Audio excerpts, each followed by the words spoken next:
You say you wanna try, but you never do. Sugar, there's a reason why we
ALTCOIN Elliott Wave.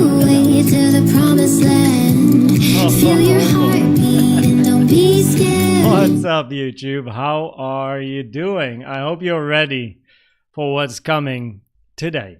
I have a bit of a plan on how we are gonna do the different altcoins today, and I will explain it in a second. I have prepared my stopwatch on my phone, which I'm gonna press the moment we're going to start with the first altcoin, as the plan is as follows. The plan is to do altcoins for 5 to 6 hours. We'll see how far we get. Probably we're going to try and get a new all-time high in the length of the live stream, which is now set at about 5 hours and 32 minutes. I have water. I'll probably need to go down and get a couple more bottles throughout the live stream. Now, I had some food before starting. I do have a mandarin, or whatever you like to call it, you know, the orange thing. So probably for later as well. And my fiance is kind enough to give me or make me a sandwich if I send her a message later when I really need food, so that I can keep going for you. And I also prepared a nice paper sheet that says all times in stream, so that I can put the timestamps in for every different altcoin that we look at.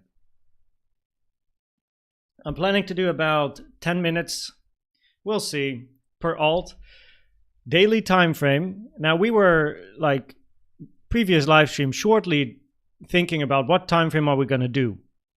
The thing with the weekly time frame is it takes ages. However, I also can't do 15-minute time frames, because by tomorrow things are different and changed, and you know. So therefore, I think the daily time frame is a nice middle ground where it doesn't take too long for things to play out and to see what happens, but it's also not too low time frame where tomorrow everything has changed and we're looking for different scenarios. Like just like on Bitcoin, with every bit of new information, things slowly change and probabilities start moving around, right? And I think the daily time frame is a nice time frame to do the analysis on. So that is what we're gonna do. I'm basically prepped, man. Like, holy moly, this is gonna be a day and a half. I definitely got to keep drinking today, else my voice is going to go to shit. And I have my wedding on paper next week, so I better have my voice. So welcome, everyone. How are you doing? Good to have you here. Good to have you excited as well. Lucian Luca, welcome to the Bronze team. Thanks for your support. Cheers. We just started, and Lucian joining in Bronze. What's up? How are you doing? Welcome, everyone. While I do my analysis, though, I will, of course, have chat on, but while I go through different alts, it's, of course, more difficult to be very interactive, because we're going to do Elliott Wave counts. I saw somewhere a question like, is he going to count from an empty chart to a certain count? Depends on the altcoin, because I do have several alts which have some sort of old Elliott Wave analysis in them. So we got to check out if it's still all right or not. And there's going to be charts where I start all like from zero, right? And then you will indeed see me do a full analysis. So how we're going to do this is I'm going to set up a timer, right? And I'll give you a little bit of time in a second, right? To write down altcoins in the chat for, like, let's say 3 minutes, right? Not yet, just wait a second. And then what I will do is I will write them in ChatGPT. I've already had a little bit of a test here. Because what I'm going to do is I'm just going to write them down. And what I'm going to do with, thanks to ChatGPT, is even though I might have some doubles, because there's many people here, maybe 5 of you are going to write Ethereum and 5 are going to write whatever. Of course, I want to stick with singles, because what I do afterwards is, after we got a list of alts, which is decided at the beginning of the stream. So people that join later have no option to get an altcoin in that is not in the list, right? So thanks for being here. So in a second, I'm going to put on a timer. I'm going to write down stuff, and only from that moment will I start writing, right? So that I try to keep up with chat. I let ChatGPT give me a list of singles. I'm going to put that into a straw poll. We're going to go vote, and the top 10 will be done first. After the top 10 has been done of that list, we're going to go to the Wheel of Fortune, Wheel of Names. I'm going to copy the remaining whatever, how many alts. And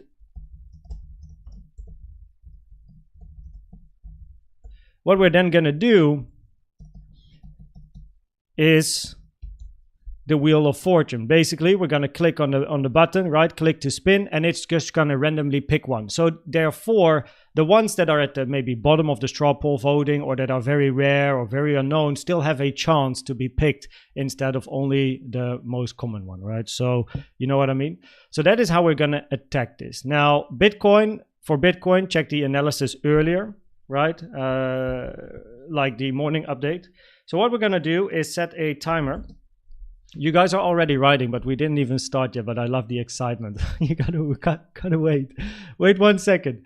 We're gonna put on, how many minutes? Are we gonna, chat, give me a minute. 3, 2, 3, 4, or 5 minutes. How long are we gonna do a timer for you to chat, right? And then me making the list. Well, how long do you think is reasonable here? Like what, 3 minutes, 4 minutes? Give me an idea. And then, one or 2, 3. Let me know here. 3, 3, 1, 1, 1, 3, 3, 2. Yeah, I guess like 2, 2, 1, 2. Lots of 2s coming in as well. Lots of 2s coming in as well. It's between the 2 and the 3. So what we'll do, we have, guys, we have 6 hours. So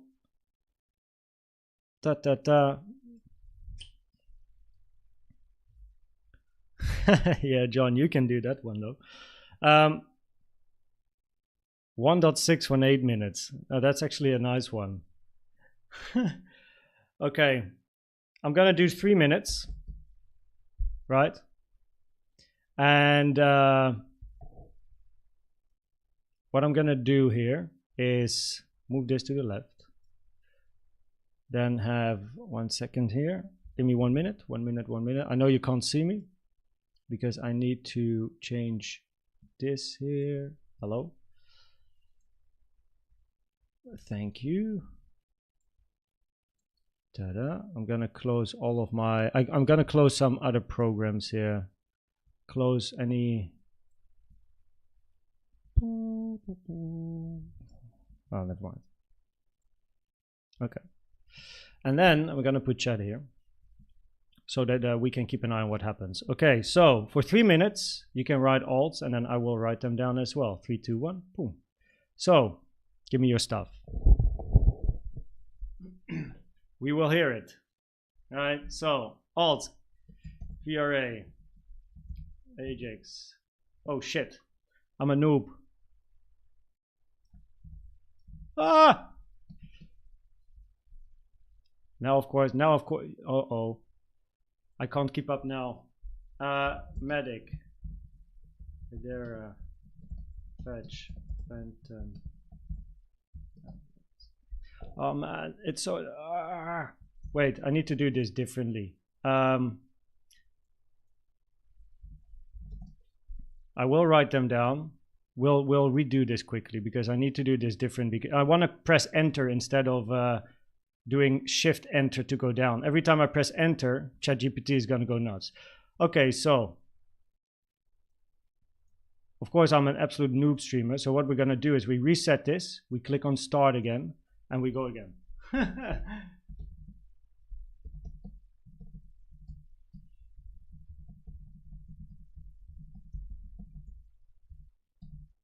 Right side is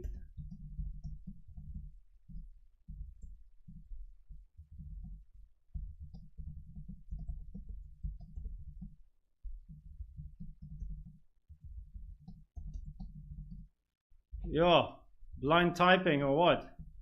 PONKE, what is PONKE even? USTC, is that, what's that? Only one at the same time is preferred, by the way. Just so I can keep up. Crypto night, is that a thing? Whatever, we could check it.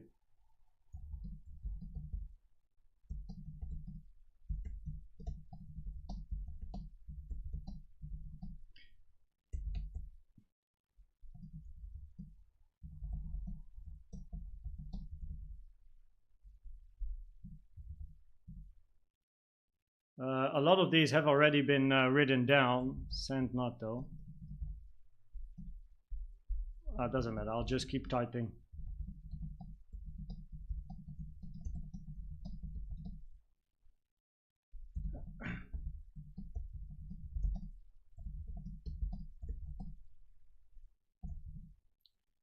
This is where the lessons I had in the past to type blind actually works out. Who would have known? So blind typing. 1 minute left. 1 minute left. We already got fetch. Yeah, I know, HBAR. We're gonna do complete. The whole list. If there's doubles, I'm gonna put it in ChatGPT, everyone. So don't worry. We're gonna get a list of singles here. What is 1,000 sets? That's probably not even an altcoin, right? DYDX.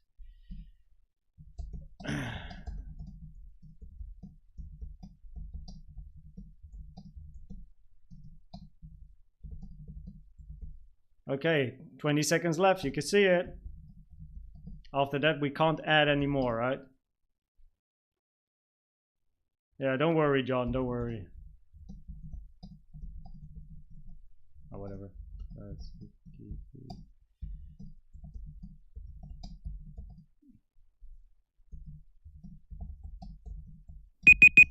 Okay, that's it.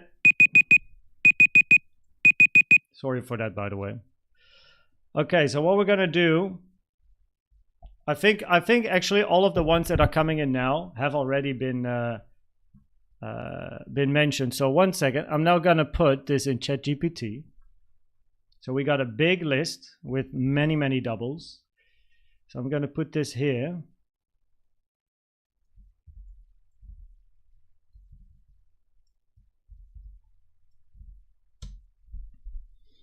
Let's see what it gets us, everyone.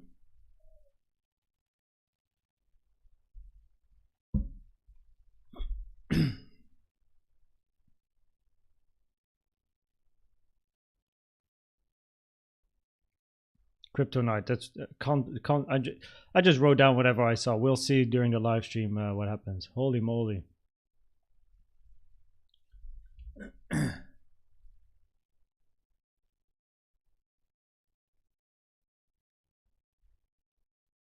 Pretty list. Just quickly want to check.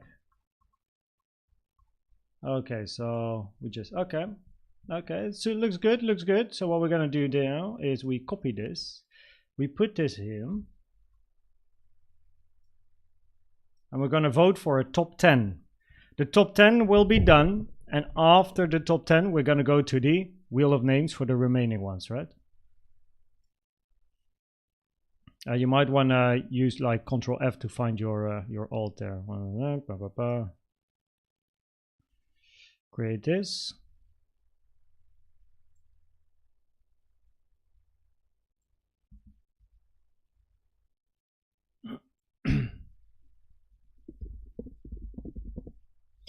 Now the first list, everything is included. So with the first few that were mentioned, right, I had to redo it quickly, but all of the ones we wrote down in the beginning when I was typing in ChatGPT, those are also still part of it. So like these ones here, right?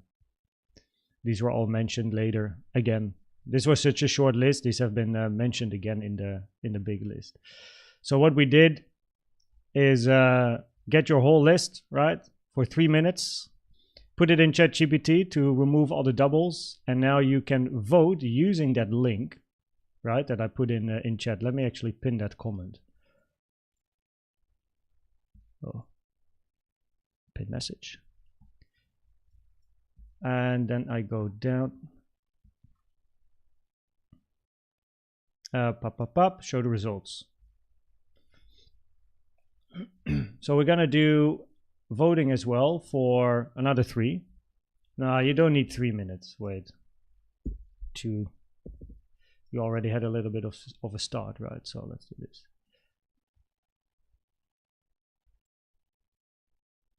So you have a few minutes of voting.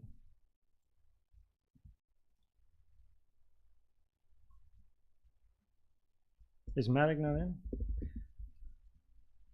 Oh, it's not in. 1 second, because I can edit if MATIC is not in. 1 second. You can just keep voting. MATIC was mentioned earlier, so I have to edit. It's interesting. There you go.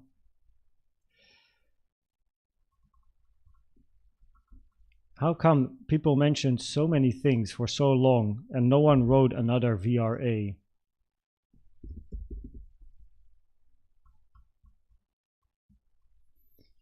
I only add the ones that were mentioned earlier, right?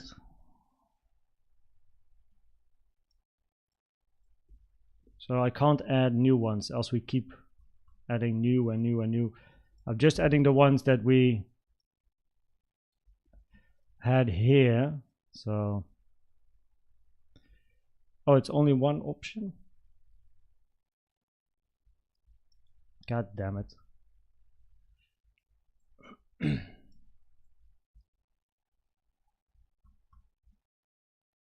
Ah, shit. This is a great start of a 6-hour stream. 1 second, we're redoing it. We are redoing it.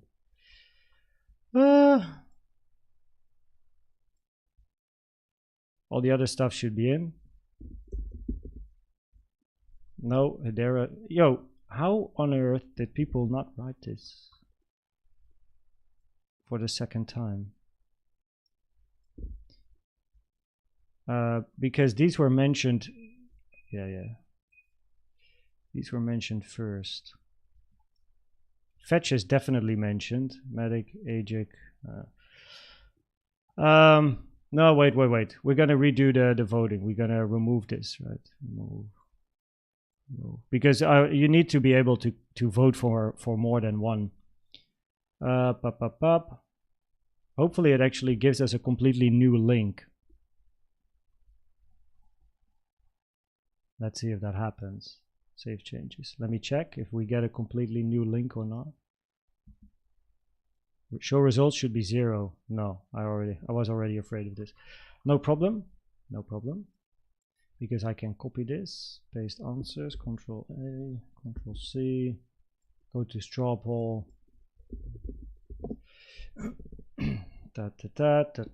Control V, there we go, multiple choice.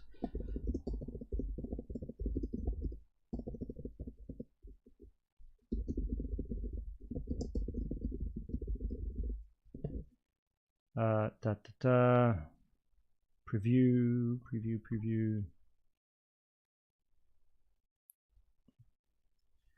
Multiple, create, okay, we're getting there, share, copy.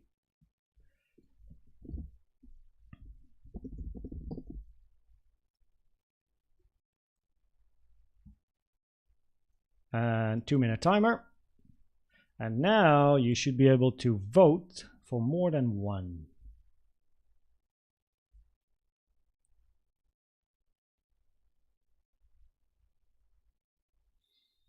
What's up, Moonboot Boy?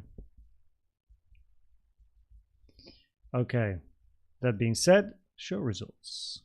So now it's up to you to do the voting.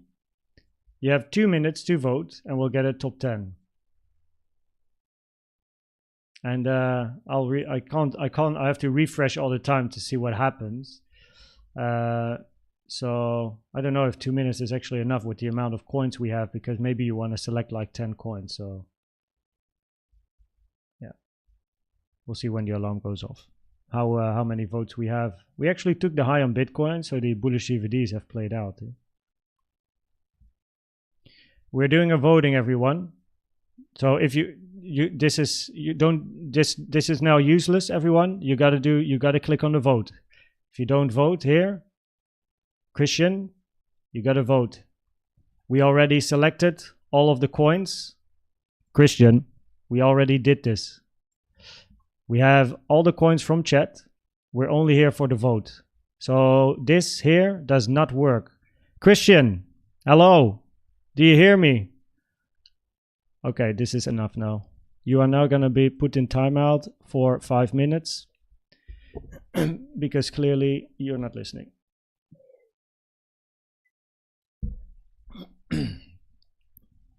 Like, I can't.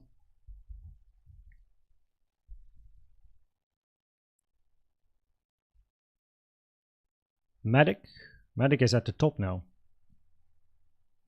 No, like MATIC indeed is at the bottom. It was mentioned during the first little check we did, like with ChatGPT here. But then because I want to press enter instead of shift enter, which is a lot quicker, so I had to redo the list, and somehow no one mentioned MATIC after, so I added it.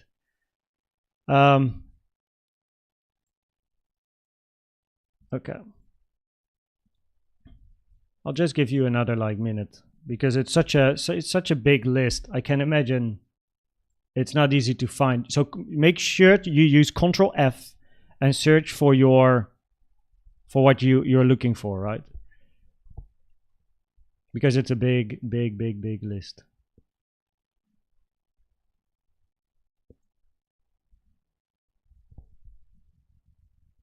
Not easy to vote. Yeah, make sure you use Control F and search for the ones you're looking for. I'll give you a little bit more time because I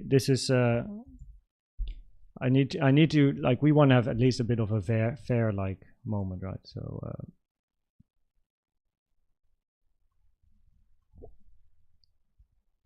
USDT.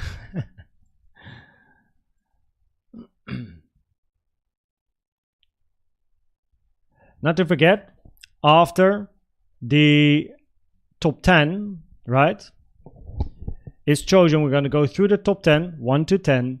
Then we're going to go to the wheel of names, where all the others will go, and we're just going to spin it.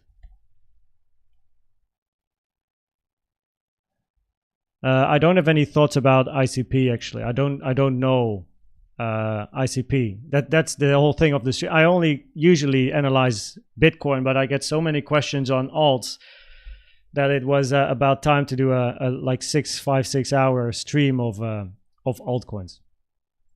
So that is what we're gonna do today. We only just started, by the way. So we only just started.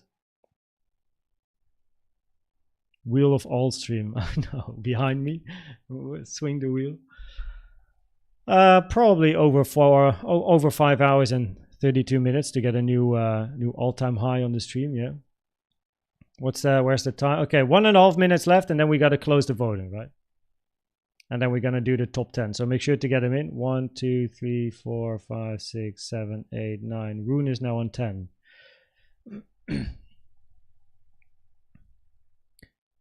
So this is the top 10. 1, 2, 3, 4, 5, 6, 7, 8, 9, 10. Feels like I'm in a casino waiting for a shitcoin to be chosen. I know, right? Beautiful.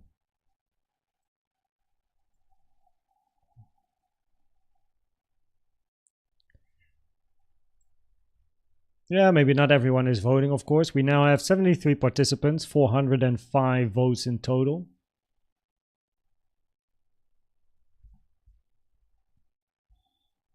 I mean, if people wrote, yeah, it's mainly altcoins now, of course. I don't even think we'll get to stocks. Maybe I have to do another separate, like, stock Sunday.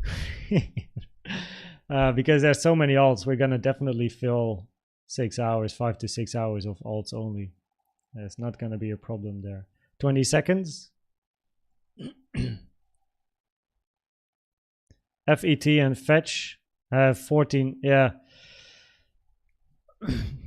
14 votes. That's interesting. We got to check that out then. Because the problem is, people write FET or Fetch. You gotta, you know, I don't know these coins, so you gotta write it, no? Okay. On 0. So that means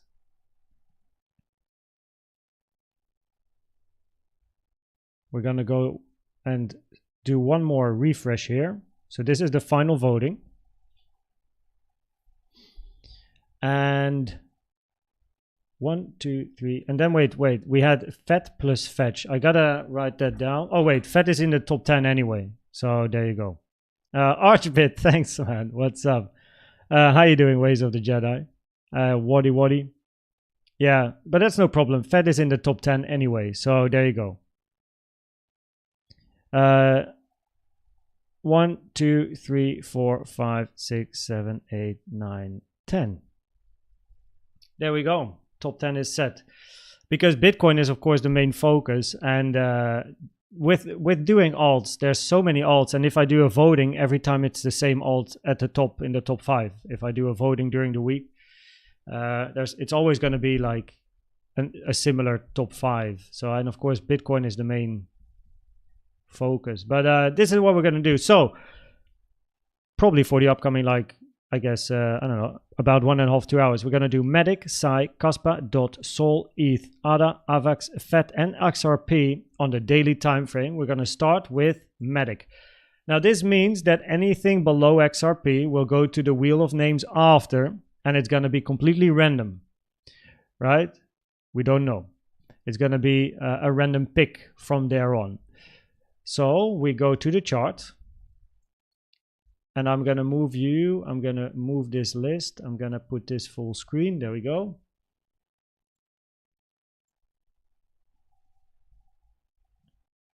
MATIC. I'm also going to check if I have it in this. Yeah, I have MATIC in here. So let's have a look. And we go to the daily chart. Okay, and now I have to find my groove on how I'm going to analyze all of these.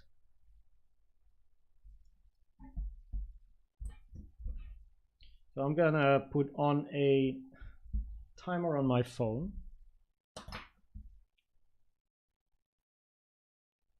The amount of random picks depends on how quickly we go through the top 10 at the moment, but I'm planning to do a max of 10 minutes per alt.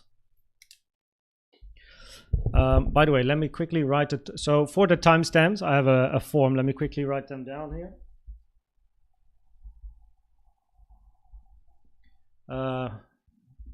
MATIC.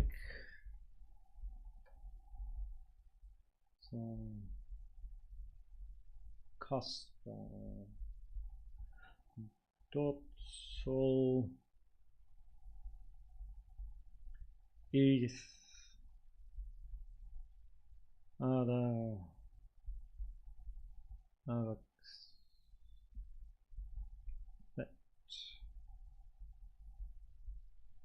XRP. Okay. There we go. And then I'm going to press the button and we're going to start. Now, with regards to the chat, I will have the chat on my second screen, but of course, when I'm analyzing, it's difficult for me to follow the chart and also follow chat. So I might be more quiet in the interaction compared to what we usually have, right? Okay, so what I'm going to do is I'm going to press start on my phone. I'm going to write down the time of the stream, 38:20.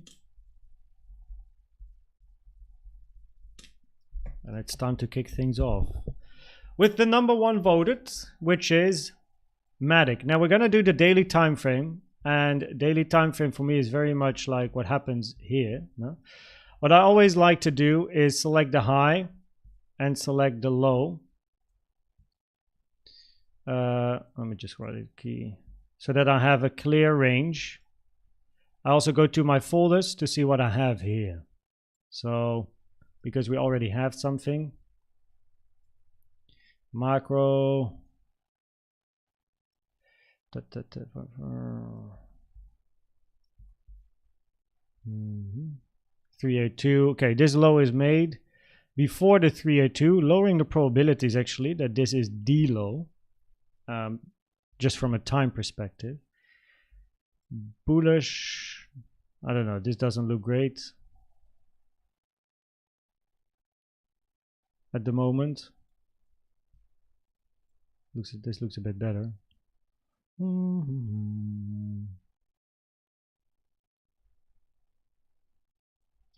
Yeah, it looks a bit better. Okay, let's have a look.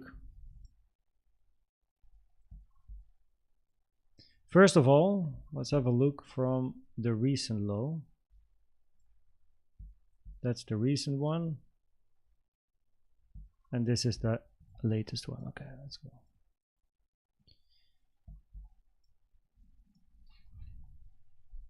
So when we look at this move towards the upside, this is where we start to range for a big part, right? So volume wise, highest amount of volume in this high, higher probability that is corrective. So it makes more sense to have something like this going on. 1 2 3 4 5 1 2 1 2 1 2 3 4 5 4 5 possibly either 5 ends here or 5 ends there. It's either or. It doesn't really matter for the count in this particular scenario. What it matters is it does look impulsive. We have a high here on high volume, but then a range and another high on lower volume, which is typically what you want to see in an impulsive structure.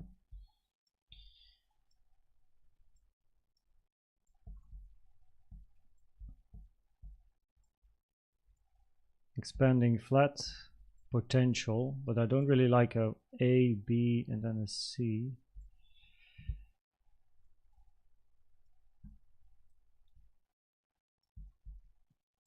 Cheers, cheers, cheese, cheers, cheese, cheers, cheese.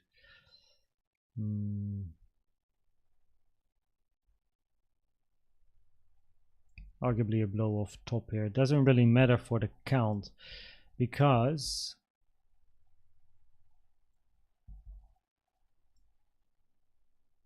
from the that is 6 times, so that's a very long corrective structure. And if we do it to here, that is 2 times. That would work better. Retracement.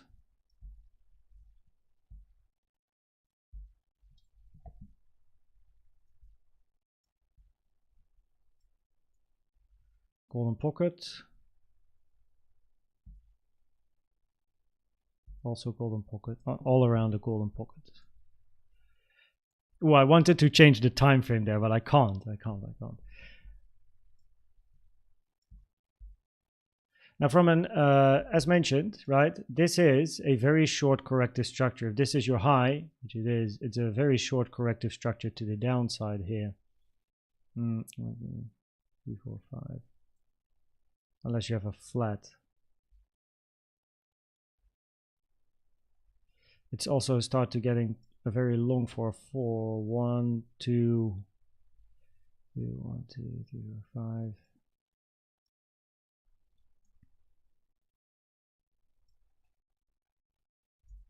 Three, 8, 2. Yeah, that's very shallow. Generally, probabilities would be higher to take the low. No. Also here, because of this range, it's so long.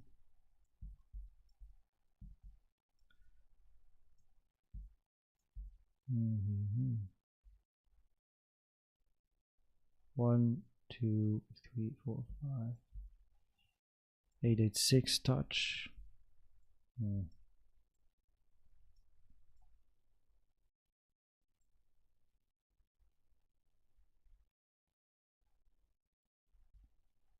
It's actually very ugly. The volume here is very ugly.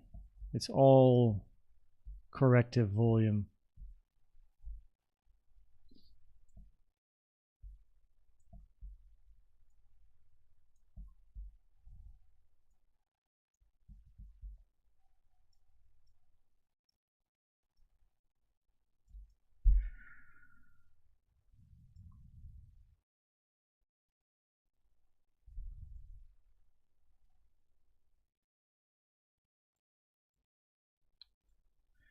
Okay.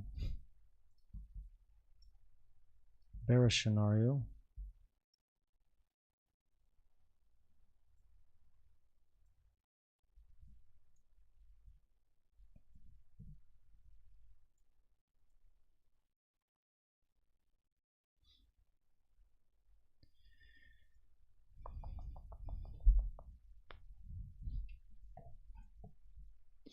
What's up, Mark?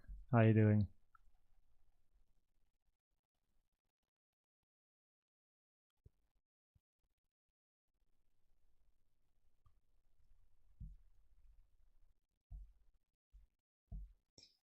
So this will be a stream where I'm more quiet because of the analysis. Hit the golden pocket taken from this high to this low, lowering the probabilities. This is a wave 4, increasing probabilities. This move to the downside is a complex structure, not an not an impulse, which means that it lowers the probabilities for a flat here, which therefore increases probabilities that if this is a wave Y, then we have either a WX, no, it's a wave Y, so 535, but then W flat X Y, that's still a possibility. It's a long structure as well if this is your A.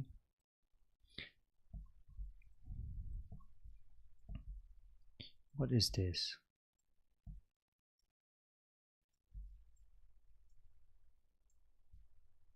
Golden pockets.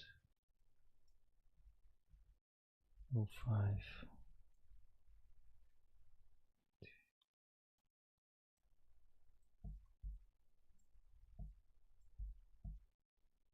That's a 786. That's an 886.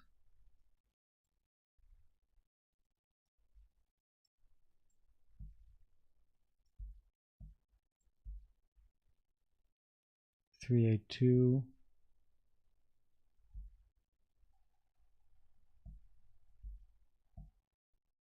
236.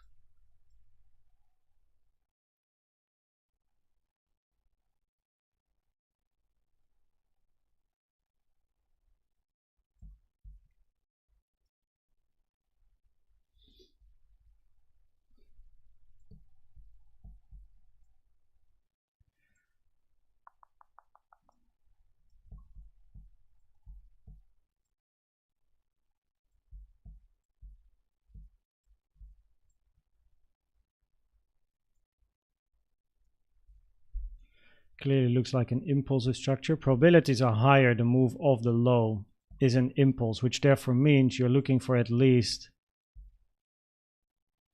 because it's the low, you're looking for at least another leg, right? A counter leg. 1, 2. This is your high. Question is, do you go down first? Of course, zigzag or not. So higher probability here because of the extension. It's a wave 3 for then an impulsive structure up. But this impulsive structure likely is either finished here and then you hit the 05, or here and then you hit the 05. The 05 is a common target for a wave 2 as well as a wave B. So price doesn't need to go lower per se to find continuation to the upside on MATIC.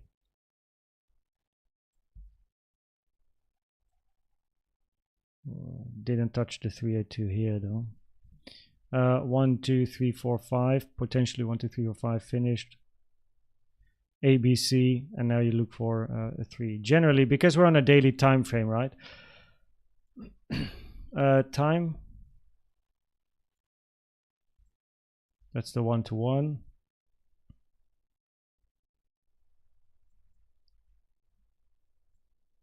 That's the 382. Okay, so preferably in this impulse, actually, this is the high.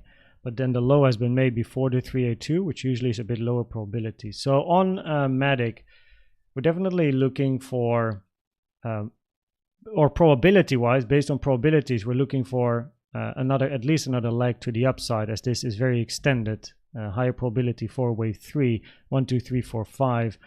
However, if this is the high, preferably we come down once more. And to the downside, we do have this range, which is going to act as important support on MATIC, right? This range over here between 60 and 66. And then we're looking for a move to the upside. Now, in the bearish scenario, that move to the upside is going to be a wave B in a bigger ABC. One has to say that if this is here, your B,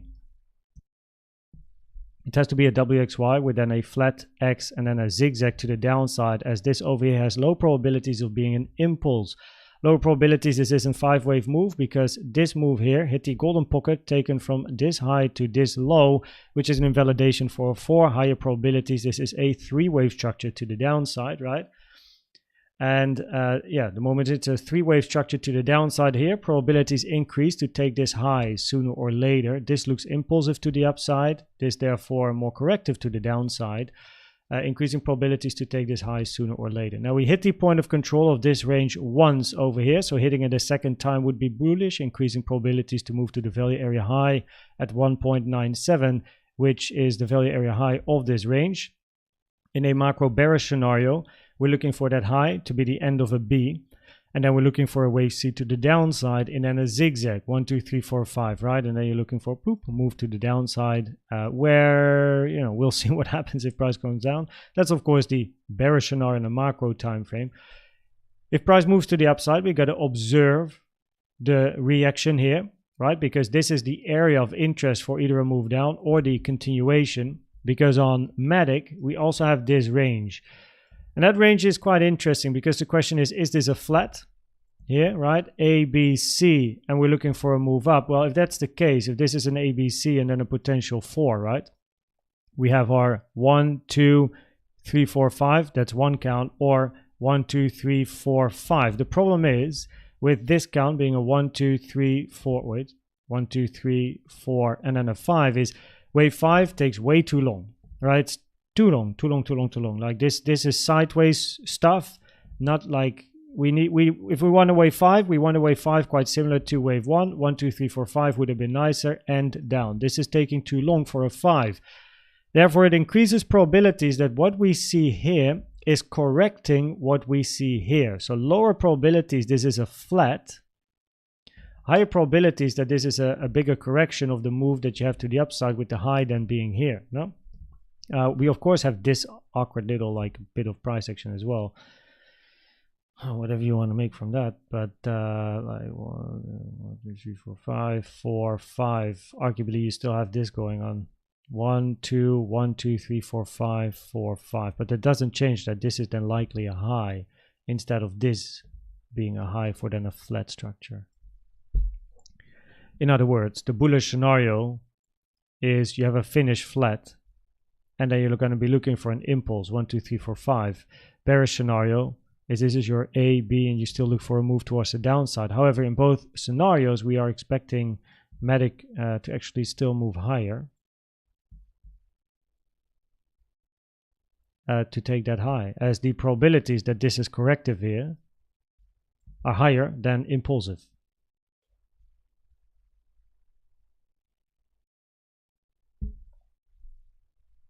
And just because the probabilities are higher, this is corrective, it increased probabilities to take this high sooner or later.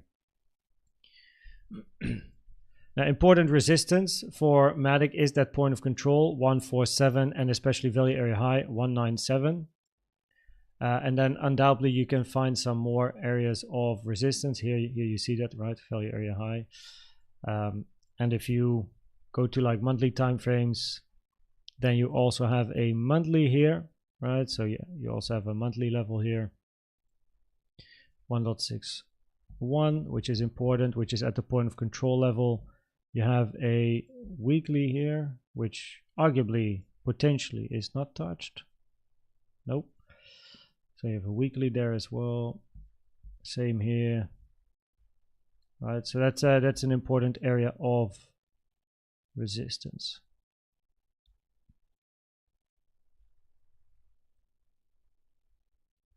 We also tested the order block for the first time.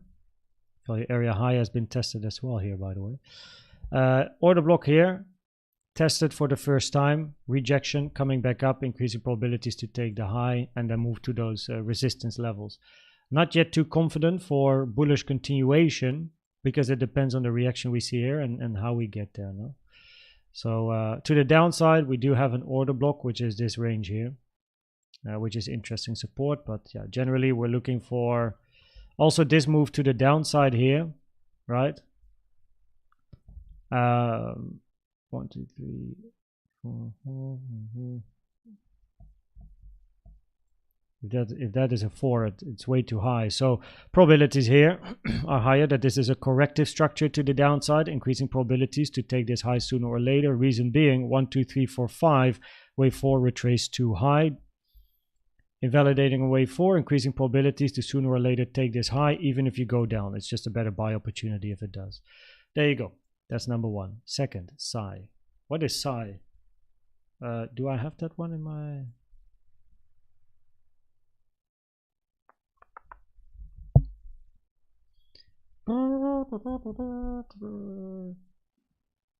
Psi. Holy moly, what is this, the chart? Is this the right chart? What am I looking at? Let me check. Maybe yeah, it is. Okay. 55, 17. Took a little bit longer than one.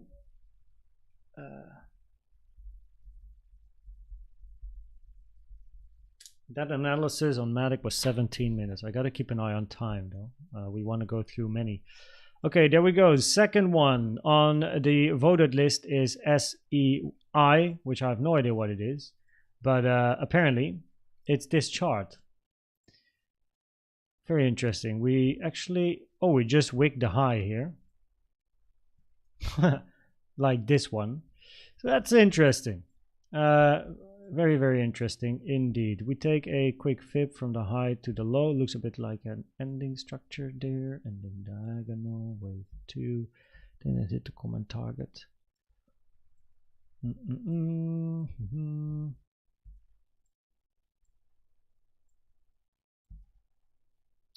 I'm just going to put my first thought.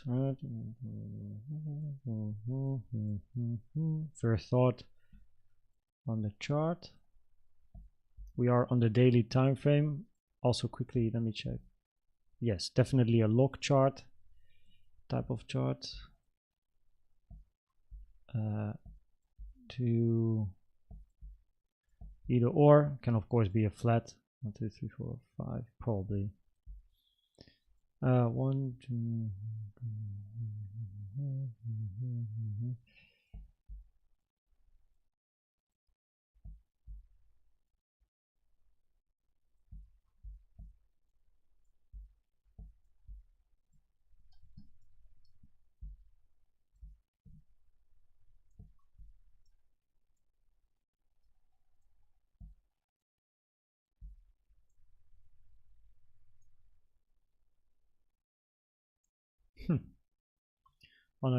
On a linear, it actually did hit.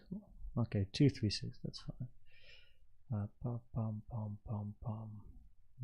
Da da da da da. Boom boom boom.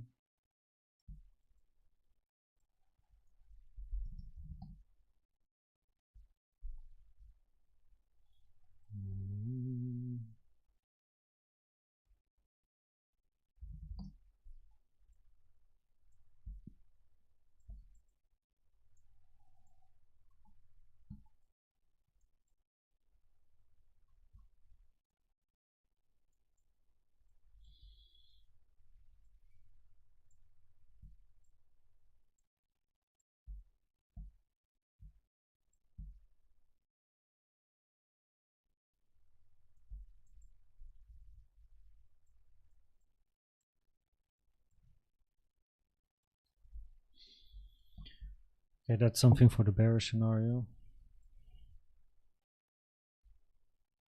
Making new highs on lower volume at the moment.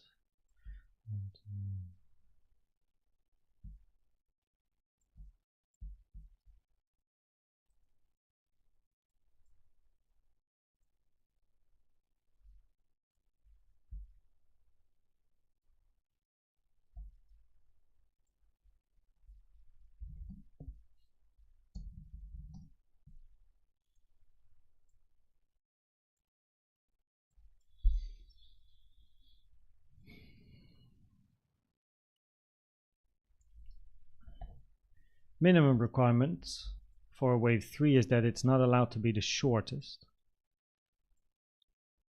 We're on a log chart where it's not the shortest compared to 1.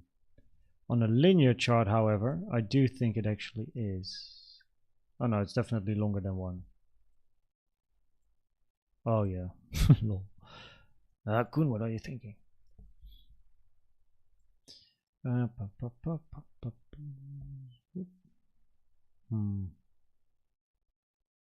I can have a very, very bullish scenario here. This is a medium scenario. We're going to have a few here.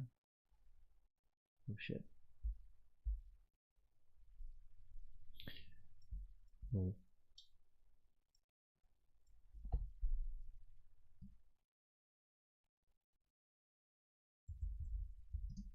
Just call it medium. Well, we're now in price discovery, pretty much, which makes life very easy, by the way. Rejecting between the 1.236 and the 1.38, still of course flat potential. Now the thing with price discovery is that you got to wait for ranges, because it makes absolutely no sense to try and guess the high, because the moment you're in discovery, it can just go, you don't know, like, so we can have estimations of area of resistance, but what makes it so easy with regards to Elliott waves is that in price discovery, you just wait for a range and then observe local price action, meaning low time frame. Whoop, whoop, whoop, whoop. Okay, there you go.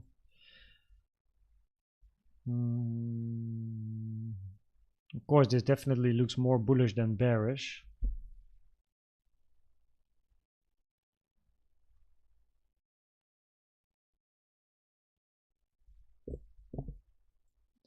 But you always need a bearish scenario.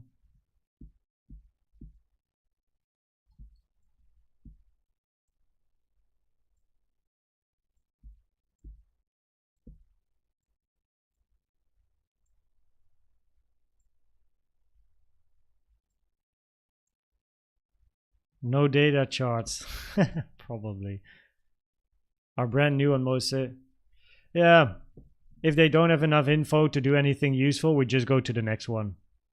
So that's gonna make life easy.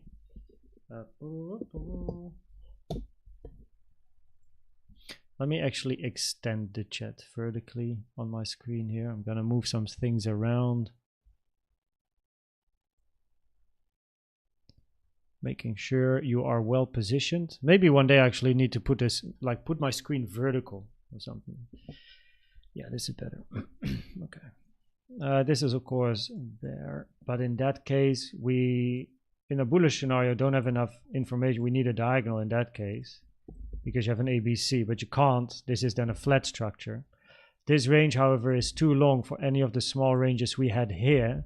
So therefore, probabilities are high. You're looking, in this case, for a flat, of course, ABC, and then, but the problem here is that the only scenario you don't have is a WXY, and then you expect more downside to take the low. So this scenario definitely has lower probabilities, because you took the high.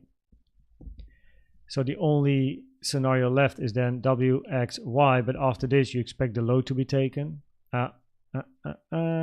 unless you have a WXY in a bigger wave 1 in a diagonal, which is way too early to call. Low probability, no? Now what is interesting is that we didn't yet see a bigger retracement, which would actually be nice, also for the 5 here. So let me check this 5 in a bit more detail from the high. So we're going to do some targets. I won't explain everything in detail. Is this on log? Because it has to be. Yes, it is. Oh boy, that's a big target. Oops. And then we have the 1-to-1 as well. That's a misclick. All right. Oh, this is a very shallow. Wait, where did I misclick? Oh, here. There. Now we do 1-to-1. Also, make sure it's on log, because I'm on the log skill. So there we go.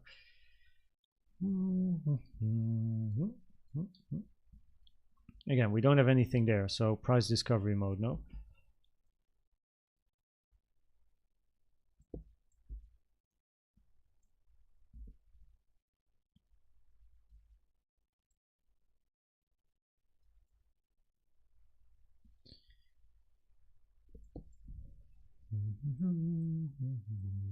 I'm very inclined to go to lower time frames.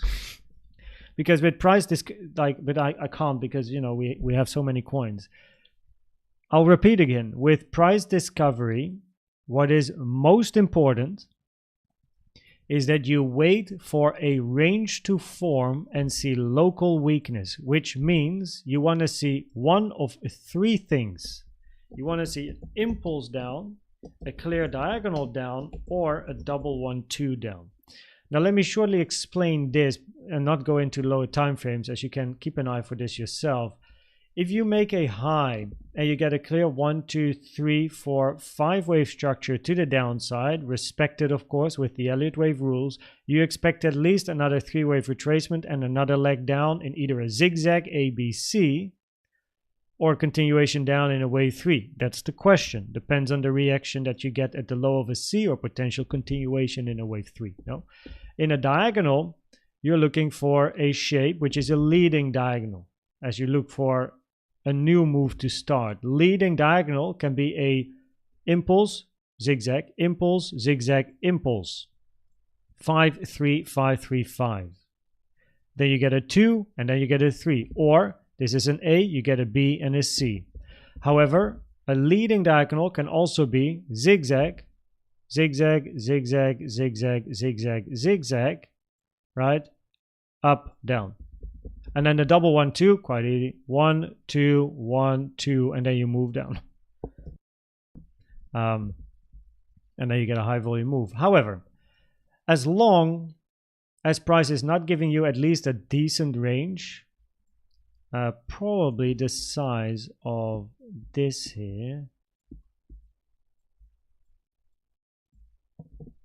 like this, higher prices are pretty much expected. No? Now there is the possibility, the very bullish count here, by the way, is a 1, 2, 1, 2, and you still have a 3 to go. The only thing I'm a bit worried about is that you now make higher highs on lower volume. The volume is definitely slowing down, which if you are in a 1, 2, 1, 2 and you're going to start a 3 now, you definitely want to see higher volume than what you had here. So therefore, based on the volume as it stands now, this is the higher probability scenario, after which you get a bigger corrective structure to the downside. After a wave 5 is in, you expect this move to the upside to be a bigger wave 1 in a bullish scenario, obviously. 1, 2, 3, 4, 5. So then for the wave 2, you want to, wherever the high is going to be, you want to see preferably price retracing to the 05 to the 786, which is 0.38 to 0.17 if price can make it to 1.5. But then again, we need to see local weakness. I have to have a quick look at least. Jeez. 1, 2. It's too high, isn't it? What's it?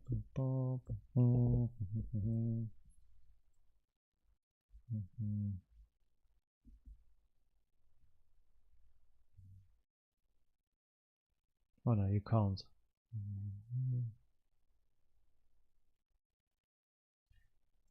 1, 2, 1, 2, 3, 4, 5, 4, 5, not possible. If this is a 5, didn't take the low, very low probabilities for a truncation.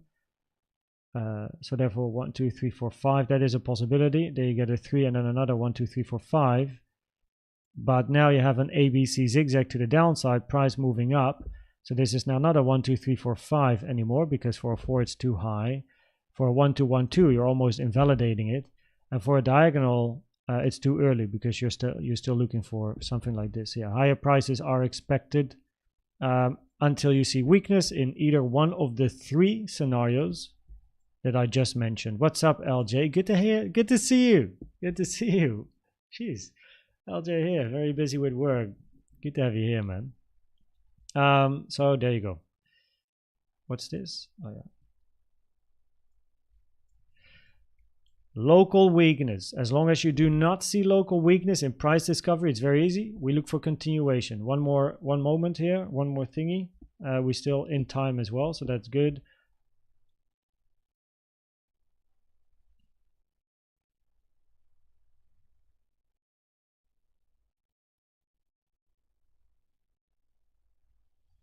Yeah.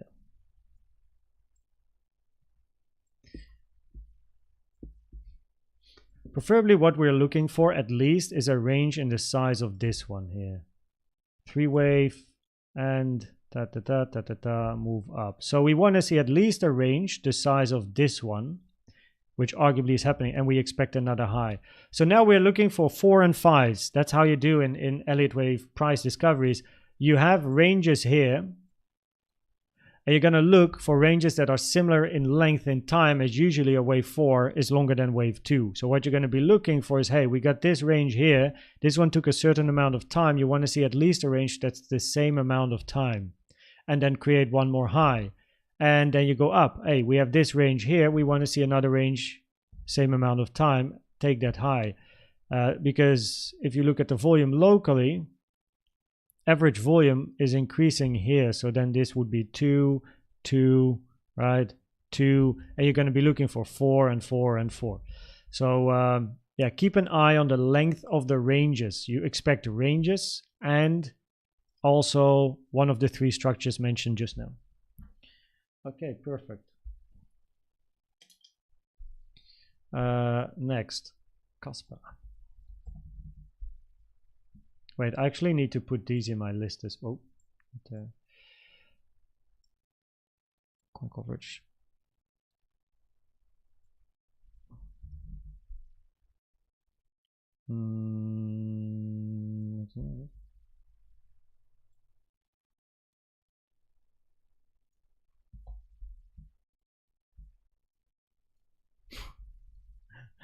Okay.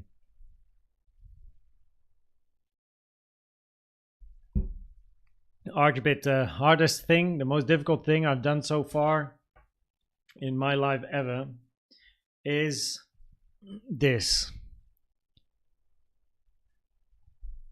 Running a 42-kilometer, so a marathon, 100+ obstacle run in the Netherlands. It's the most difficult marathon in the world in 6.5 hours. I'm pretty sure that charting for 6 hours it's not going to be as difficult as what I did there. But thanks for the concern. I'll make sure. That's why I have a little bit of food. I can WhatsApp my girlfriend or fiance to give me some food if I need to. Okay, so we're going to go to KASPA. The time is now 1:12 for the timestamp.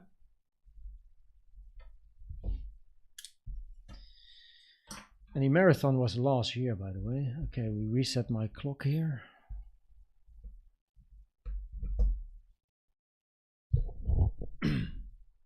Let's go. So this looks like a solid chart.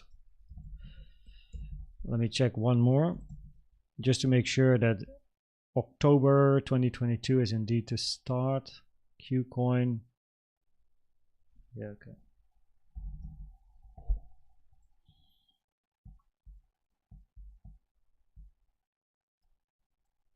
These charts, they just go up, up, up, up, up. Okay. Click on start. Next.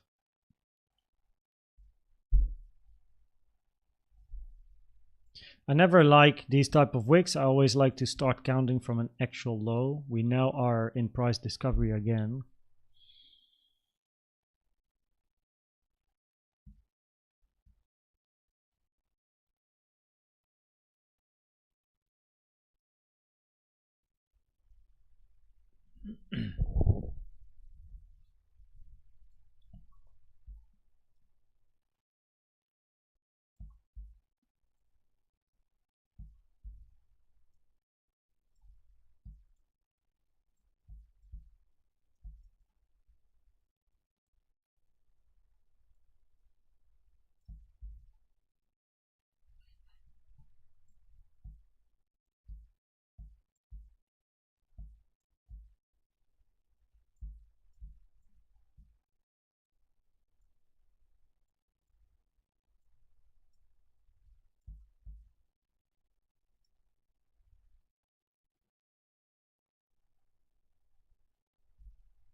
That's very high. Ooh.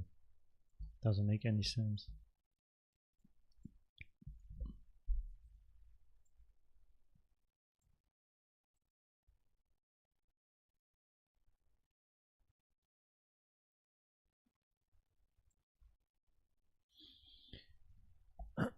Marathon 40. I run a marathon, but then with 100+ obstacles, meaning a lot of jumping, hanging, swinging, gliding, climbing, a lot of upper body strength, and I reached the finish line in 6.5 hours. I had to finish before 7.5 hours, else I wouldn't receive the medal. No one gets a medal if they take longer than 7.5 hours. So you can check it online. It's called the Iron Viking. That is the one that I did last year. Iron Viking.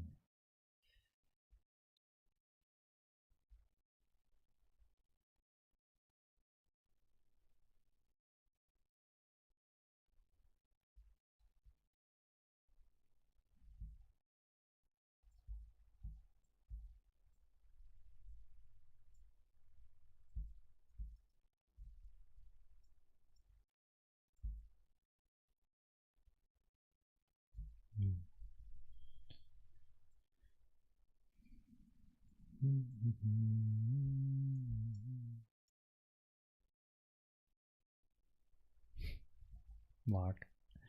Iron Vikun.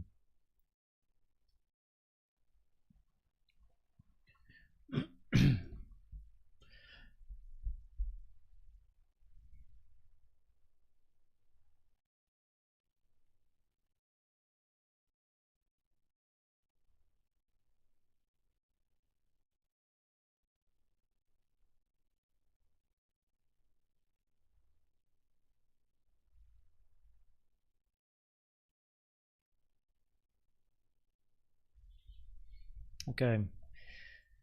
I quite quickly had these scenarios. It's just it's a little less common. Extended 5. That's why I put the 1.618 on my chart earlier. Wave 1 and 3 are quite similar in length. No overlap, yeah, 1 and 3 quite similar in length. No overlap between 1 and 4. 5 is the extended wave and therefore the highest, the longest. This arguably is your more bearish scenario. Let me keep this on. Where then inside this 5. So this is the bearish one. A bullish one is a double 1 2, but the reason I'm not too big of a fan yet of a double 1 2 1 2 and a 3 is because of the structure. Look at how long this takes at the moment, right? Look at this here, look at this, and look at this. You see what I mean? If this is a 1 2 1 2 3, I want to see this, right? I want to see it move up. You want to see the curvature. But then you get this stuff, which is lowering the probabilities for a double 1 2 versus an extended 5 in this case, 1 2 3 4 5.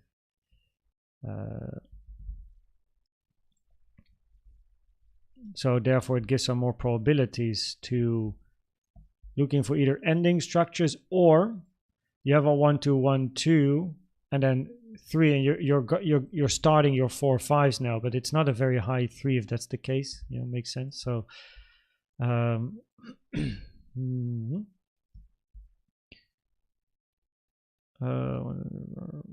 3 4 This looks like a nice impulsive structure to the upside here. It's a sub-degree count. 15. Now, interestingly,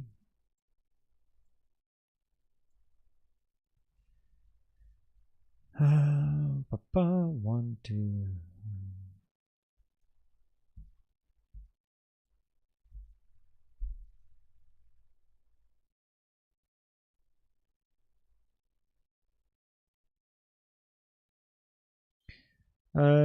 Zigzag can't be a WXY.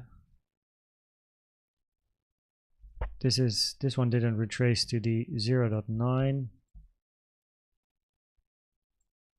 Nope.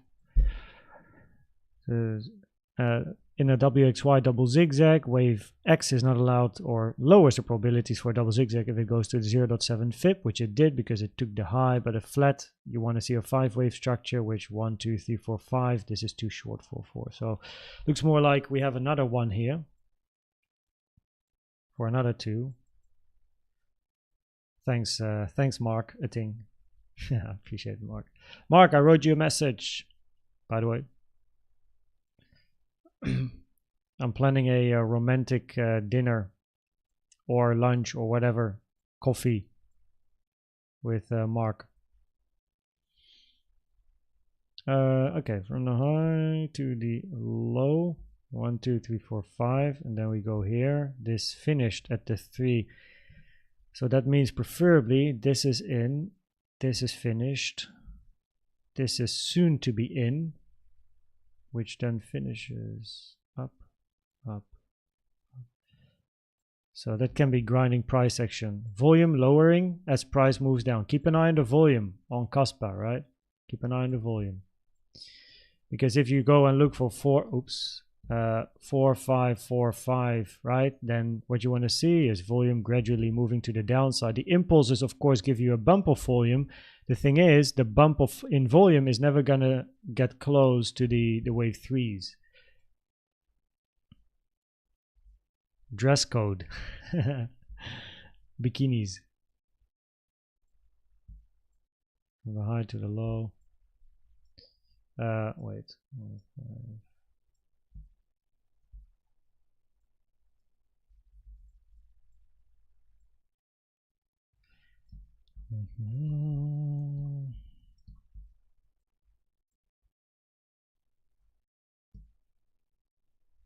Hungry Queens. Don't forget to. Aha, good one. I gotta keep drinking, else my voice is gonna die. Thanks, Hungry Queens. Cheers. Cheers. Proost, as we say in the Netherlands. Eh? Proost.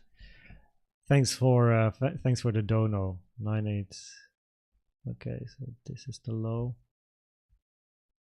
I want to keep this one on the 3.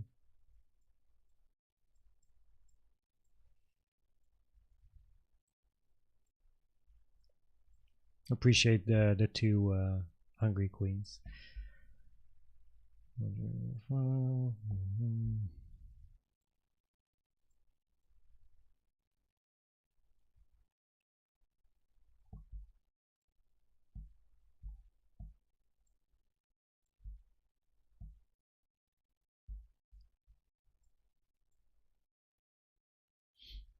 Okay, that's good.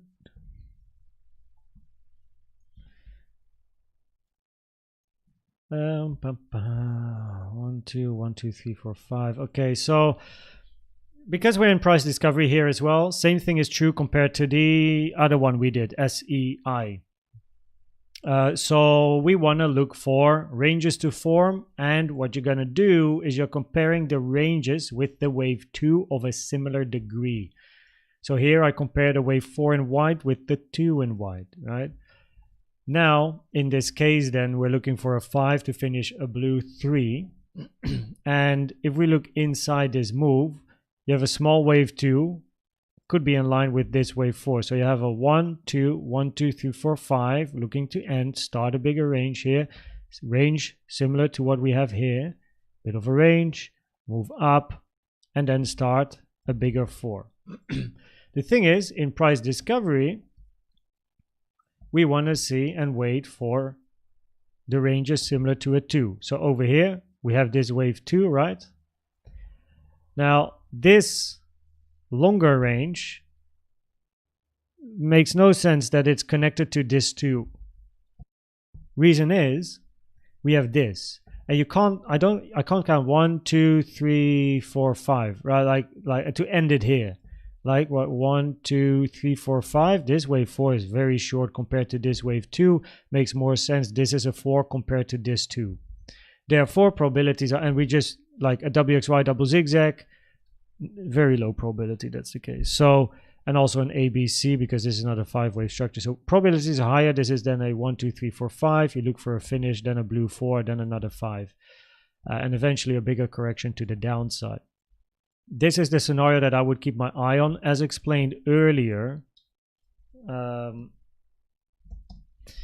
As explained earlier, the most bullish scenario here would be a double 1, 2, but I have a problem with this. If this is a 1, 2, 1, 2, and this is a 3, what I'm looking for is this, right? And I want to see volume increasing, but the volume at the moment is not increasing, it is decreasing. So the bullish scenario is your 1, 2, 1, 2 up. The bearish scenario is 1, 2, 3, 4, 5, extended 5. 1 and 3 are quite similar in length. 4 and 1 are not overlapping. 2 to the 382, 4 to the 05. That's fine. And then internally we have a 1, 2, 1, 2, right? Or at least, sorry, 1, 2, 1, 2, 3, 4, 5, 4, 5, and then definitely then watching out. But as mentioned, price discovery is actually traded very easily. Price discovery is all about seeing ranges and seeing weakness. You need to see weakness, right? Weakness. 3 forms of weakness, right? Also here, impulse, diagonal, double 1, 2. I won't explain them again, but I will keep them on the chart. So when a range forms, just like on Bitcoin, when a range is forming, I'm patient, not scared. I'm just waiting. I want to see strong weakness because we're at all-time highs. You want to wait for bigger ranges to form or bigger weakness. If there's eventually a bigger impulse down, then the retracement is a potential sell area to either sell the long bags or go short. But in price discovery, it makes absolutely no, that's also, I'm always surprised by this when that happened on Bitcoin, when we went to like, 65K and 6, it doesn't make sense to short unless you get like a big, like weakness, right? Structural, a big area of weakness, or see a lot of weakness. And just to like show you what it looks like on Bitcoin, so people actually know. So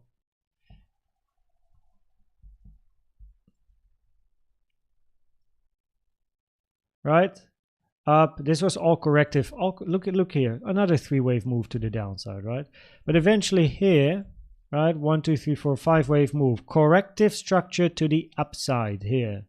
This was the area to go short. This was corrective to the upside, while you had a strong impulsive move to the downside. We all know what happened next. Okay, cool. That's it. No. Okay, very nice. KASPA dot. Oh wait, I think I actually have dot in my list.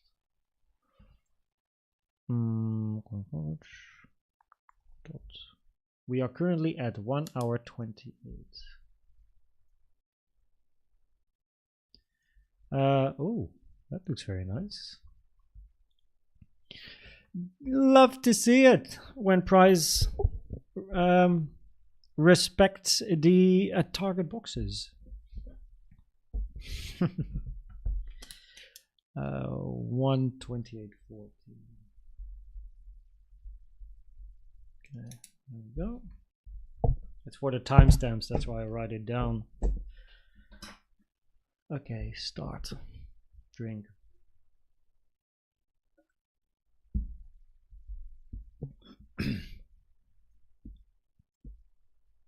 Yeah, very, very nice.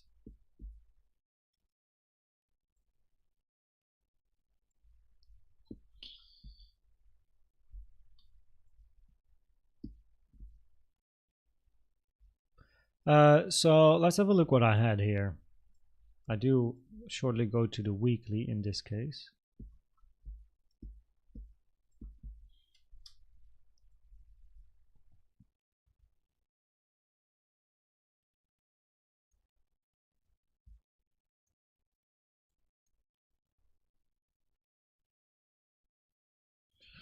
Okay, a flat is a low probability here. So 3, 4, but the 4 I think hit the golden pocket, which is also not ideal. Let me check.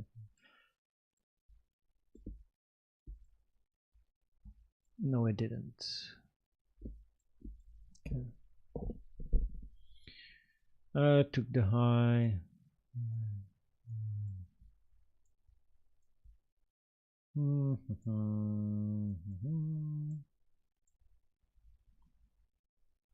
Yeah, money's a lot. I know, right? Now this is so deep that preferably this is your low, of course, because the only thing that I would allow to happen is wick the double bottom, but you went so low that you already took liquidity of this low, right, the higher low. You only have this one left, which funny enough we missed.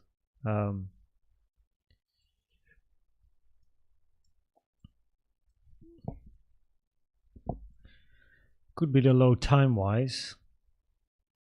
It's just that leaving such a double bottom is annoying.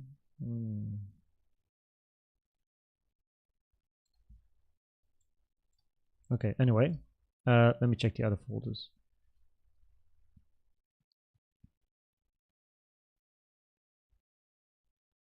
Yeah, but this is the flat.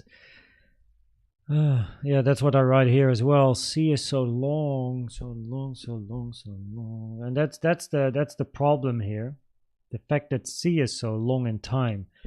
So for a wave C, the moment wave C is longer than twice the length of A plus B, it really lowers the probabilities for a wave C, which is the case here.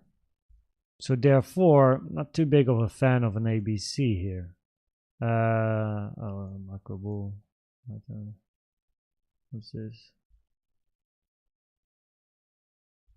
Time is long. Double bottom take before. No reason to that. Yeah, so what I did here is if you have a impulse to the downside, and this is a corrective low for then a B up. The minimum target for a C is the 0.618, which you'll hit at the double bottom if price goes to the golden pocket first, which is at 18, and then turns around. If it goes to the 886 and turns around, the 1-to-1 is below the double bottom.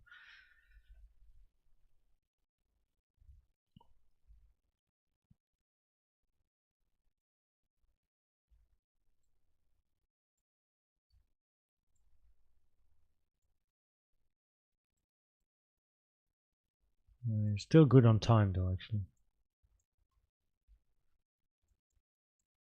Yeah. Very nice.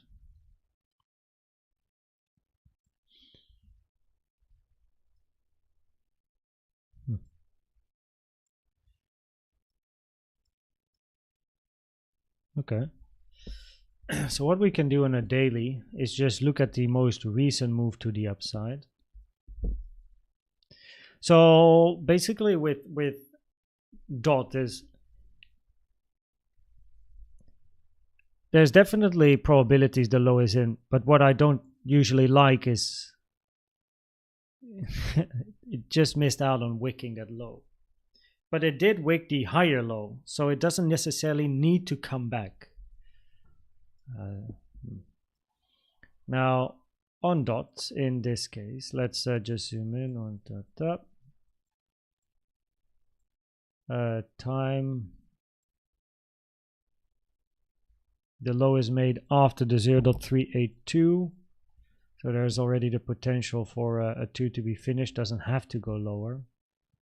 However, Fibonacci wise, we did not hit the 0.5. Yes. Hop, hop. Flat structure in 4, 5. Okay. Bullish scenario.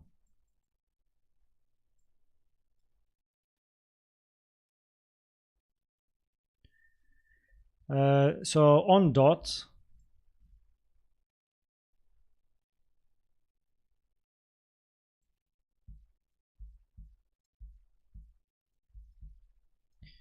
Probabilities are high. This is a corrective structure to the downside, increasing probabilities to take this high sooner or later. If you're looking for a wave 2 though, preferably price comes down here. Come on, double click. Yes, thank you.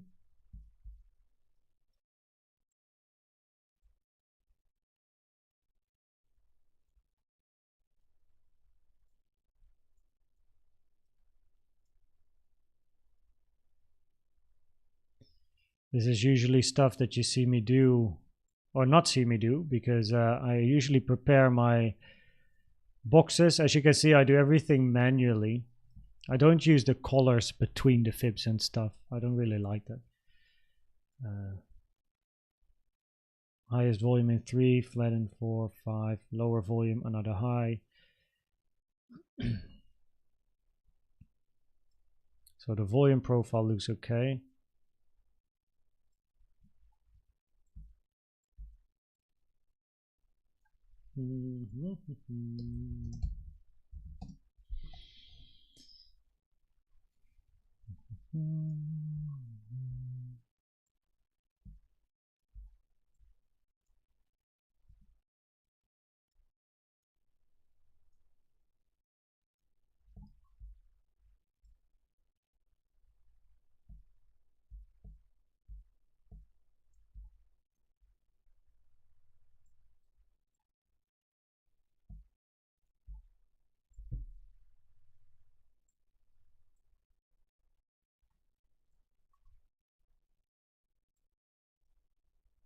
Oh.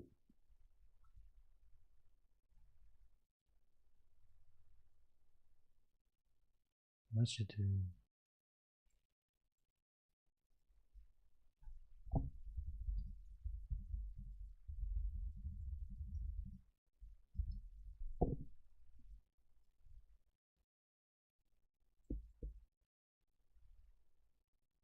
Wait.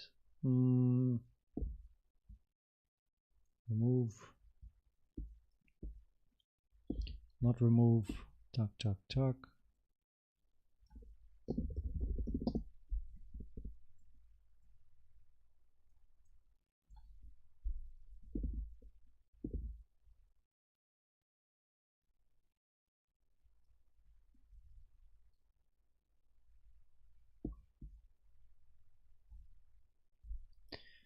So what's very nice is we hit my resistance area, which is the blue box now, right? So we can pretty much make this white now.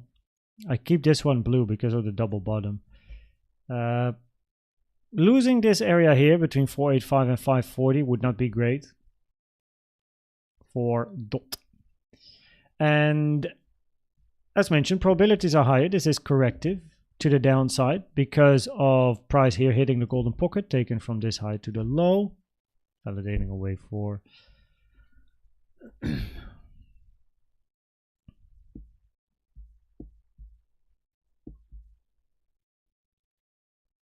One, two, three, four. And even if you do this, yeah, that's one, two, three, 1, 2, 1, 2, 3, 4, 5, 4, 5. But even in that case, for a higher probability, it's corrective price action to the downside, increasing probabilities to take this high sooner or later. Even though I wouldn't mind price actually going down to the blue box here, that would be a great opportunity.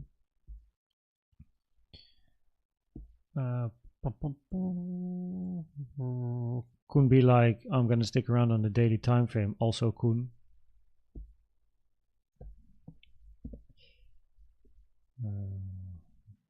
It doesn't really matter.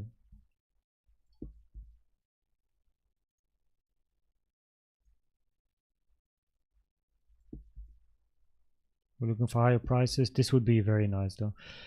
Now if we are very bullish, preferably wave 2 retraces to the 05 to the 786, as the 382 is a more common target for wave B than a wave 2. So this is of course the scenario to keep an eye on now. So therefore on the daily, probabilities are higher to take this high sooner or later, 9.63, and then take it from there. See, we get an impulsive move in 1, 2, 3. Because as mentioned earlier, this low could be the low of the corrective move down.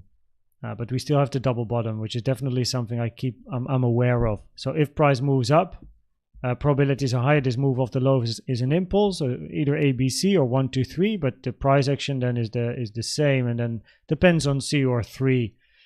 Depends on the move now. So yeah, there you go. Pum pum. Wait, we keep on the target boxes. Remove this one, nice and clean. Let me, for the fun and giggles, put an alarm here, so that if it hits, we can actually see what happens. And also put an alarm above. So if it hits, we can see what happens. Okay, that's number 4. Next. So. Time. Number 4. Okay.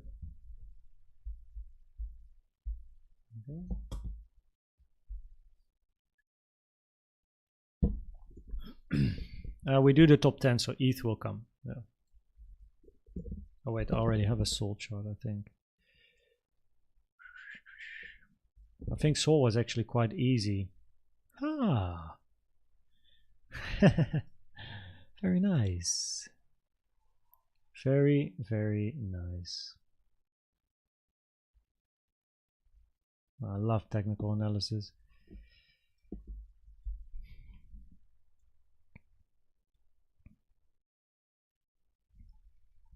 Very, very nice.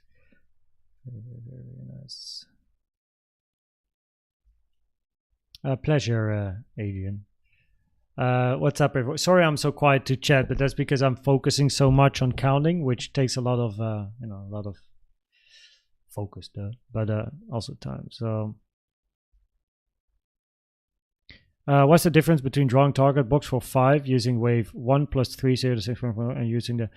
It's just like there's 3 different ways to calculate the wave 5 target area, and you can use the different ways to get yourself a bigger area for a wave 5. So the 1.236 to the 1.618 is most common. Then you have low of 1 to high of 3 to low of 4, 0.618, which is a target, and the 1-to-1 of wave 1 compared to 5. Put these 3 on the chart and then create the area, and that's usually your wave 5 target area, most commonly.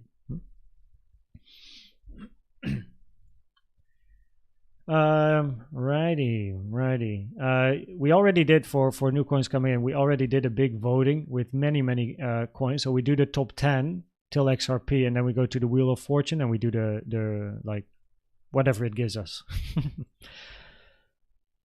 So this is very nice on Solana, right? Where we had the resistance on the chart. I remember doing this on another live stream already a long time ago. So that's quite very nice. So we now hit resistance areas, which is very important to manage your positions. So we have a monthly, weekly point of control, value area high, point of control of this range, value area high of that range as well. 122 to 200 is important. So let me turn this off and see what we have here, because I do have some stuff on my folders. So this is the most bullish one. Finished. Okay. This is the bearish scenario. Okay. WXY, that's finished. That's also bullish. And then you have the impulse, also bullish. So this is arguably the bearish. Wave B, therefore, has to be a zigzag, but the same as on Bitcoin. From the low to, what's the high? From the high to the low. Sorry, it's so long. Yeah, you're now between the 1.618 and the 2, which lowers probabilities for a zigzag. Even if you're looking for a zigzag, A, B, and then wave C, 1, 2, 3, 4, 5, preferably, right? Another 4 and 5. Potentially working on it. We cannot forget about the wave B. It's just that because it's above the 1.618, generally, probabilities increase for an impulse compared to an ABC. That's the thing. if this is A, B, and then C up, yeah, you can have your 1, 2, 3, 4, 5, but then you need an impulse down. That's something to check on the daily. So let's go.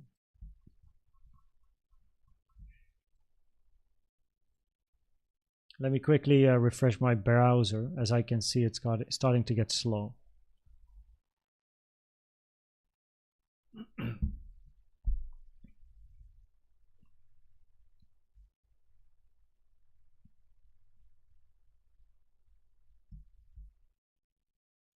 Sometimes a little refresh does the job.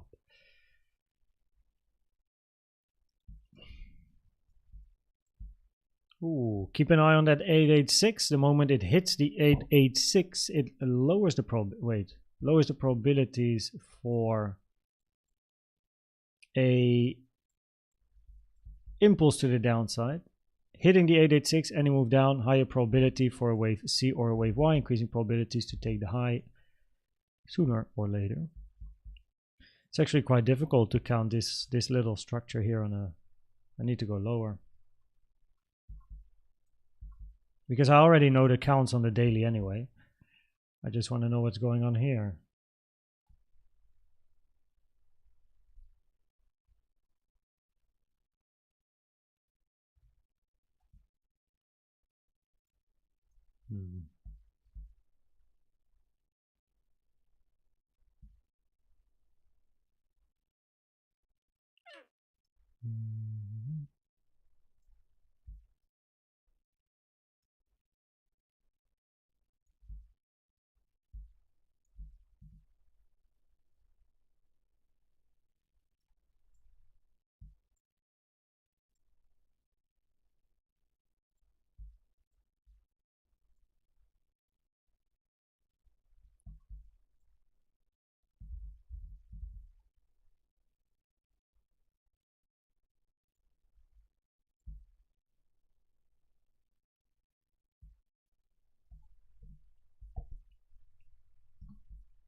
There we go, right? Impulse to the downside, no, too much overlap. Double 1, 2 over here, no, because invalidated price reached too high. So the only impulsive structure would be a 1, 2, 3 within wave 1, a diagonal. That is the only structure you have left here pretty much, is that you have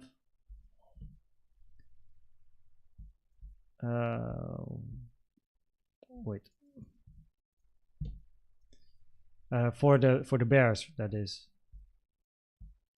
1, 2, but I have to check this diagonal. This is just an idea, but I think wave 3 is longer than wave 1. Yeah, it is, which then means an expanding diagonal, but an expanding diagonal both on linear and yeah. So okay, the reason wave 3 is longer than wave 1 means that now this has to be an expanding diagonal, because in a contracting diagonal, wave 1, 2, 3 should be shorter than 1, 4 shorter than 2, 5 shorter than 3. Problem, 3 is longer than 1. Now with the new rules in Elliott waves, it's not an invalidation for a diagonal, that is. A diagonal wave 3 in a contracting diagonal can be longer than wave 1. Probabilities wise, it still doesn't happen often, but it is something we have to consider. So it's not an invalidation.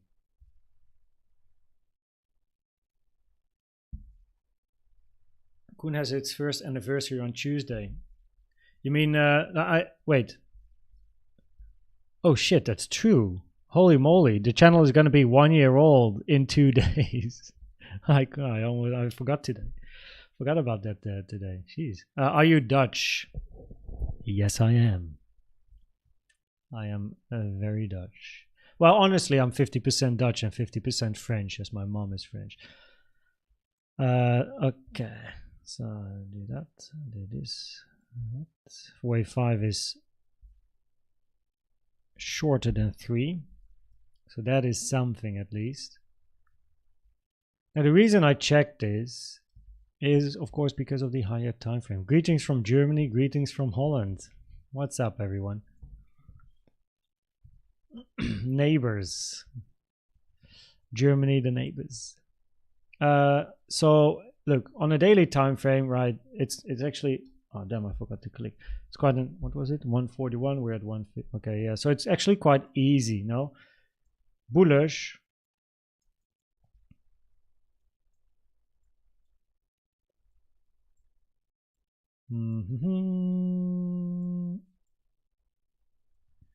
I would like a wave 4 now against the resistance where we are potentially finished, but is it short? It would be quite short, no?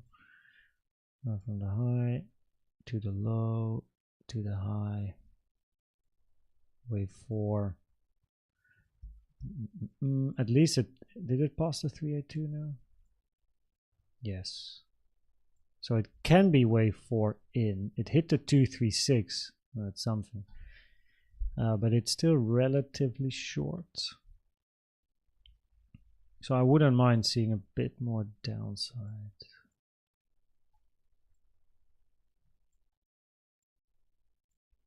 Okay, point of control. Put that on the chart.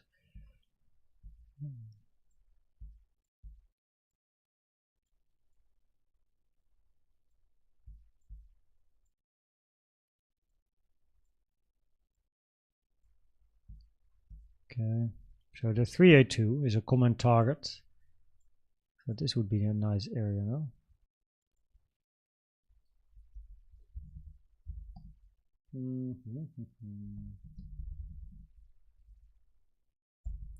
If price comes down one more time, I mean, wave 4 can be anything. Also a flat. You have like the thing is we're at resistance, right? Clearly, monthly, weekly point of control value area high. It truly is going to be level by level here.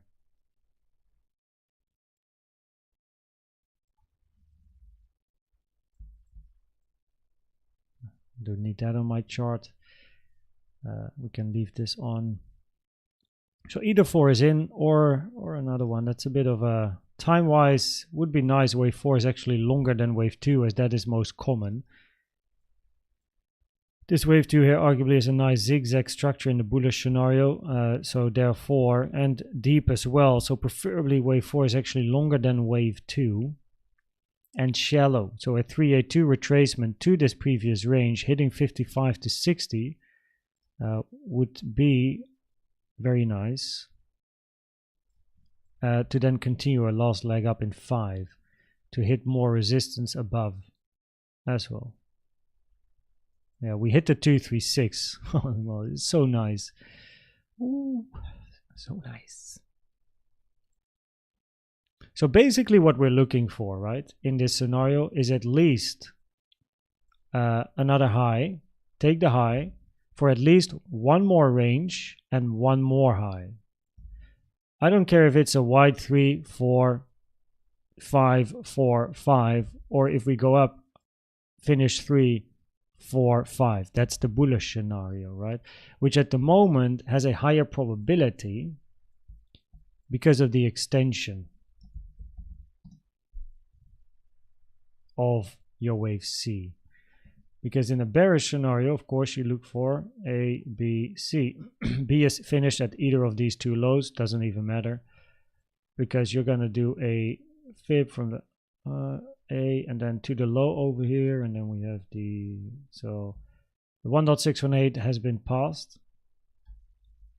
right? If you do this, we hit it. But ending wave B here, this would be either 1, 2, can this be a 5-wave structure? Can we have a flat here? A, B, and then a C? But that would be a running flat. Running flats are more rare. A, B, C. If this is C, running flat, that would be the least common, or in other words, the most rare flat pattern is a running flat.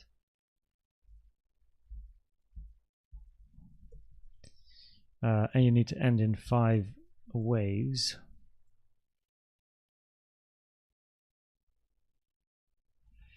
This looks very 3-wavy, no?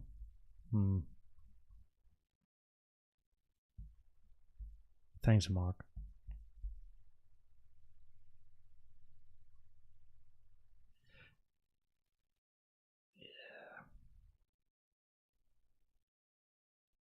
This looks more 1, 2, 3, 4, 5. Correction 1, 2, 3, 4, 5. Looks more zigzaggy. So arguably probabilities here are higher for this to be a zigzag. Potentially a double zigzag WXY, which would fit nicely. Because if this is a double zigzag here, we can't label this a C, neither a Y. So therefore it increases probabilities again to the bullish scenario. So yeah, probabilities are higher for the bullish scenario. We are at resistance. Clearly, we are at resistance. The first great area of support is between 55 and 60. And you definitely want to hold that area. Because if you move below and you go to the 618, which is still very low, but yeah, that would be an invalidation for a 4. So, and we also have a little bit of resistance here at 70. So 70, 60, and 55. That's important. Yep. Okay, there you go. Let's put this in there. Very nice. Puff. I see it takes about 15 minutes usually per alt, actually, not 10. Okay, there we go. Ethereum. Yes.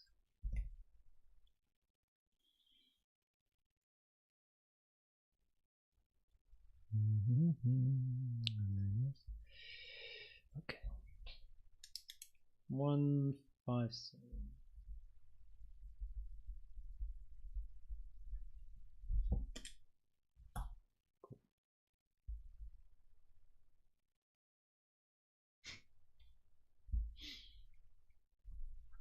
Okay.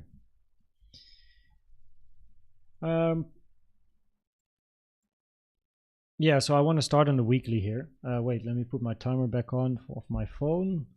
Start. Expanding flat is indeed the most common flat. What's up, Nick? So on ETH, things were actually quite easy from a not Elliott Wave point of view. When even disregarding Elliott Waves, what you see on the chart is different confluences. I don't even know why this line is in confluences. That shouldn't be there. So yeah, let's leave this on. A volume profile taken from this area of the chart gives you the value area low, blue line, point of control, red line, and the value area high at 3566. Resistance. Testing for the second time, which increases probabilities of continuation. We closed inside, but just like I like to say with Bitcoin as well, if we end this week above the value area high, meaning above 50.5K, you like to see a retest, preferably, that holds, which didn't happen.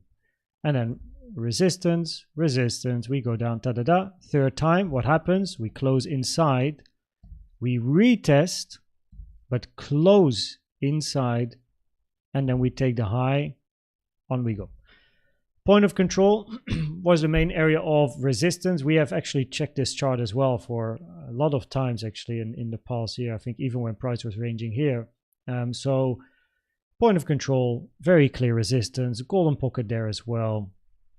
Of course, we expected a rejection here, and now we are moving above this level. Now to the upside, there's not too much resistance where it is now. We have a small point of control, the small red line at 3110, then a monthly 3280, weekly 3520, and the value area high at 3566. Arguably the most important area of resistance is this,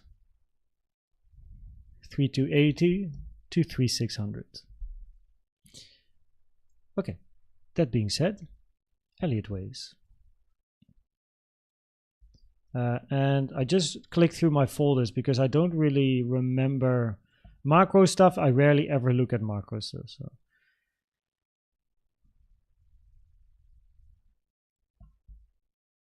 May have been Young Kun doing this at times.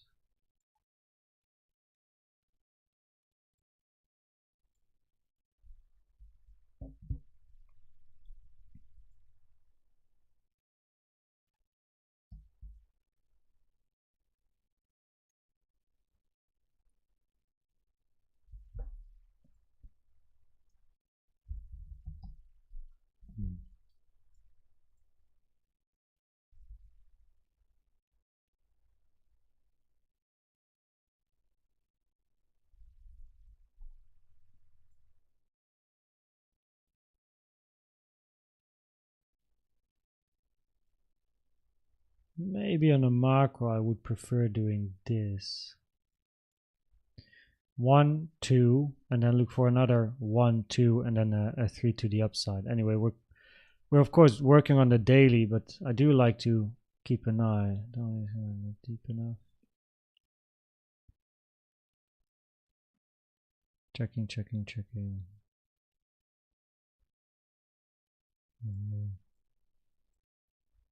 Probabilities. Confluences. Yeah, all of this is very, very old. What's the text? Oh, now we know about that one. Okay, let's zoom in ourselves and just check this here.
Didn't hit the 886.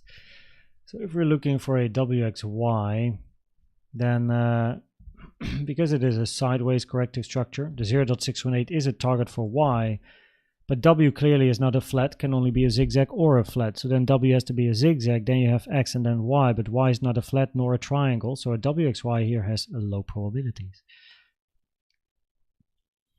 So of course the bullish scenario is a 1, 2, 1, 2, 1, 2 or a diagonal, but we'll get to that in a second because that's too obvious to start with. So I want to start with, is there a possibility to have a bigger corrective structure here? Which would be incredibly big compared to the impulse, of course.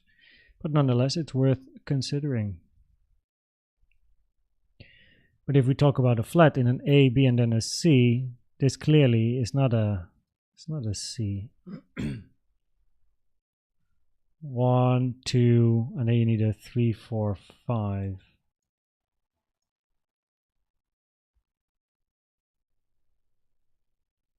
One, A, B, C. Oh wait, A, B. 1, 2, 3, 4.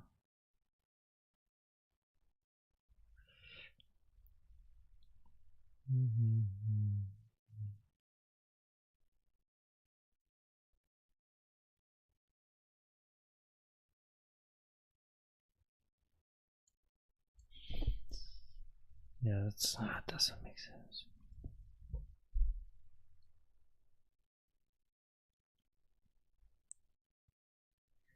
So there is the potential here for a flat, yes, A, B, C. Down, down.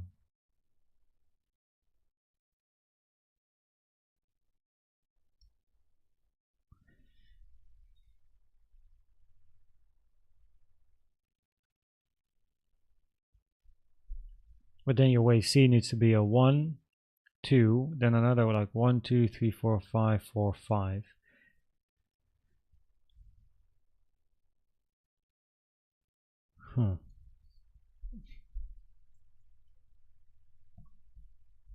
Oh wait, but then it is still a 3-wave structure, another C. 1, 2, 3, 4. Oh wait, 1, 2. Oh no, in a diagonal you are not allowed to have a flat. Never mind, what are we doing?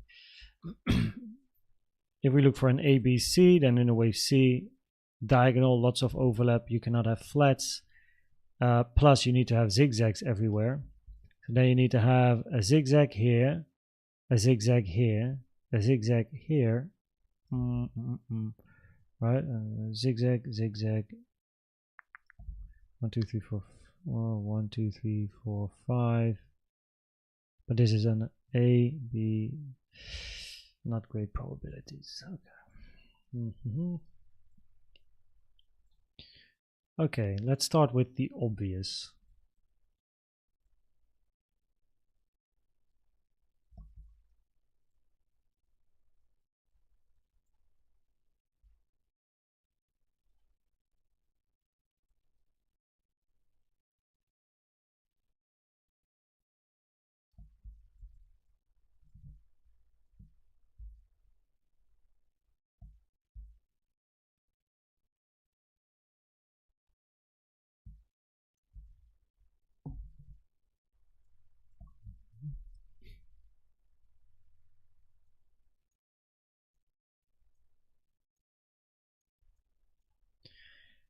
Now it has to be said that a double 1-2 on such a time frame is very uncommon.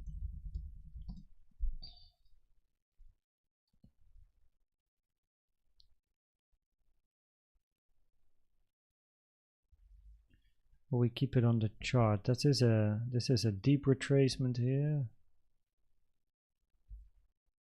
We are now not on the log. I'm not sure if I want to use log actually. 200% maybe I should. 786.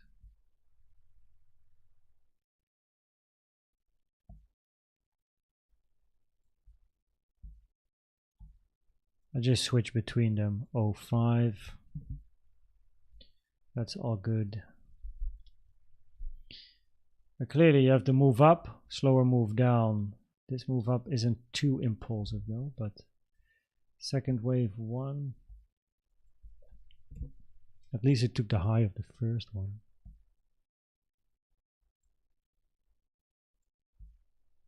And it's shorter.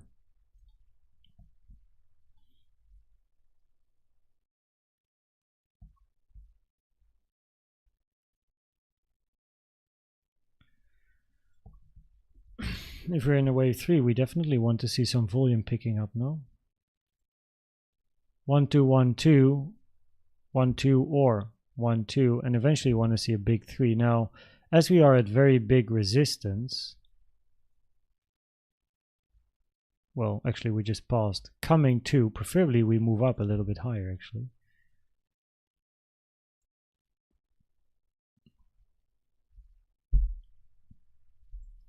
Oh, wait, this is bull. I'm just going to put the scenarios on the chart here. Diagonal, is this still a thing? Let's have a look. Diagonals are also more common on lower time frames compared to higher time frames.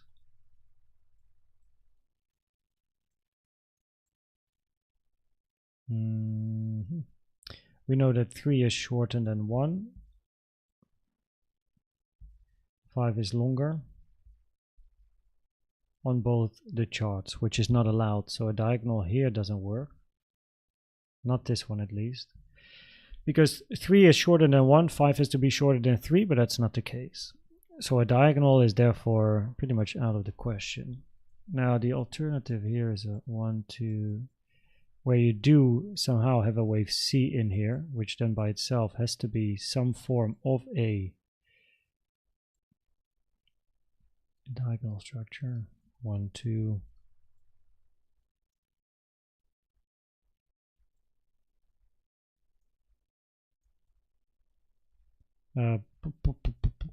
But this is a running flat, which is rare.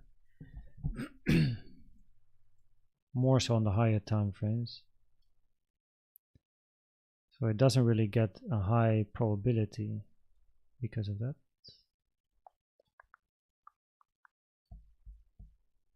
But we do put it on the chart because we have to consider these things. 0.618 touched, yeah.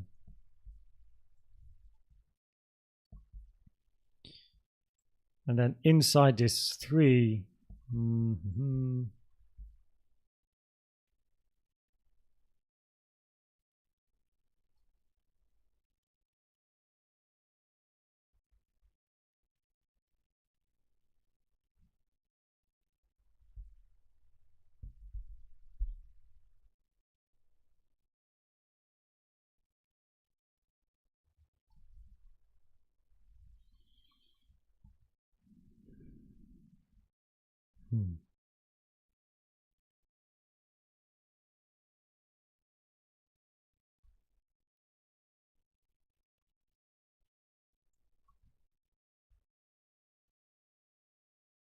I would like a 1, 2, 3, 4, 5 here, but calling this a 5 waver, 1, 2, 3, 4, 5.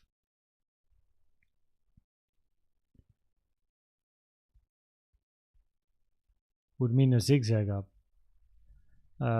This is such a short range, which fits nicely here. This could still be a 4, but then how is this explained? This can only be a new 2, or a, a 2 in a bullish scenario. Quite disappointed with the volume on ETH. Have we covered Sol? Yes. Solana was at 1 hour and 41 minutes in a live stream.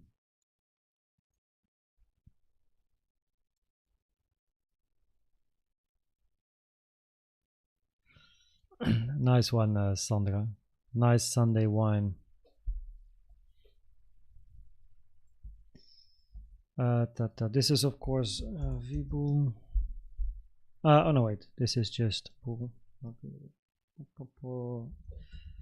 impulse.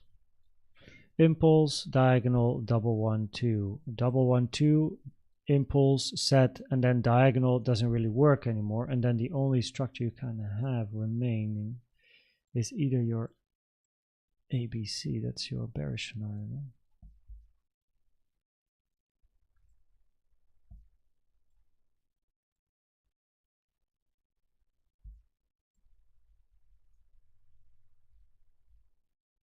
Wait, what's this? Settings? Yo, did TradingView when I refresh change this? Why is the settings is this icon now? Interesting. Oh. Yeah. Fiance.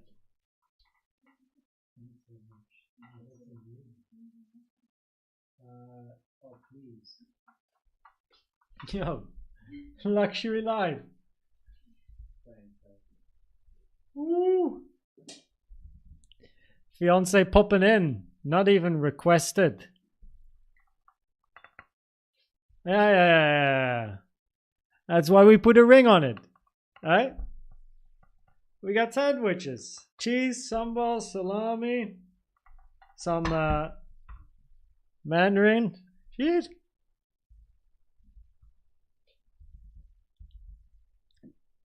Yo, get yourself a girl that does that, right?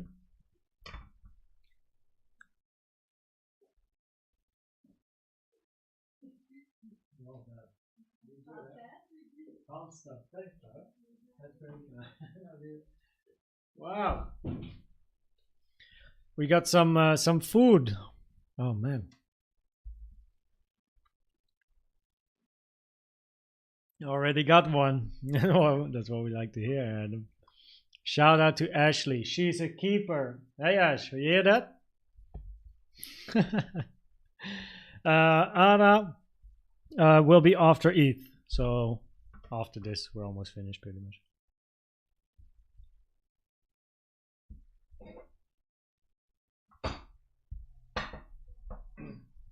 Very nice. Now I will take bits and pieces, but we do have to continue. Man, I love manner.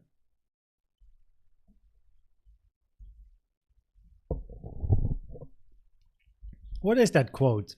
Love goes through the tummy or whatever it is. What's that in Dutch? Like the Dutchies may know.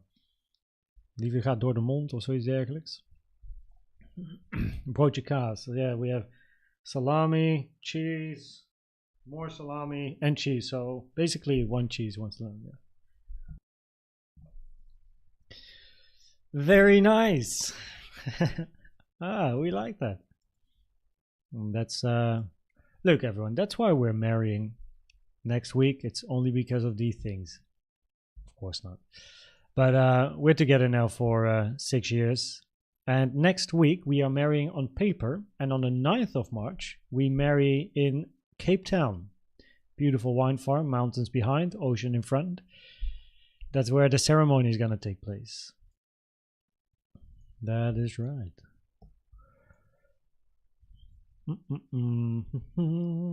Now, preferably actually on, where's this wave C? Ooh, the 1-to-1 for wave C is in confluence with the weekly and the value area high, so that is important. Liefde gaat door de maag. That's the one, yeah. Love goes through the tummy.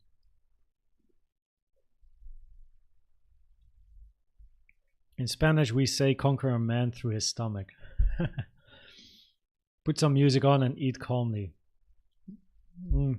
First, we'll finish eat and get this sorted. So, yeah, we'll get there. This is the log chart, linear chart. We're already in wave C, in the wave C target area. Not really a fan of a WXY per se for a double zigzag, like WXY. X is too deep, so I prefer an ABC, but then a running flat's not common. So let me just put this down and think about what we have here. You may also realize that I have less stuff on my chart with Elliott Wave, like extension and things, but that's because I usually only put that on the chart to explain it in videos. But of course, I got stuff in my head.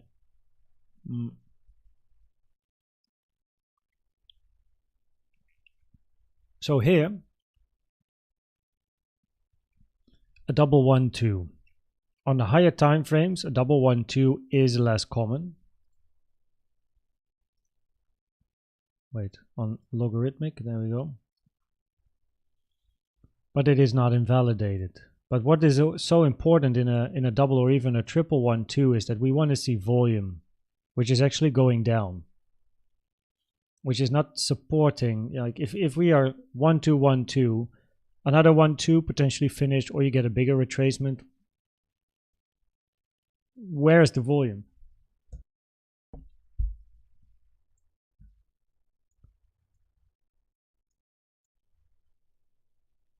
One, two, three. So what we're looking for locally, this looks like an impulse at the moment because of the extension here. 1.618 is passed, so we're looking for at least a range the size of this to form, and then one move up in F5. And then we gotta wait for a bigger retracement eventually. But a double 1-2, the volume is a bit mad. Then you have the impulse, where that you have a running flat in a 2. We're looking for a 3. So we could have another 1-2 and then eventually a 3. But where is the volume? And then you have an ABC. Running flat in B. And you're gonna look up for C. Now on ETH is of course very much related to Bitcoin as well.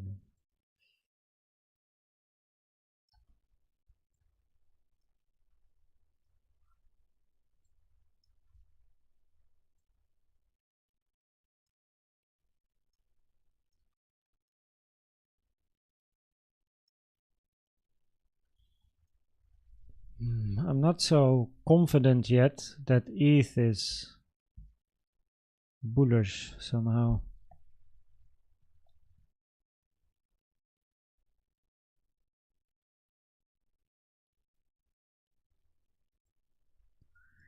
This is your latest impulse up. ETH made the low before the 382, which is less common for a 2.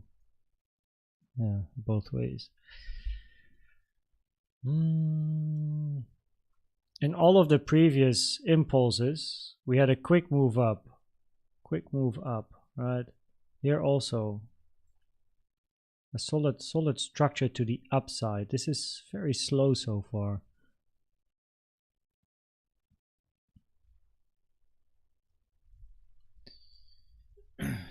Now, I don't like to say, based on price action, the probabilities are higher to still take the low. That would be that would be something. Then Bitcoin has to tank as well, though, if that happens.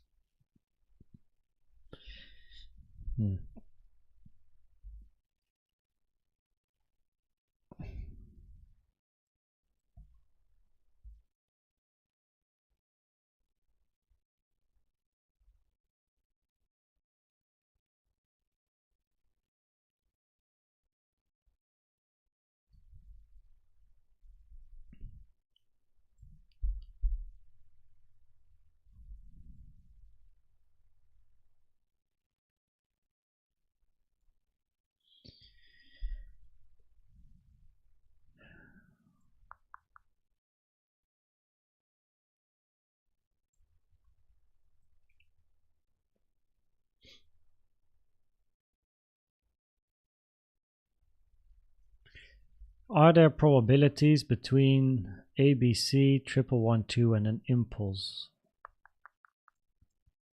They all have something that's like, that's the thing, it's so neutral.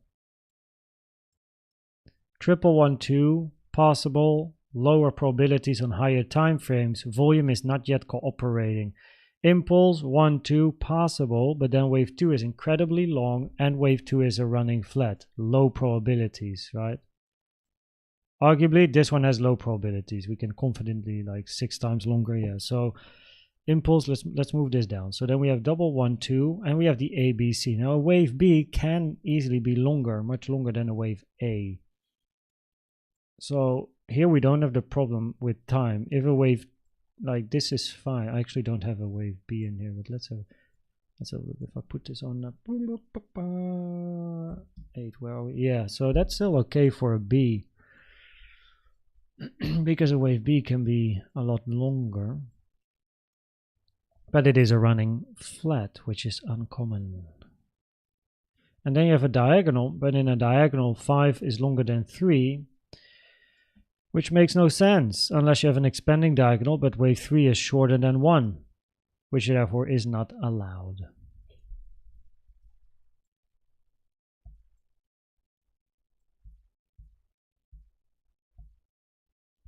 Yes, so a diagonal doesn't make sense, leaving a double 1, 2 and the ABC.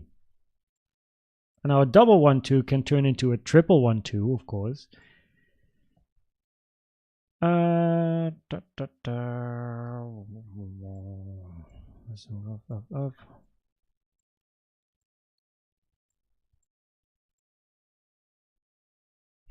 M58, that's pretty much true, no? Take a look at Bitcoin. Nah, nothing special, right?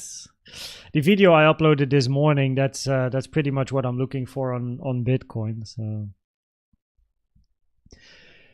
okay, so a diagonal is not what we're looking for. We're not looking for diagonal. Double 1, 2, possibly you're then already working on a 3. It's just that the volume, where is the volume? Hello everyone. Like, what do you want? Break all-time highs before volume comes in? Where is it?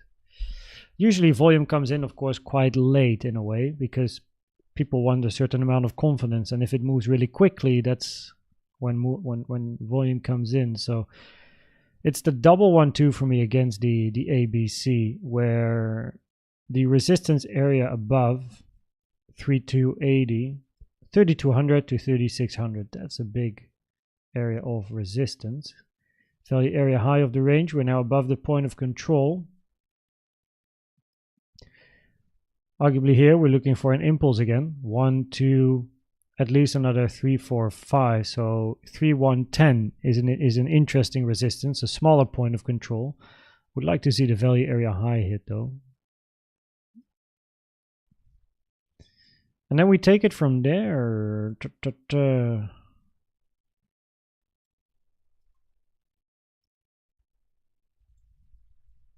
Man, where's the volume there? On a weekly time frame, locally at least, since the low here, we have increasing volume, but you definitely want to keep that up, no? So yeah, double 1, 2 ABC, double 1, 2 possible, waiting for the volume, higher time frame, little less probability, but then we need a 3 now. 1, 2, 1, 2, maybe another 1, 2 finish here. You look for 3 up. Arguably you have a, for a triple 1, 2, you want actually a deeper retracement, but we're now above the point of control. The only way I turn bearish again is if we lose the point of control, right? Over here you can see it was resistance, flip it to support on a weekly time frame here on the you know, higher time frames, of course, in this case. You don't really want to go below the point of control and start closing here again. Probabilities would be higher now to move to the upside. Lower time frame 1, 2, 3, 4, 5 has a higher probability, looking for at least another range and a move up. Point of control 3, 1, 10, and then we have the 32, 36 area. Very important area of resistance. So yeah, ABC, also the wave C target area is there on the log scale, because the 1-to-1 is in confluence with the value area high in the weekly. So that's it on ETH. So what we're saying on a daily is that from the recent low right here, probabilities are higher. This is an impulsive structure because of the extension, right? Past the 1.618, increasing probabilities. This is an impulse. Now in an impulse, we are looking for 5-wave structures. 1, 2, maybe another 1, 2 here, but then 3, 4, 5, 4, 5. At least we're looking for a bit of a longer sideways range and then another push up. But considering resistance, my next area of interest would be 3,110, which of course is quite a nice move to the upside still in that case. And then we get to 3,200, 3,600. So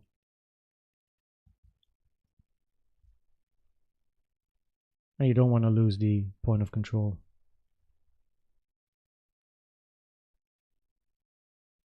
So that's pretty much it now.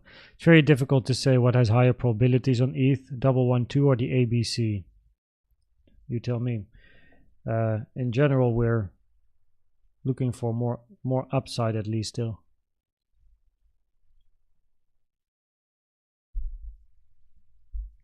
And then we have to take it from there. So yeah, there you go. Okay, chat. I think what we're going to do before we jump into ADA. Wait, I think actually ADA is...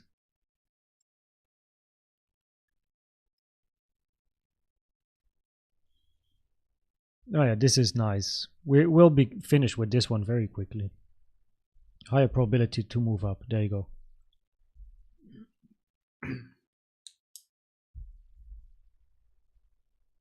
Two to eight.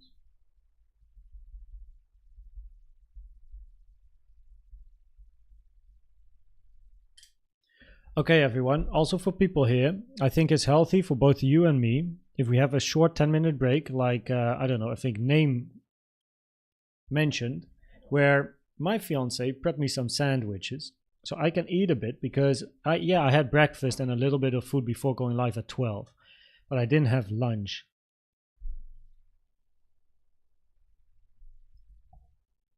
So I think what would be smart is we do a very short intermezzo. I'm just going to be here so I can answer your questions, but I'll be having a bite. For the Bitcoin probabilities, by the way, the video this morning is still the way to go. Non-copyrighted music? Is that like 1, 2, 3, 4, 5, 6. This was 6. MATIC, SAE, KASPA, Sol, ETH. 1, 2, 3, 4 left of the top 10. And then probably we will have at least 2 hours of click and spin. So all of the coins below. Wait, if I do this, does it copy the time as well? Yes, that's not what we look for. 1 second. No, I can't do that as well.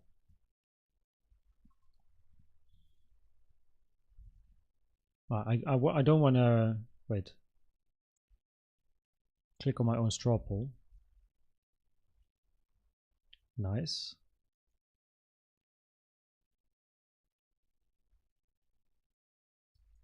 What am I doing? Quickly prep. Wheel. SAE gone. KASPA gone. XRP still to come. ETH gone. Dot and Sol. ADA gone out of here. We are prepping for later after we finish with the top 10. AVAX somewhere here. Where is it? Yes. XRP still here.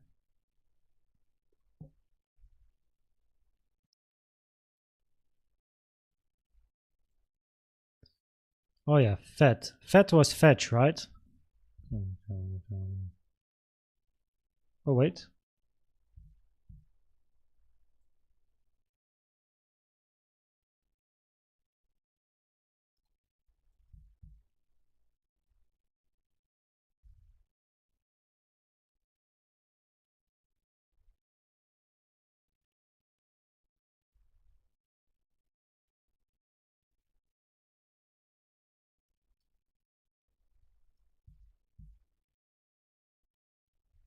Okay, there you go. That's for later. Okay.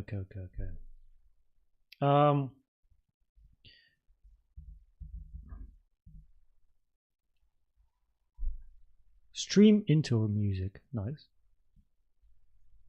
So short intermezzo before we continue. Give me 10 minutes. I'll be here, right? I'll put you on the chart, and then we continue with Cardano. After Cardano, we go to AVAX, FET, and XRP. After these three, we go to the Wheel of Fortune, and we're gonna spin and just do whatever it gives us for probably at least a minimum of 2 hours, which is going to be quite interesting because I'm very curious to see what we're going to get. So I'm going to put on some music. The thing is, it's a YouTube live stream, so I can't actually have copyrighted music. I'm going to answer your question. Why do we need? I'm going to answer your questions a bit. So the top 10 at the start was not chosen. It was voted for. Yep.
The night has come, it's cold and losing my control.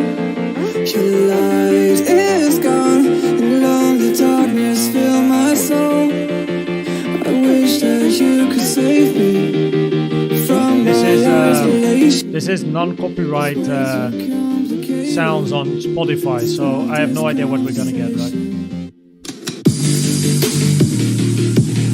Stop this conversation. We got no relation.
I have come, it's cold and losing my control.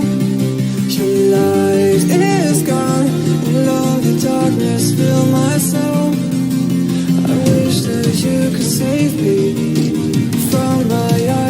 crazy. It's way too complicated. Let's stop this conversation. Let's stop this conversation. We got no relation. No relation.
Yeah, she asked for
Okay, everyone. It's almost time to continue again. I'm gonna go down real quick and then come back up and we continue. The upcoming coins we're doing is ADA, Cardano, AVAX, FET, and XRP. After these have been done, we continue with the Wheel of Fortune, right? Where we're gonna randomly pick. Probably that's gonna happen in the last 2 hours. So yeah, I added that one, by the way. So okay, give me 1 second. Be right back, okay?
Are we ready to continue? Yup, we are. And let's go. Continue. That's what we're gonna do. And we're gonna start with Cardano.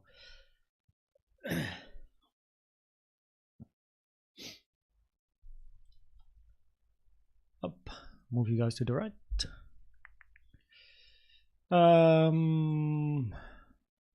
Coin coverage.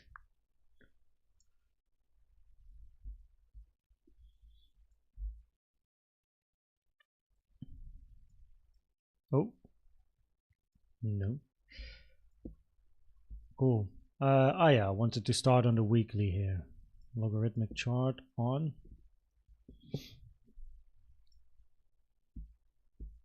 Yeah. Okay, so we have done MATIC, SAE, KASPA.sol ETH. We're now going to start with Cardano 249.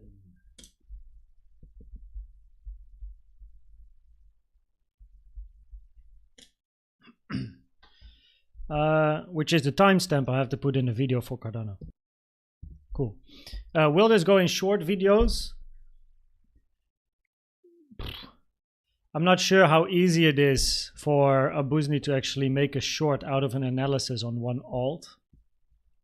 But maybe. I don't know. I don't know. So let's continue. Cardano, right? This is the weekly time frame on Cardano, and we'll get to Elliott waves in a second. But we have some resistance above us, which I think is very interesting. And on price, first of all, the key level that I had was a small monthly gap, which is this gap over here. We touched this gap for the first time, right? Came back. If we touch it again, high probabilities to fill the gap, sorry, that's over here till 0.739 or 0.74 arguably. There's an order block here, which is what I selected, but most interesting, in my opinion, is the point of control at 118 in confluence with the weekly and the monthly and the high of the order block. We had the value area low on the weekly chart here, right? Support, support, support, coming back as resistance, moving down, closing in, retesting as support. Arguably interesting to move to the point of control. So that from a range trading perspective is very interesting indeed. Now that's on the monthly. You can see the moment I go to the weekly, the volume profile is changing just a little bit. Now let me actually see what happens if I put it here. Then the point of control is below price, and here we have a point of control above price. I want to have it above price. So the low of the order block, also resistance, 0.778, and then the moment we get accepted in the order block, point of control is definitely the most interesting area of resistance. Now the probabilities for Cardano to move up are very high, and that is for the simple reason. Wow, what's this? What's all of this? Give me a moment here. What's this is invalidation for a 4. Okay, this is the 886 fibs confluence. Okay, organizing my object tree because I hate it if it's a mess. Put this in confluences as well.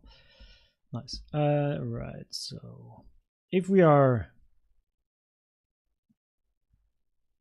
if we are looking for an impulse to the upside, right, then we are looking for a 1, 2, 3, 4, 5, possibly wave 3 in here. And then the fibs are taken that you see on the chart from the low of 2 to the high of 3. 0.382 is a common target, right, for a wave 4 as well. Bloop. And then we're looking for a 5 to the upside. Now, possibly here we're still looking, let's see, 1, 2, 1, 2, 3, 4, 5, 4, 5. So the next leg up might be a final leg in an impulsive structure of Cardano, as the 0.382 is a common target for 4. If this is a double 1, 2, 1, 2, 1, 2 continuation, the 0.382 is less common for a wave 2, more common for a wave 4. So, you know, therefore probabilities are high. You're going to move up and then go for a wave 5, where the confluences up here are very interesting indeed. Now, the reason the probabilities for actually quite a while already were higher for Cardano to move to the upside is because of the legendary 886. Don't really need anything else on my chart. You have a move to the downside here. If you're looking for a bigger retracement to the downside, there's only 3 options, right? You have either an impulse, 1, 2, 3, 4, 5, correction and continuation. So you have either an impulse, a diagonal, which is labeled a wave 1 for then a 2 and a 3 continuation, or a double 1, 2, 1, 2, 1, 2 and 3 continuation. However, for a wave 2, the 886 is a rare target. And for a wave B or X, the 886 is a common target. So the fact that price hit the 886 here increases the probabilities that everything that comes after is corrective, increasing the probabilities price is going to take the double top sooner or later. So that's that. Then of course we have the 382 touch, which is very nicely respected, it seems.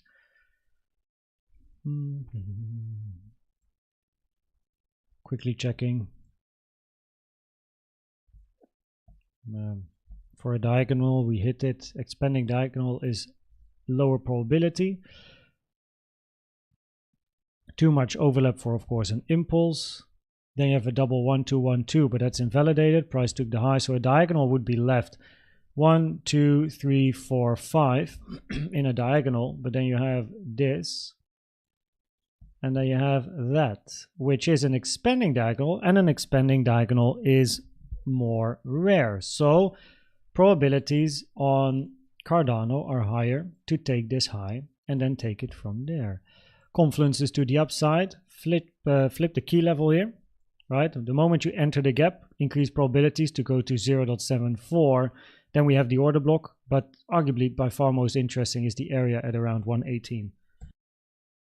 That is the point of control weekly and monthly. That's a big resistance in that area. So that's pretty much it on Cardano, really.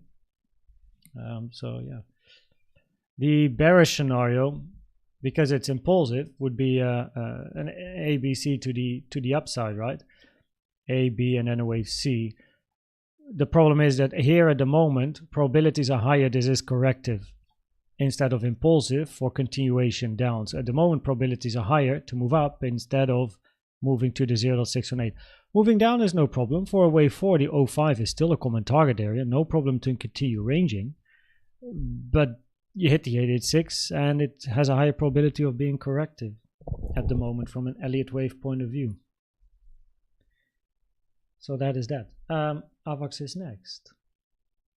Wait, did I actually add KASPA to my coin coverage? I do like to add these to the coin coverage. No, I didn't, I think.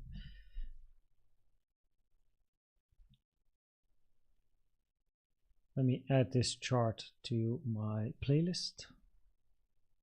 Hello? Yes. This is the right chart, right? Yes. Lotsol ETH AVAX. Do I already have that one?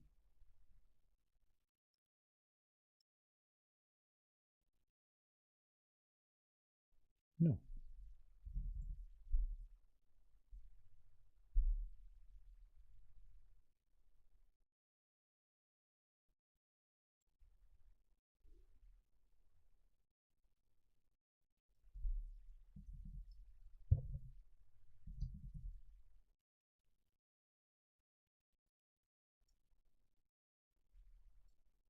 There we go.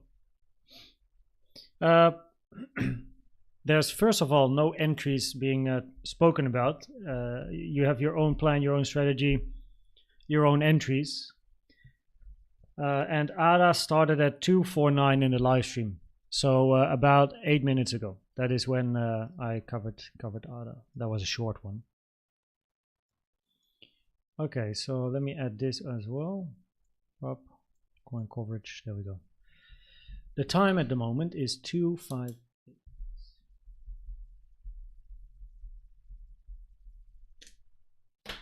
Okay, there we go. Next up, I do quickly want to go to the week.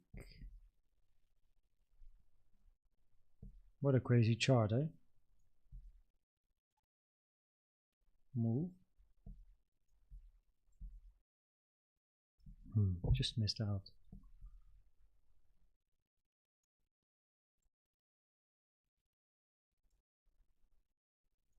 I never liked this stuff. Like, is this the oldest chart? Did it start at like September 2020?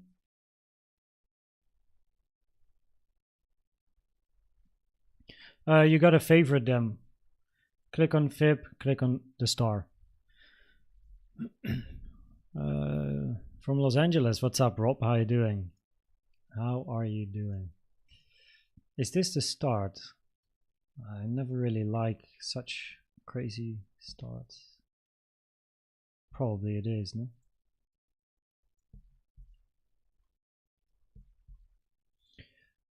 We're gonna check the chart here first.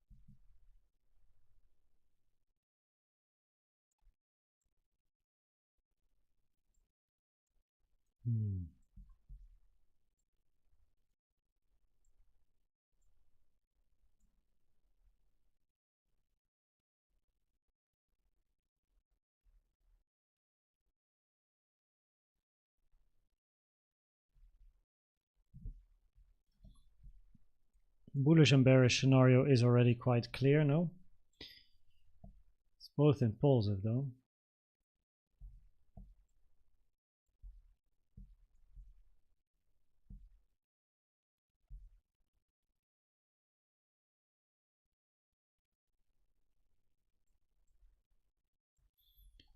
What I don't really like is that wave 4 is so short in time.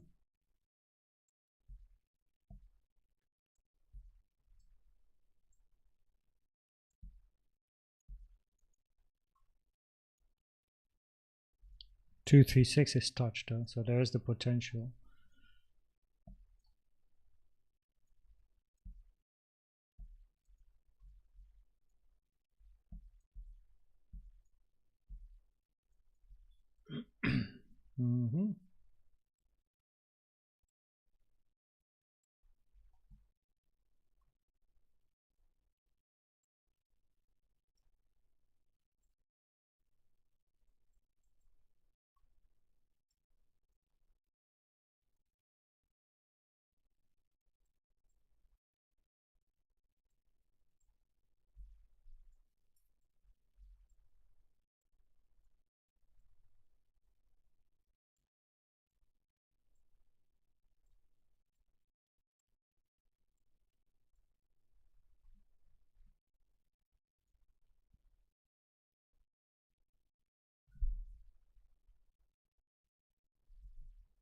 Wait.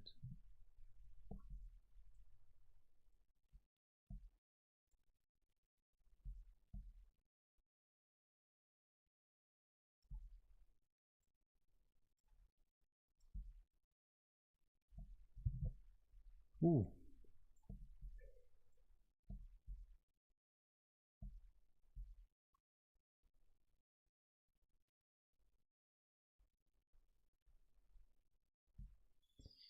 Is there a possibility for a flat? That is the big question. 1.618.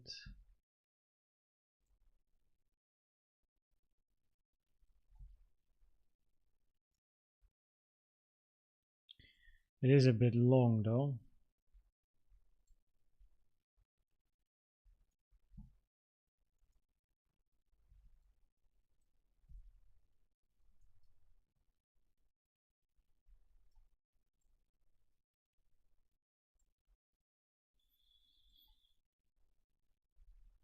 That would be the bearish scenario really. Bullish scenario would look better as a 1, 2, 3. Because if this is your A, yeah, A, B, C is optional. Same result.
Okay, so impulse, diagonal, double 1, 2.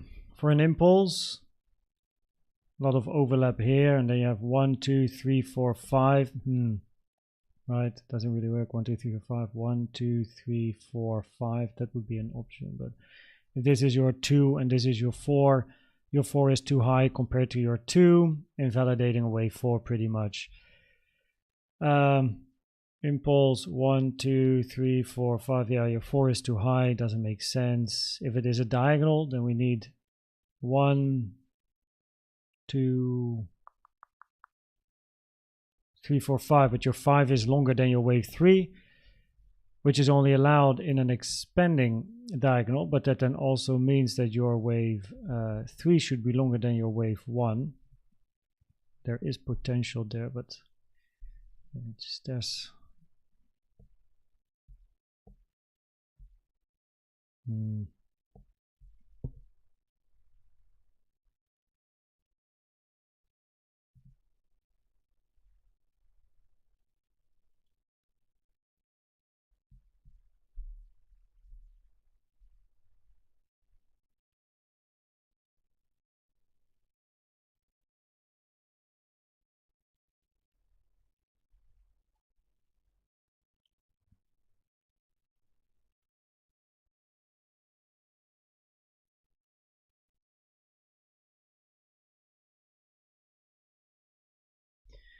impulse to the downside. 1, 2, 3, 4, 5. 4 is too high. 1, 2, 1, 2, 1, 2, 3, 4. It's just that your 4 is too high, so that doesn't work. Double 1, 2. We took this high and we took this high, so the only opportunity for bearish price action is this being a diagonal. But then it has to be an expanding diagonal, because wave 3 is longer than 1, 5 is longer than 3, so it has to be expanding in that case.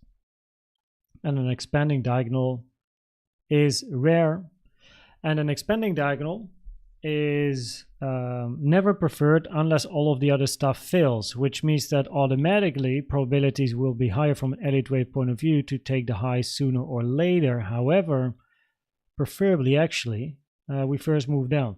In this scenario here, A or 1, this wave 4 is very short compared to 2, which is less common, but it is the range in the middle of this move up, and it does arguably fit compared to what we see here, because there's not really been a range. Like, this is all very much grind. But this is yeah, one scenario here, right? A1 and then 2B move up. This is important support, 1734 around the golden pocket as well. This is your best support area by far to the downside. And then you also have structural support, right? The previous range is always good to know about. The alternative is that you're not finished yet with a 5, so you have a 1, 2, 3, 4, 5, but that's an alternative at the moment. Where you take the high and then you move down, which can also happen in a flat, of course. So that's one to remember. The only thing I'm a bit interested in is a flat, but that's weekly time frame stuff, and I hate it when charts start with this, because I can't use this with fibs. Like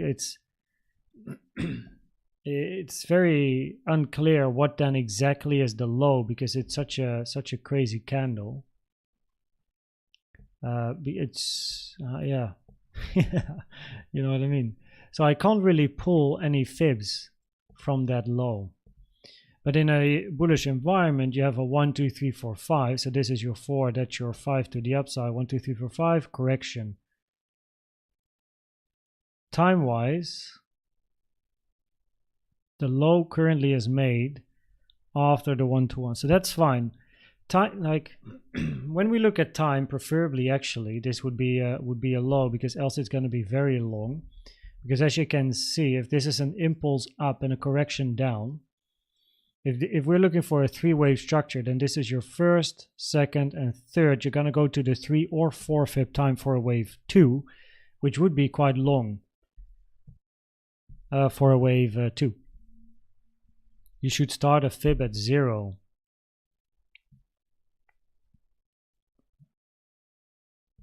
I mean, let's see what happens if I actually start it at 0. Wait.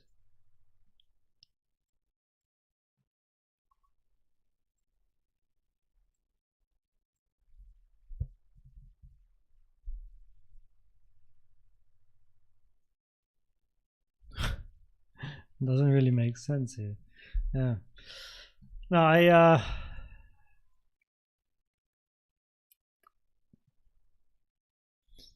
look, the bearish scenario, because that's the bullish one. You start a new impulse, you're going to be looking for a move up.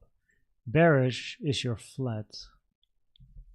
Now clearly this move up is corrective because we took the low, so it has to be part of a corrective structure. This one here. And there is the possibility that this 1, 2, 3, 4, 5 type of potentially like impulsive move is a wave C of a other flat like ABC and then move down.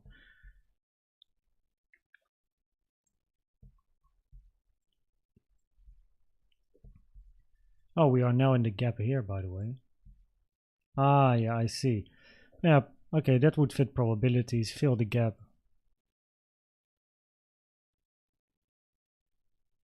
We have a monthly gap here. Filling the gap is $55. So that's a nice target to have in mind.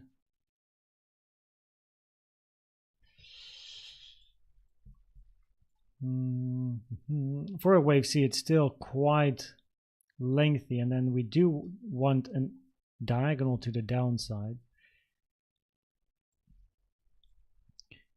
Because the target area, if this is your ABC, wave B did hit the common target area for a wave B. Wave C is getting quite long. It's above the 1.618. Then this has to be your 1, 2, 3, 4, 5, ending 5, ABC, and then get another move down. So of course on the macro, your very easy bearish scenario is this, right? ABC, ta-da. Which is always a scenario you got to keep in mind. We always have to keep in mind bearish scenarios as well.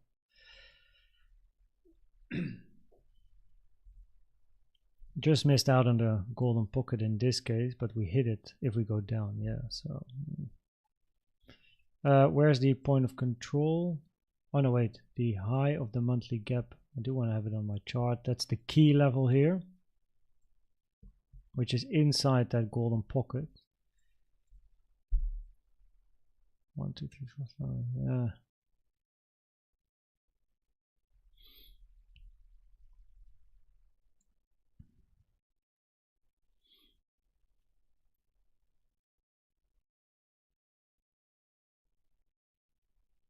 Like this move to the upside, preferably it's your A or 1 is finished as explained when looking here in this move to the upside locally. It's just that you have the potential for an ABC flat. Even though this move here looks impulsive by itself, but it can't be a wave 1 or A because it took the low. So if it is, it has to be a C in another flat structure, or it's a sharp zigzag up. But this is your bearish, obviously this is your bearish scenario, but the bearish scenario does carry lower probabilities because of time. It's gonna take a while from the low to the high. And then take one from here to, which one is lower? To there to... The 1 to 1, that's the 3. So that's, yeah, the 3 is still okay for a wave 2. It starts to get quite long though.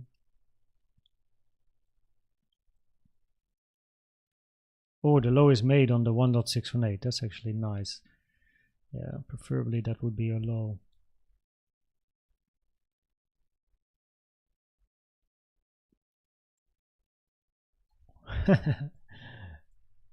It's like a puzzle. It's always like a puzzle. Puzzling, puzzling, puzzling. Oh.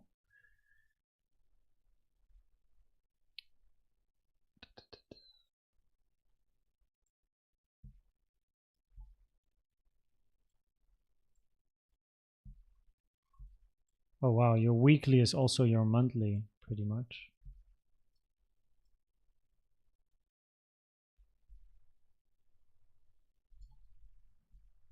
Guess what? Ta-da!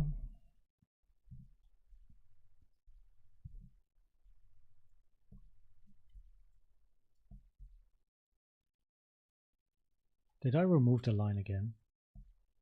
There we go.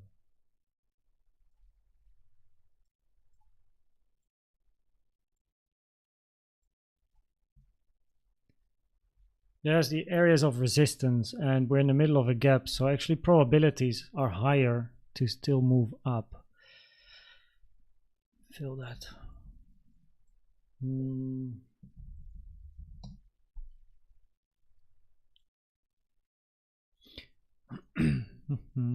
This looks quite impulsive. 1, 2, 3. W, X, A, B, C.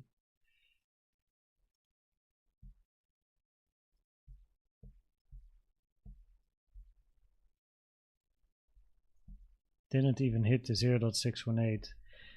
This is the only thing I'm struggling with in here with AVAX, is the fact that this looks like, look at this. This looks like a fur structure.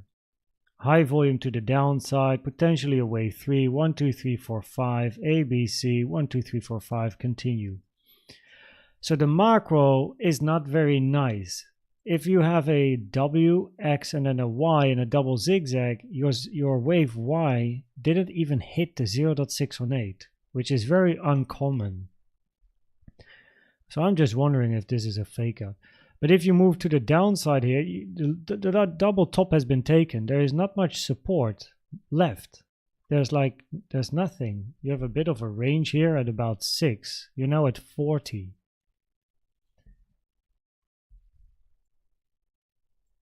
So the macro chart is not great.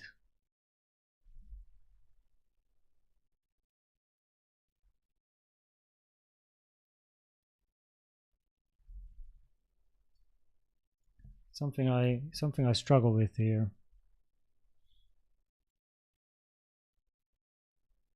This all looks corrective though. 1, 2, 3,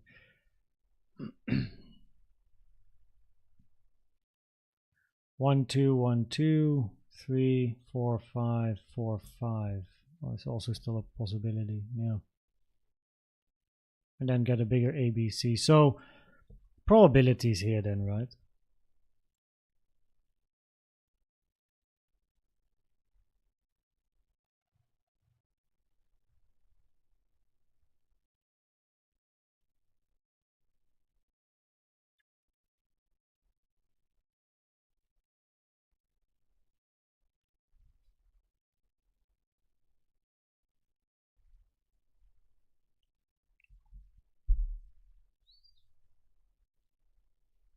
On the lower time frames, we said impulse, no, double 1, 2, no, took the high. Then we have a diagonal, which is an expanding diagonal, always lower probabilities. So on a daily time frame, probabilities are higher to take this high. We have important resistance above, important with an exclamation mark, because the macro is not yet giving the best idea of very bullish continuation. We need more for this. Taking the high doesn't mean it has to go up straight. We have important support below at 17. Yeah. But probabilities are higher to take this high sooner or later and then take it from there. That's pretty much it. This is a chart where I don't want to go to the weekly anymore. I would only observe what price does here from now on. Because of the ABC danger flat and then continuation down, or impulse or ABC up. So expanding diagonal rare, impulse not possible, double 1, 2 not possible, expanding diagonal never preferred, take the high as a higher probability, sooner or later go back down for support or continue up. I don't care, right? That's either or. So that's that, yeah. There you go. Cool. FET, that's next.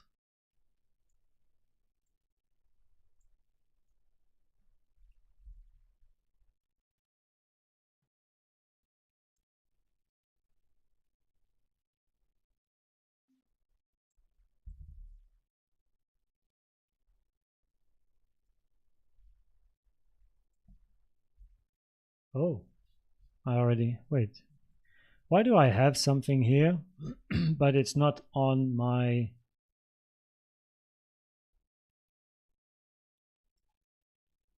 or in my coin coverage list? Must be very old or what?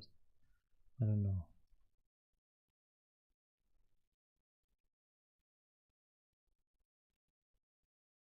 Interesting.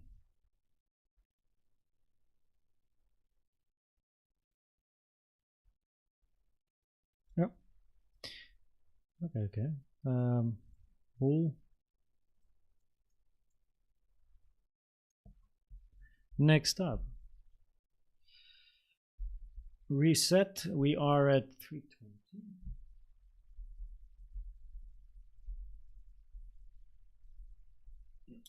Okay, nice. And then we have XRP after. Oh wait, the 10-minute break thing can be removed. Unpin. There we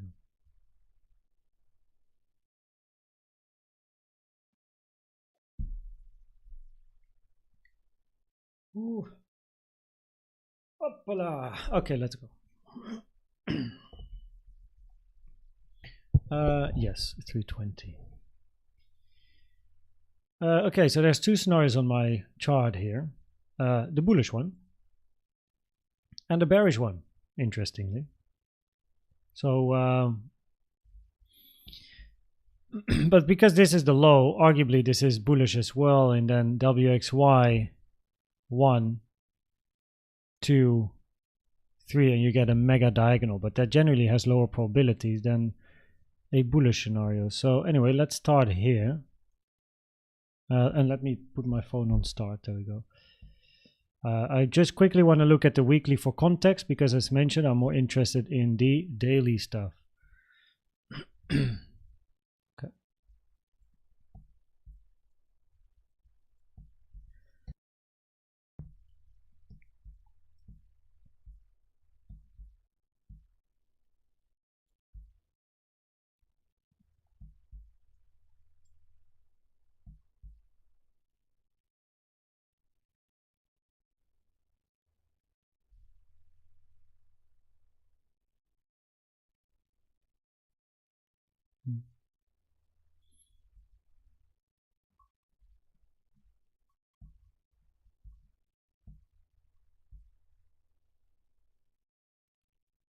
Wow, what is this to start with?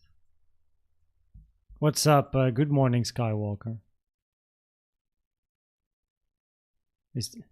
Where's your wave 4? This looks like a 3-wave structure.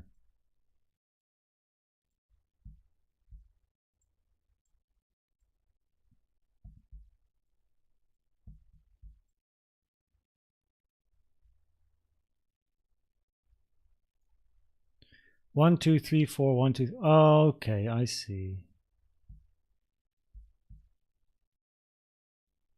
Okay.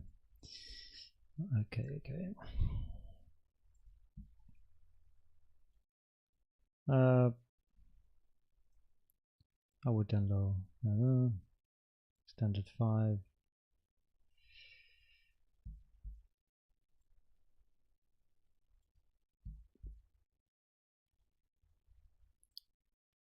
Low is made between the 2 and 3 fib time. Preferably that is your low.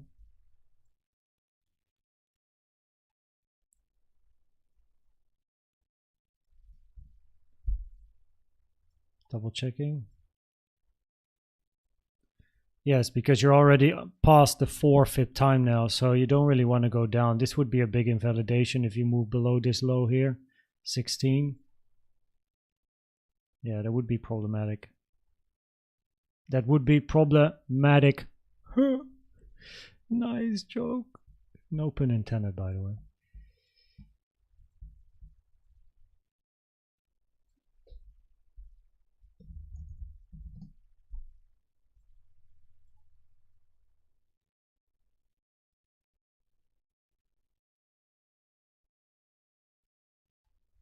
Good morning, R.S. Miller.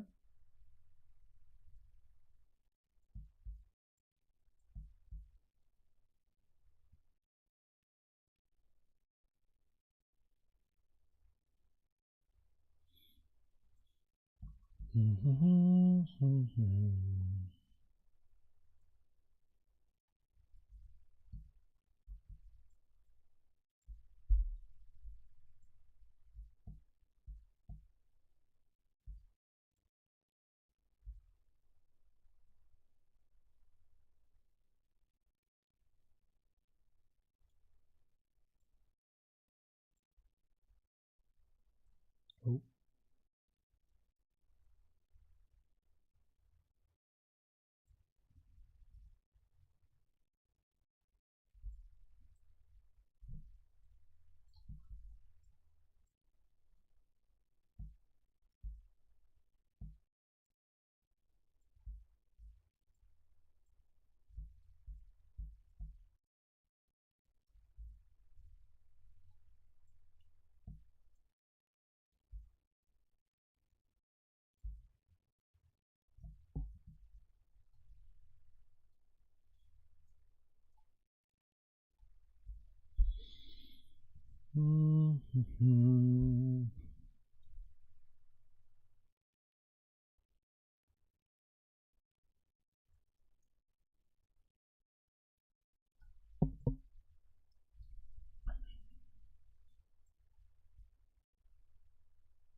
Definitely got some volume coming in, so it's a bit doubtful here. Where is your 3? Where is your 4?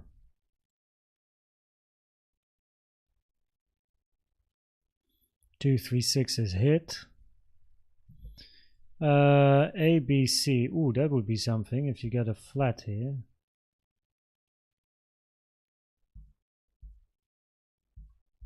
Wait.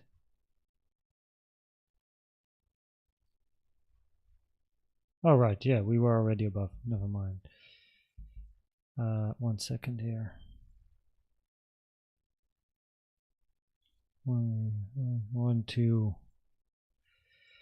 Could be very. And this is a 1, 2, 3, 4, 5. 2, 1, 2. 1, 2, 1, 2, 3.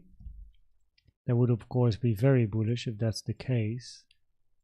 Or you're in a flat structure. Keeping an eye on the wave B target area.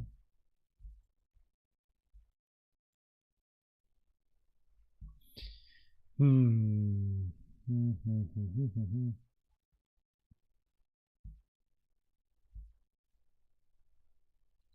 come on.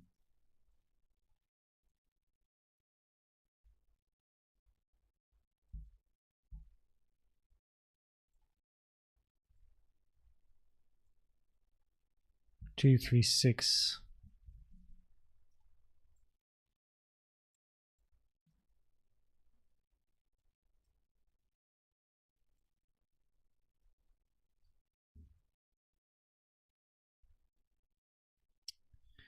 I do not like that. 2, 3, 6 bounce finished before the 302. No, I'm not a fan. That's not high probabilities that happens.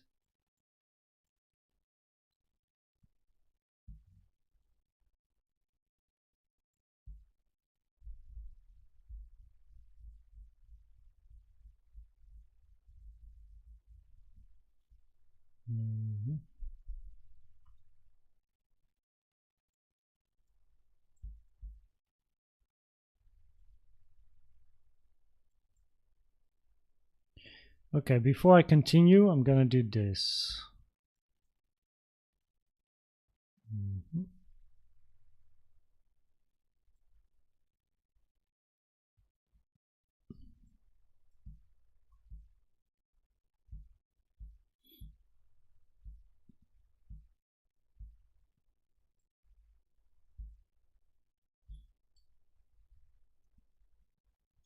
Okay, we hit the 886 and therefore probabilities are very high. We're going to take this high sooner or later. Any move to the downside now has a higher probability of being a C or Y, increasing probabilities to go above the high that we now have over here. After an 886 touch, price does, from an Elliott Wave point of view, like to retrace to the golden pocket, which is support between 0.42 and 0.36. Value area high is important as well.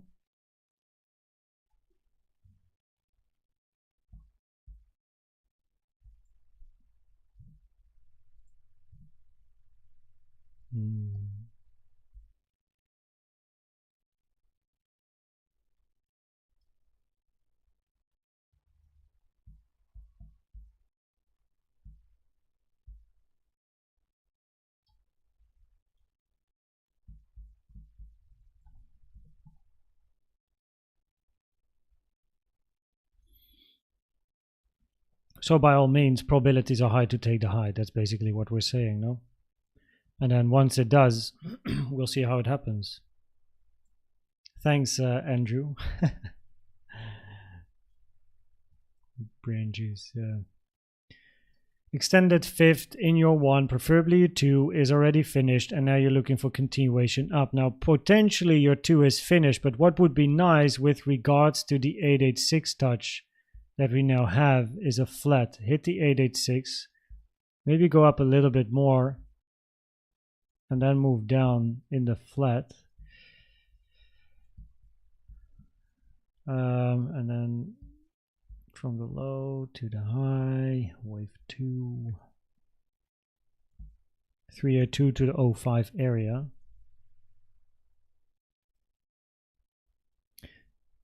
That's something I would watch out for here.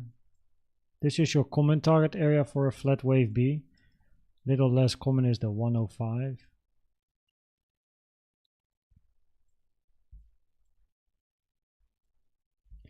Wave B most commonly is a zigzag structure, which of course is then a 3-wave move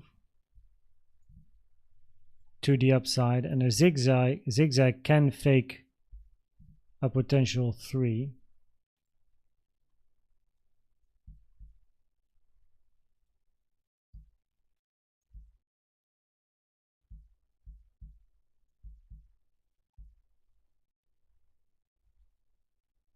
Oh. Common target area for a zigzag is in a common target area for your wave B in a flat.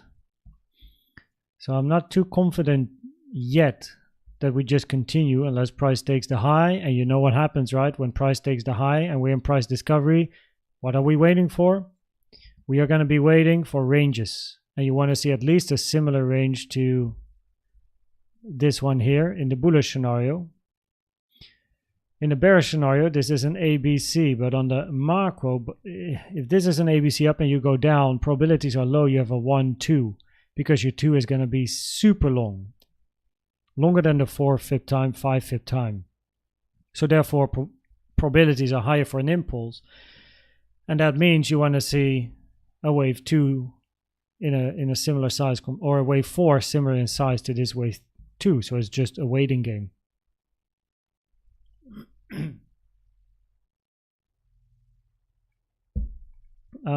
Cardano has been done at 2 hours and 49 minutes into the stream. That's when I started with Cardano.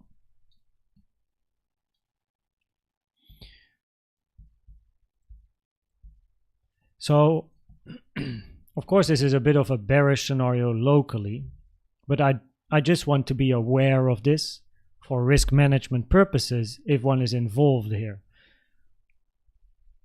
Plus, it's a nice re-entry. We have a weekly order block here as well, right? Weekly order block at around the 618, 886, 618. Yeah. Maybe a little bit higher here. Common target for wave B, 1.236, 1.38. Zigzag to the upside, A, B, C, and then a wave C to the downside, which is an impulse. But then this creates a fake high. From this high to the low, probabilities generally were actually very high to take the high because of the 886 touch during the move up here. Increasing probabilities, anything that came after the 886 touch was corrective price action, increasing probabilities to take the double top. This is what we have now done. So the moment you saw this 886 touch, probabilities high to move up. So any move towards the downside has a potential buy interest. This is your structural support, which we found as support, right? We found support on the lower degree wave 4. Now the alternative here is your 1, 2, 1, 2, 3, 4, 5, 4, 5. So 3, 4, 5. So that you now move up in a 5. So these are the two options that I keep an eye on. So then we have our 3, then we have our 4, we have our 5, and then on a lower time frame, this is your 1, 2, 3, 4, 5. This in blue.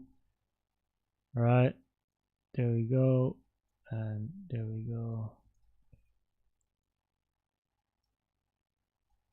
And then your 4 retraced to the price action of a lower degree wave 4, which is what a wave 4 likes to do. A wave 4 of a higher degree likes to retrace to the wave 4 of a lower degree and then find support. Fibonacci wise, from the low to the high, this is a bounce on the what, 302? Almost 236, 382 area. And then for a 5. Now the difference here is the 0.618.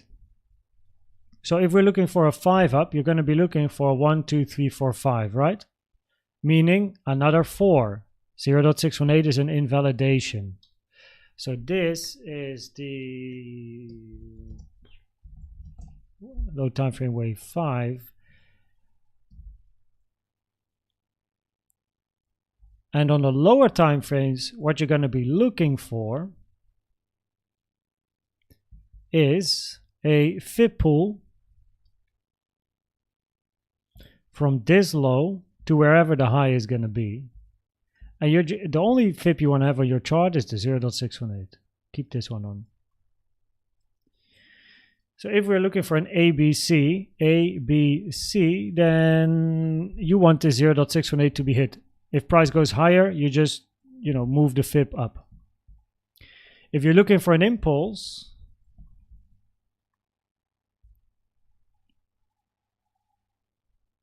one, 2, 3, 4, and then a 5, you don't want the 0.618. I just remembered that this might actually 1, 2, 3, 4. How about this being a 5? 1, 2, 3, 4, 1, 2, 3, 4, 5, ending 5, move down.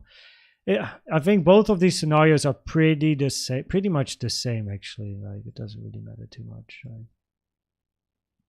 So on what is this? Fetch. The higher probability scenario, first of all, was to take the high, but that has now happened.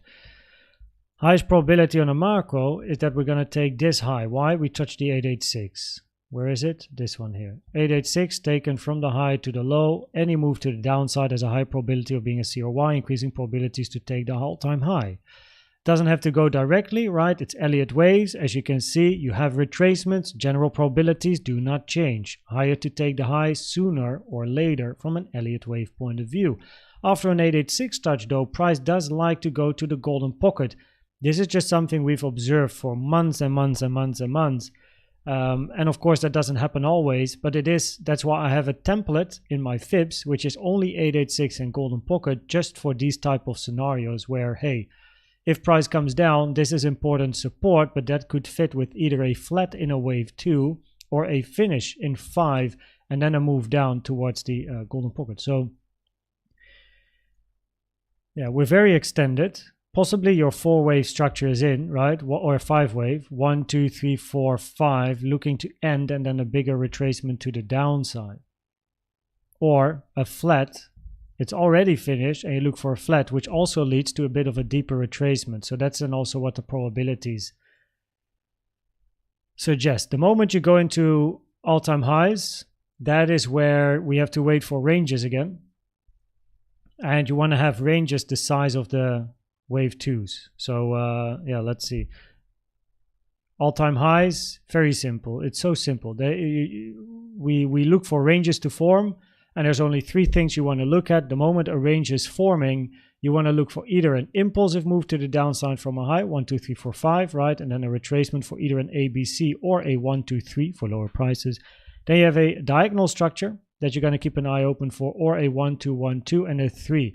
That is the way to get lower prices. The moment you get corrective price action, or the moment you start ranging above all-time highs and you have a retracement that touches the 886 taken from the high to the low, you expect the high to be taken.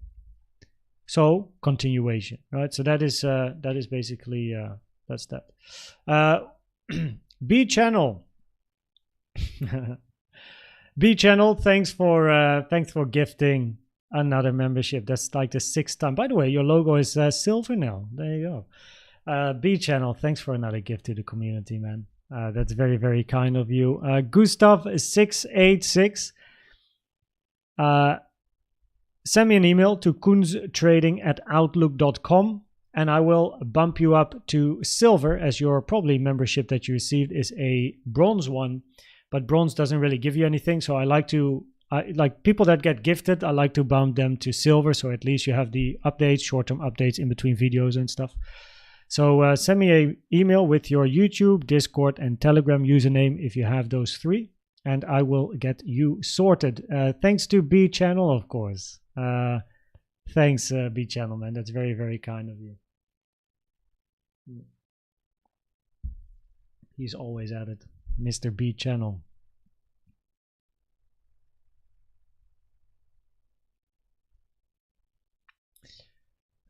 Okay, then we go to the last one of the top 10, which always seems to have a very big fan base, which is XRP.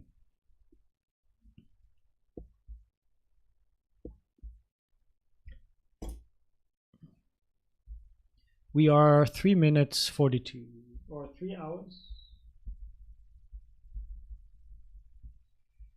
Okay, there we go. 3 hours and 42 minutes in, and we arrived at number 10 of the top 10 voted.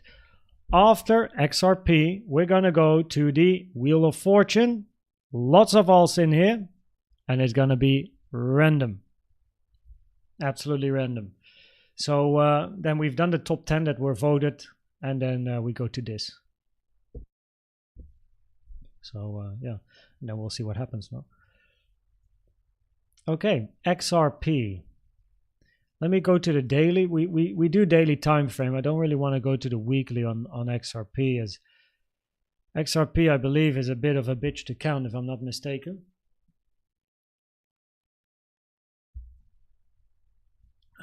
So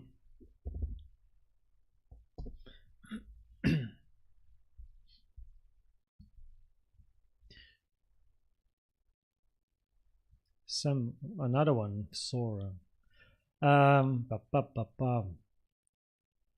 Oi is my hello. Okis and thankies.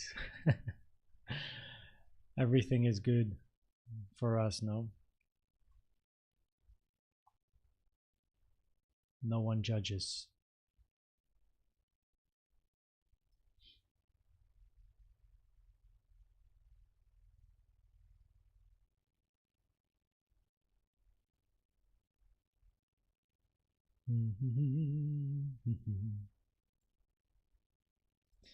Uno secondo.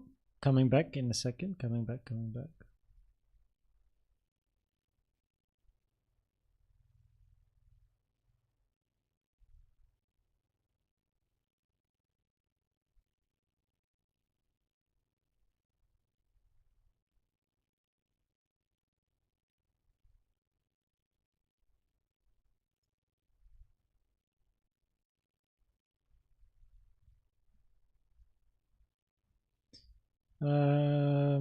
I'm just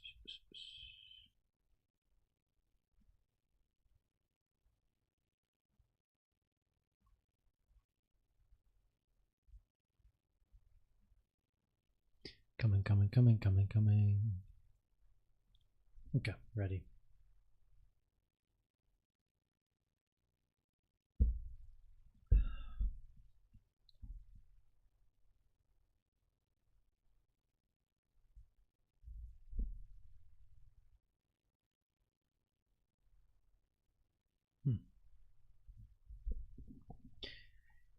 Paella. Always nice, some extra food. Okay, let's see. So of course with XRP, let me position you nicely on my other screen here.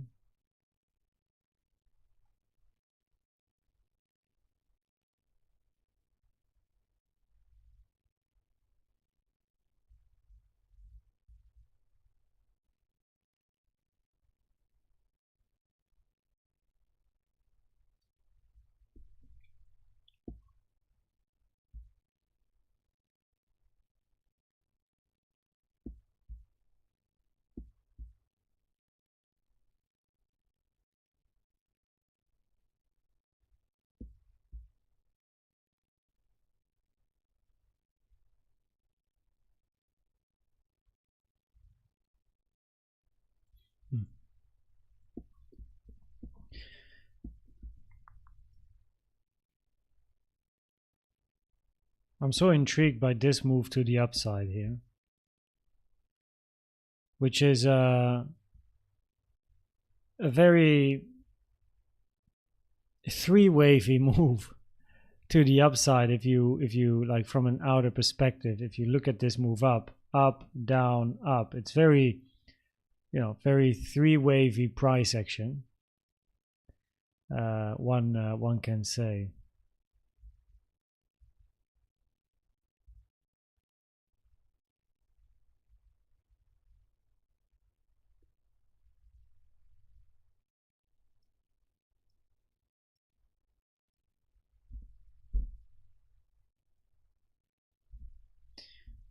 Let's zoom into the daily though.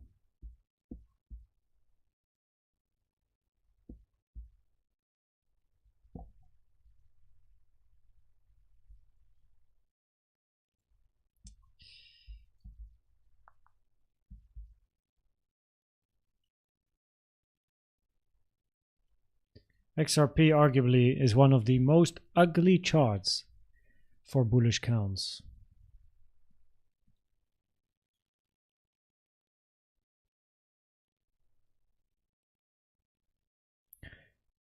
Zigzag. Y can only be a triangle or a flat structure. It's not a flat at the moment, but for a triangle, this is your 1, 2, 3. Oh, then you expect more. A, B, C, D, E, up. So that is something we still got to keep in mind. Macro bull, 1, 2 finished, which then means this is your wave 1, 2, up. And macro bear.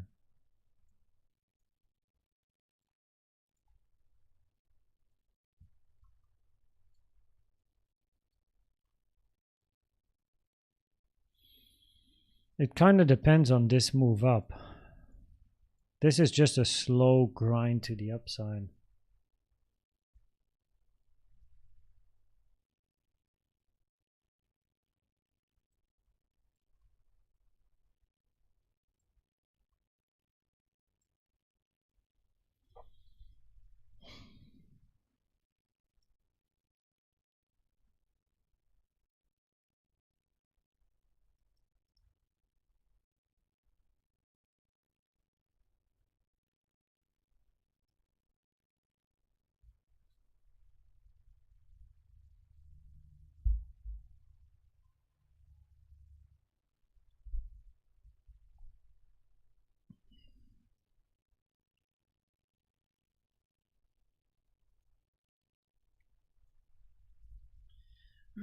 Let me think a little bit here. I'm just gonna count in my head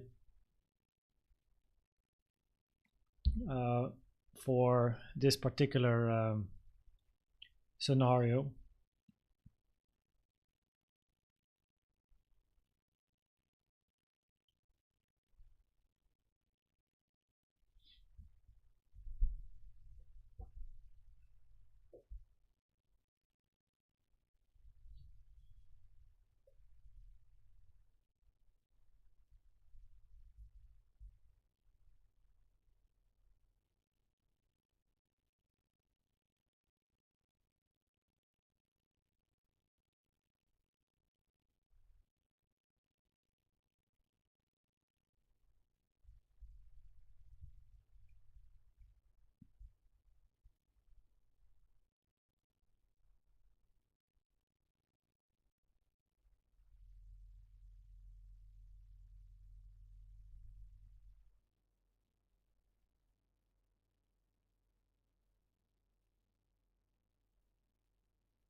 Okay, I got a bullish and bearish count in mind.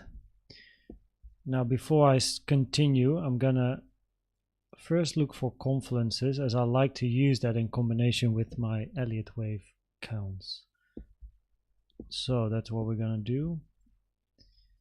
Put confluences on.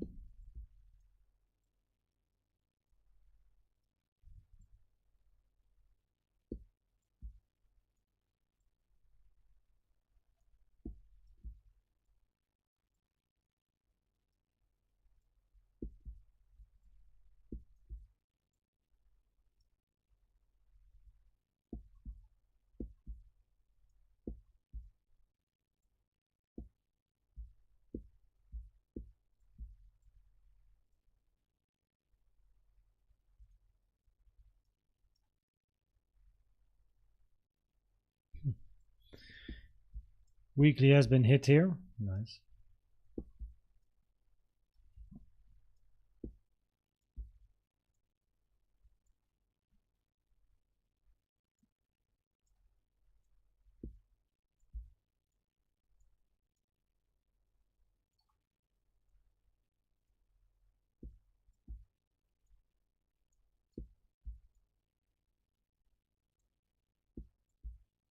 So before I put the counts that I have in my head on the chart, as mentioned, I just want to quickly get to the support and resistance areas,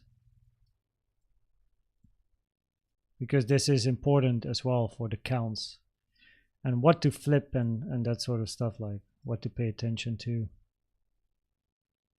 Yeah.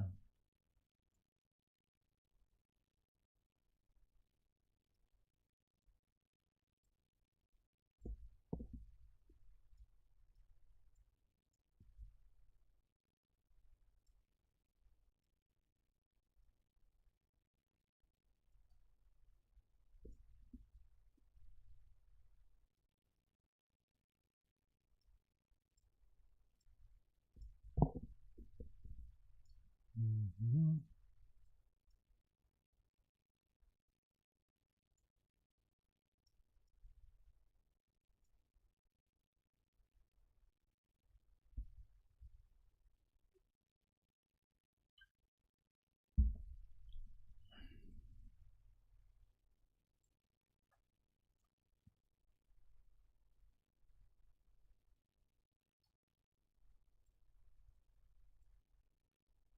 Ooh, that's a big point of control, eh? The red one.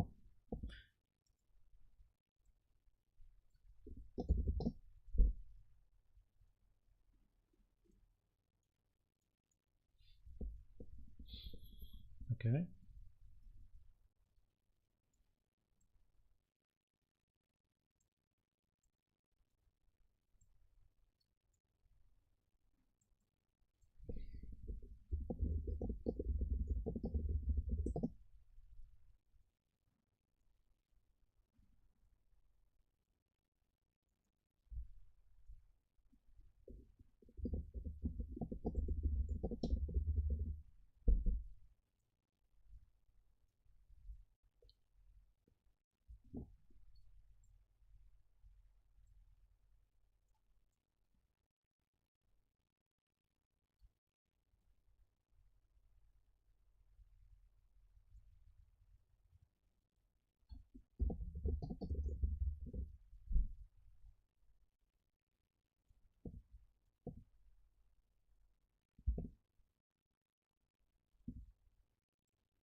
Yeah, XRP is a brain cracker, eh? It's interesting though.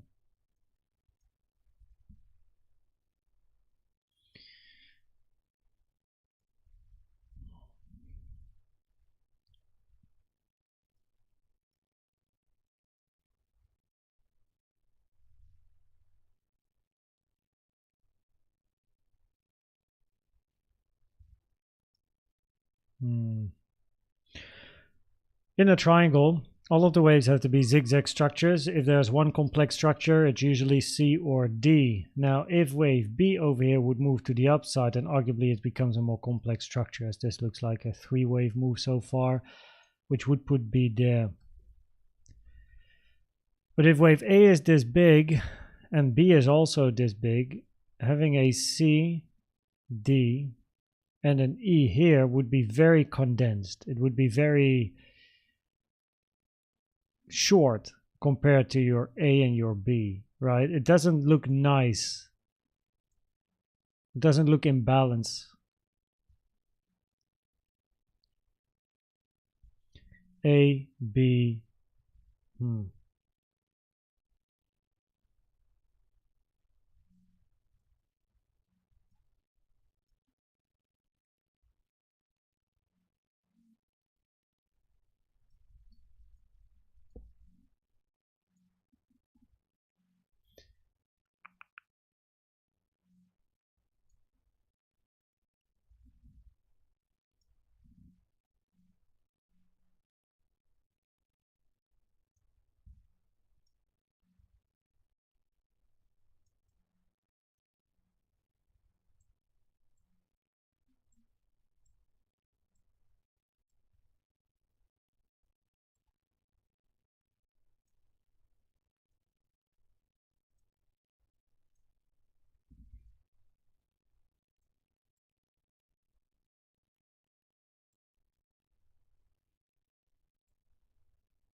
It's interesting that you didn't even hit the 0.618. For a wave Y, the 0.618 is a common target, but you missed out on hitting it.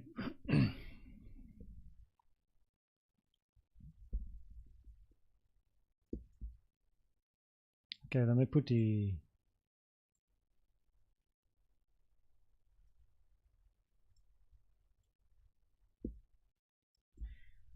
Of course, in the end, there's only two corrective structures. You have an ABC or a WXY. And we didn't take the high, so we're not thinking about a flat. But then, of course, wave C has to be a 5-wave structure if wave A is a 5-waver. So that pretty much means you are going to count this in then a 1, 2, 3, 4, 5. But that would be an expanding diagonal structure, which is, of course, uncommon as well.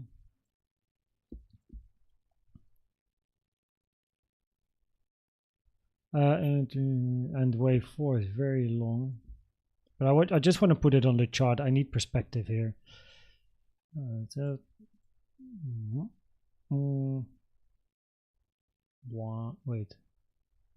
1, 2. There's an alternative to this though.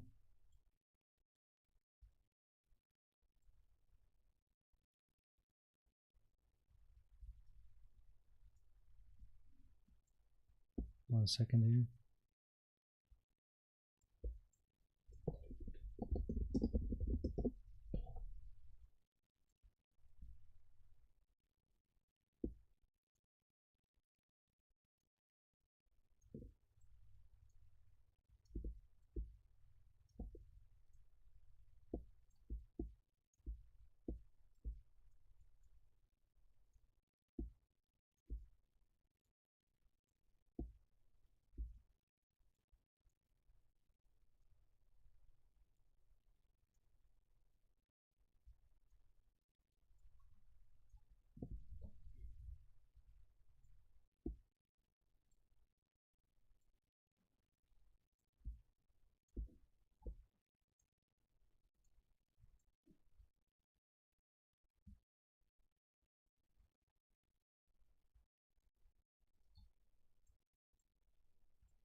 Sorry that I'm so quiet, everyone. XRP takes a little bit of thinking. Of course, usually when I do Elliott waves myself, I'm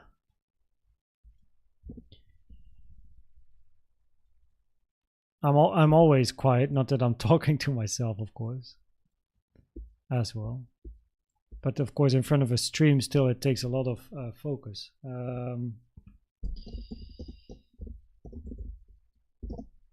Expanding diagonal 2.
because W is a because W is a zigzag in this scenario, wave Y can only be a flat or a triangle, but for a flat it has to take the high of X and then move down. Incredibly unlikely, so therefore a triangle is the highest possibility.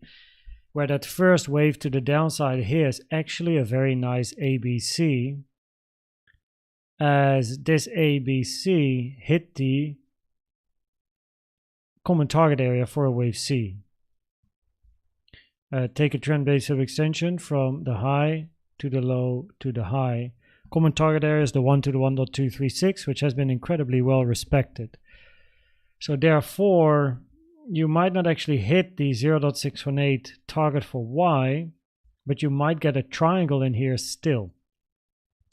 Now actually the big invalidation that I should highlight is this. This is the upper one is yeah, preferably you don't move above where I put the B now for a triangle.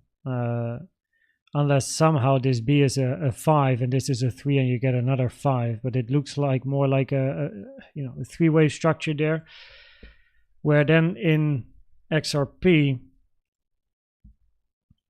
a WXY now has a higher probability compared to a zigzag.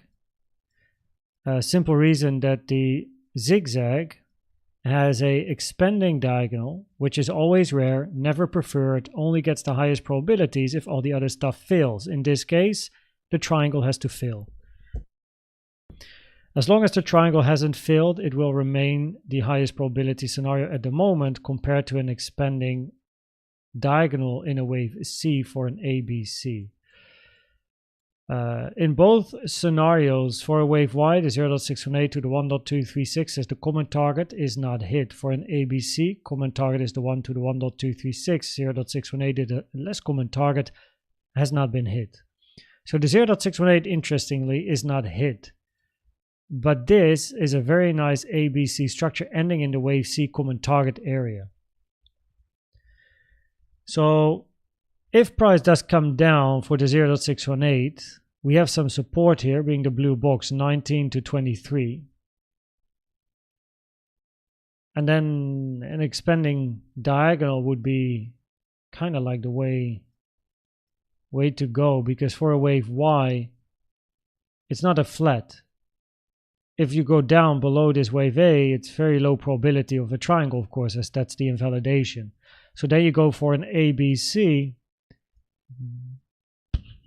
where either 1, 2, 3, 4 is then in and you move down for 5, which can end at the support here and then get a bounce.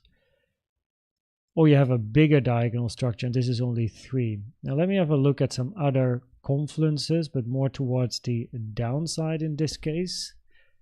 So these are confluences there, but let's have a look here. First of all, important support resistance. It's also 4 p.m. now, so it's actually nice timing to start with the Wheel of Fortune. Weekly.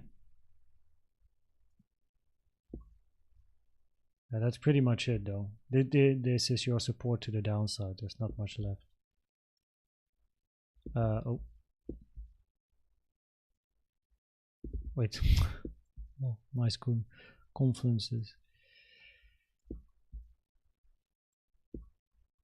Yeah, it's pretty much the support resistance area, and you have a weekly there, and this is structural support.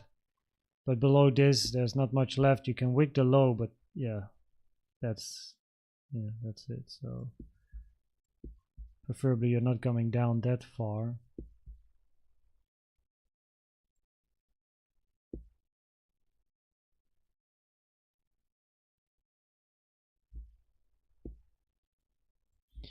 And the range is almost 2 fib time of the impulse. So yeah, you still have some time, but for a wave 2, I'm not sure if you really want to go down that far now.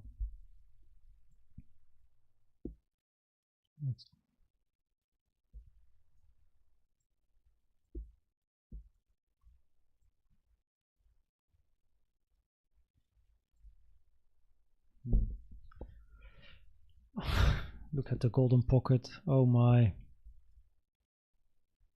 Didn't hit the common target area. Oh, 5786 for a wave 2. And the golden pocket is in confluence with the weekly and the support resistance. Ooh. Nice.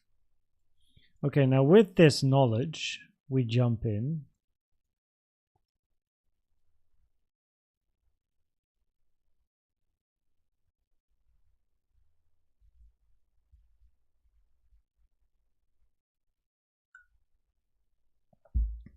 Is this guy for real? I was designed by Midjourney, and then other AI tools made this this video with the AI voice that you hear right now, and it's just it's you know, it's all fake.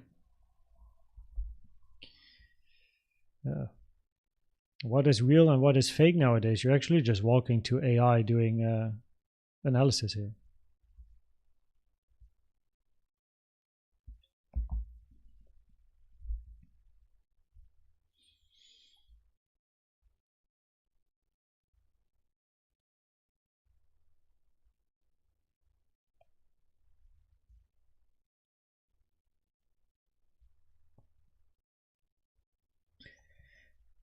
There is the possibility that a triangle is finished though, because on the daily A, B, 1, 2, 3, 4, 5, C, 1, 2, 3, 1, 2, 3. It's all very, it's a bit three-wavy. However,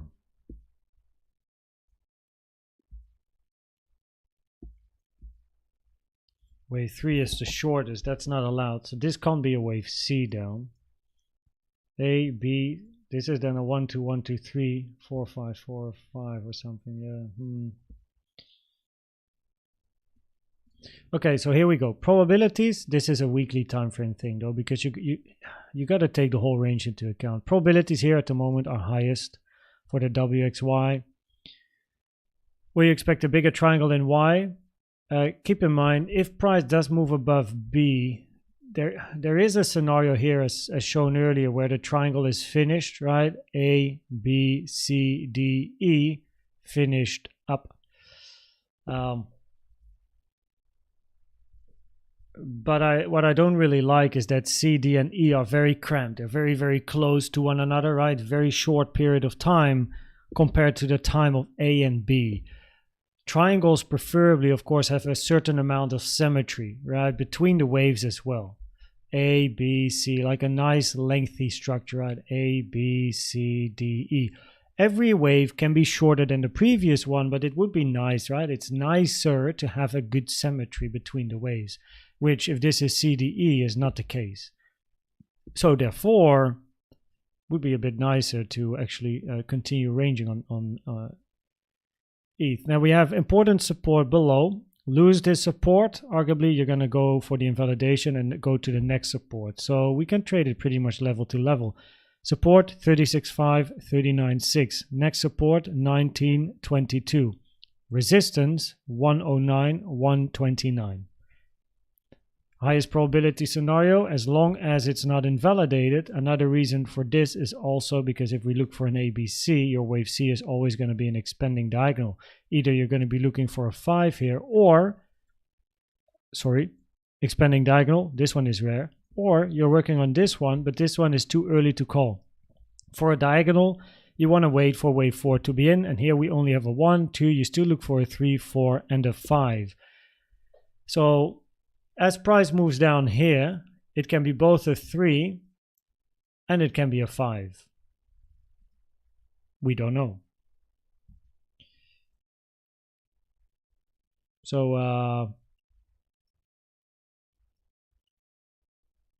no.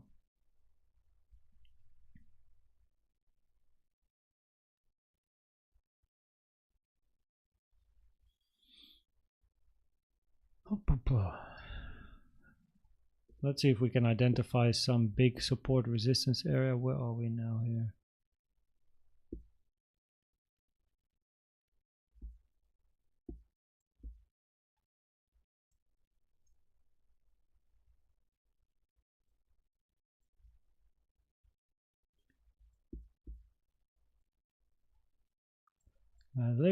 Looks like an important level, no?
Yeah, triangle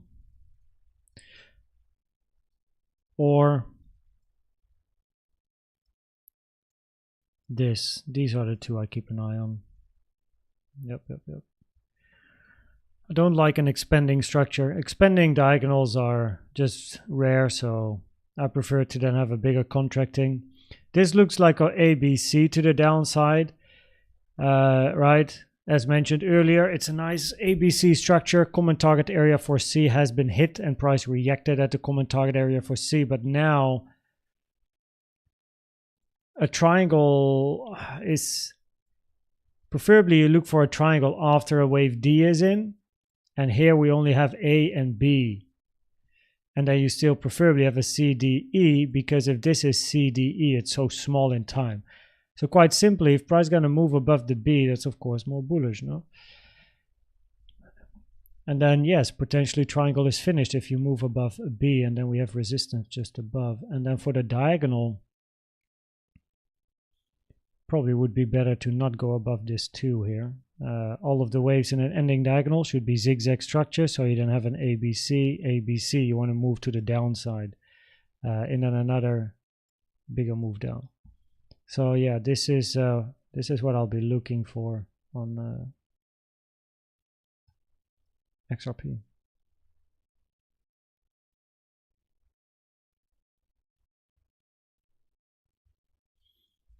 Volume is the same as pretty much any other chart. It's absolutely rubbish.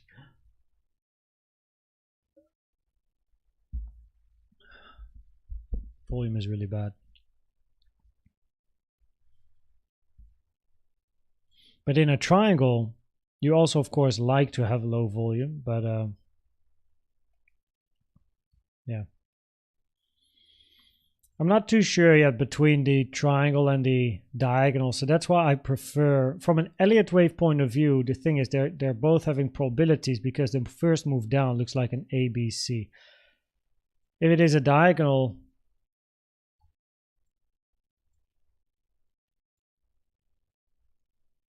yeah, 1-to-1, yeah, it doesn't look too bad, but you of course need a strong weakness.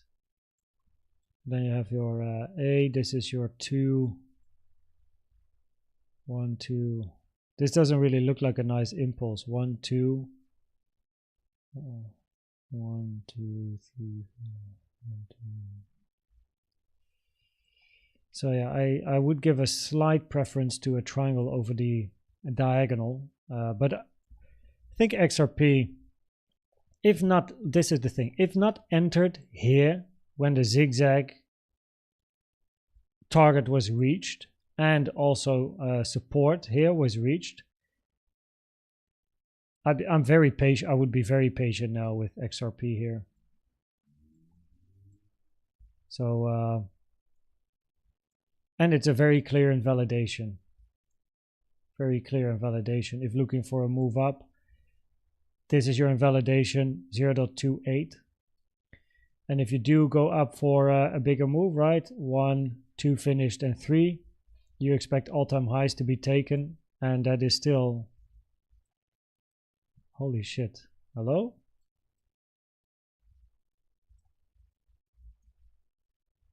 Yeah, you have no idea how high it can go. Can easily go very high. If the invalidation is hit and price takes the low, immediate switch to this.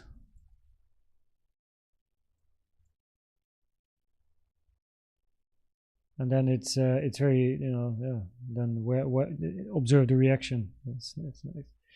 Preferably price not going all the way down here though. So yeah, looks very far. 55 and then go back to 10. First, see how price reacts at these support areas. To be honest, so yeah, slight preference to not go back down all like that way. W was nice.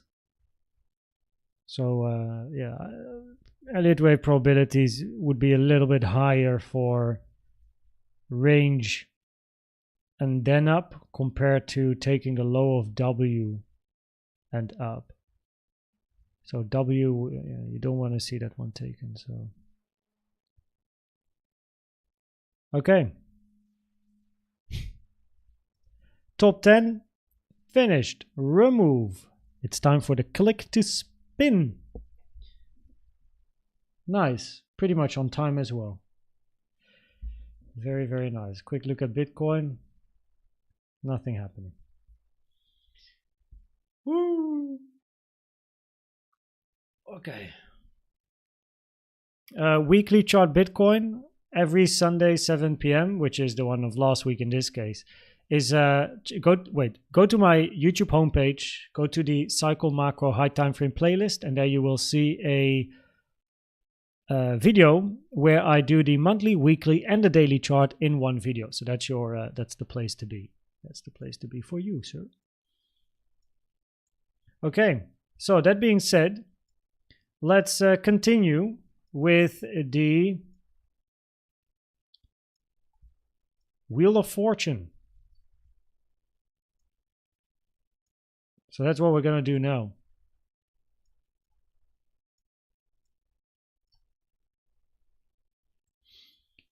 Okay.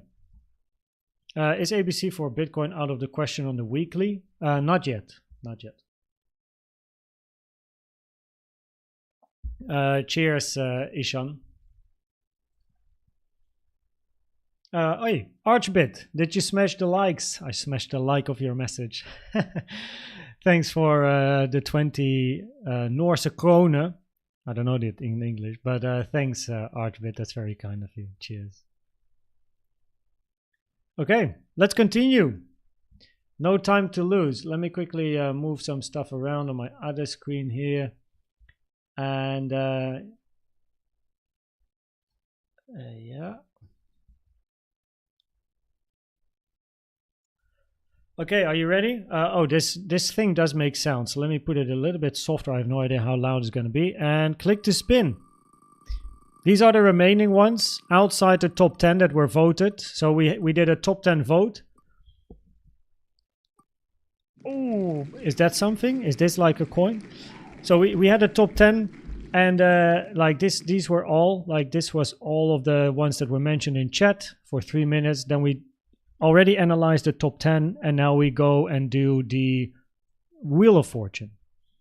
Invalidation for, well, would pretty much be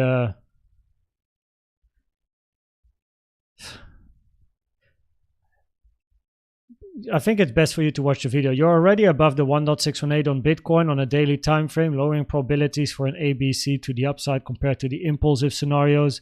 There's not really invalidation for a wave C, because a wave C can also go to the 2.618. It's just probability. So anything above the 1.618, lower probability C, higher probabilities 3.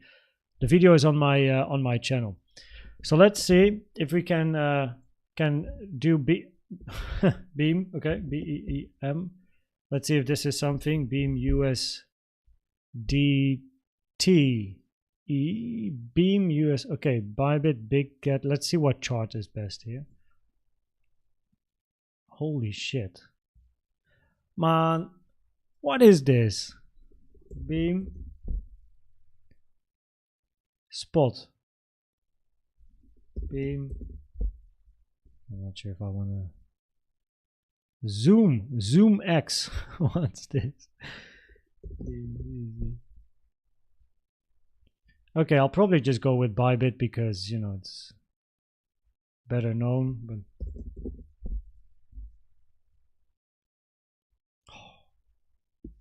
all the charts are pretty much. I don't want this wick.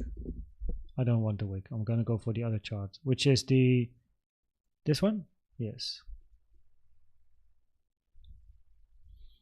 Yeah, thanks, maybe a band-aid. How do we click the spin? You can't. Only I can click the spin. Nice.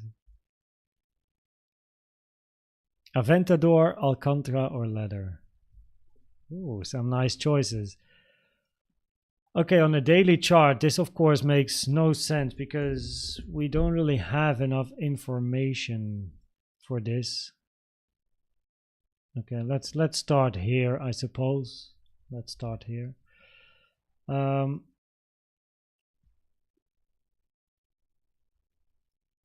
we don't even have to go to the daily. Probabilities are higher to take the high on Beam. You hit the 886. The moment you hit the 886, any move to the downside has a higher probability of being a C or Y, increasing probabilities to go back up later. Keep drinking, Koen. Cheers, Sanwar. Thank you. So the 886 hit, higher probabilities to take this high sooner or later, either directly or if you move down, you're still going to expect the high to be taken sooner or later. Now, from an Elliott Wave point of view, I just want to start counting from this low here now. 1, 2, 3, 4. What's this? 5. So there is a 5-wave structure there, but none of the waves afterwards so far.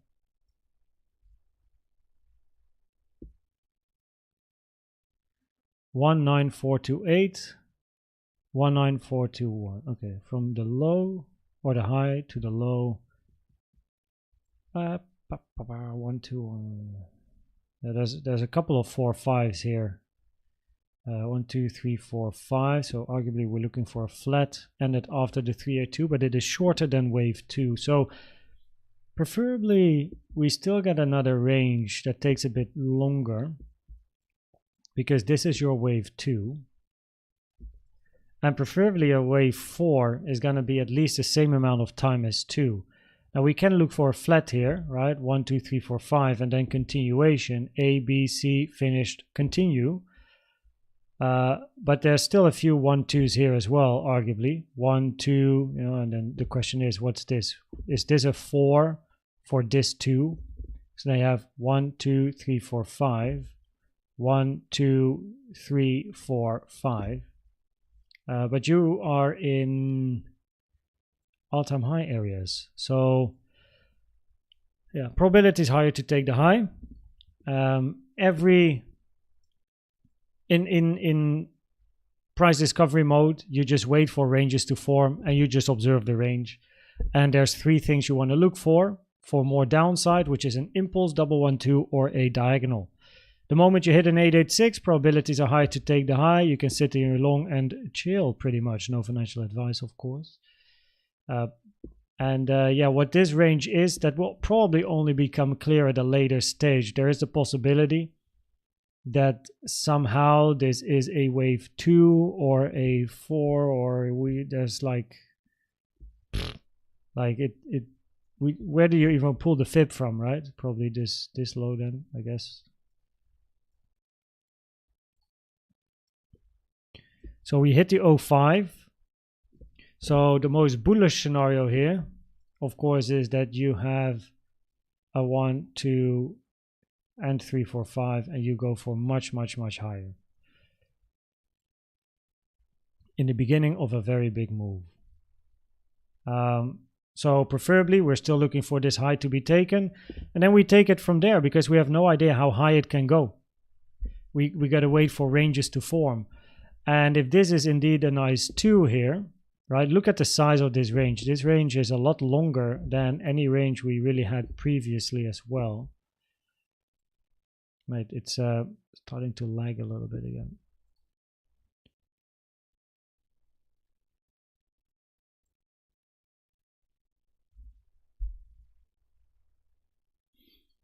Can it be a 4? Maybe.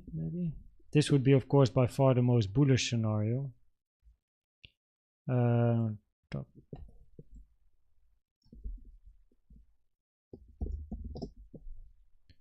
Bull.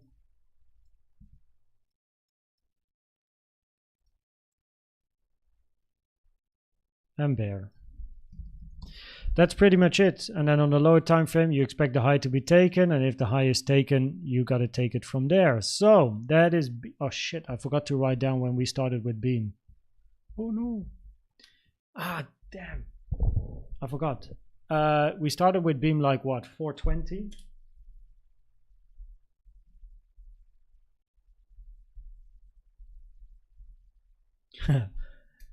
Remove. Okay, next up.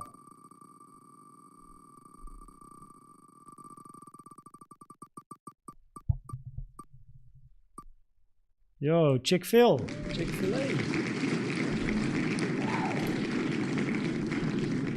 Oh, that at the end, that makes it, eh? That's what is it? 4, 3, 4, 4, 3, 4, 0,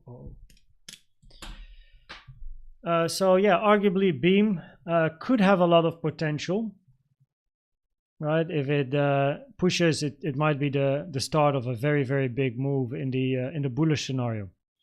So as long as you don't see weakness in the ranges coming, that might be a very big one. Okay, next we have ALTCOIN.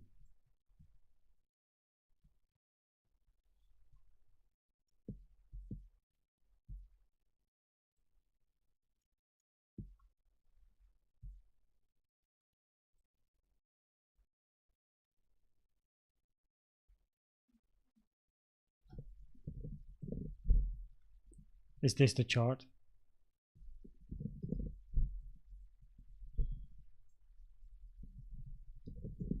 It is.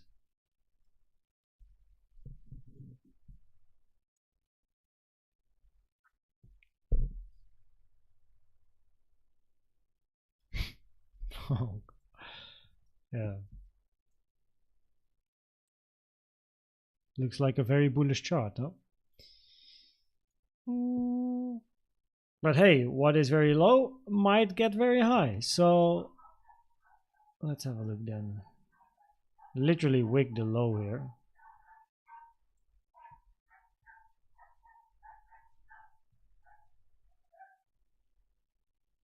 Can you hear that? Okay. Yeah, let's just go to the daily here because the weekly makes no sense at all. So let's select the low and select the high of this range.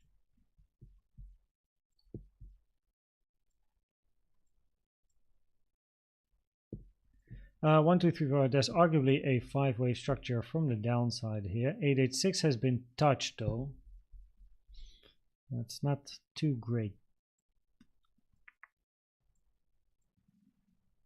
Where's it? This.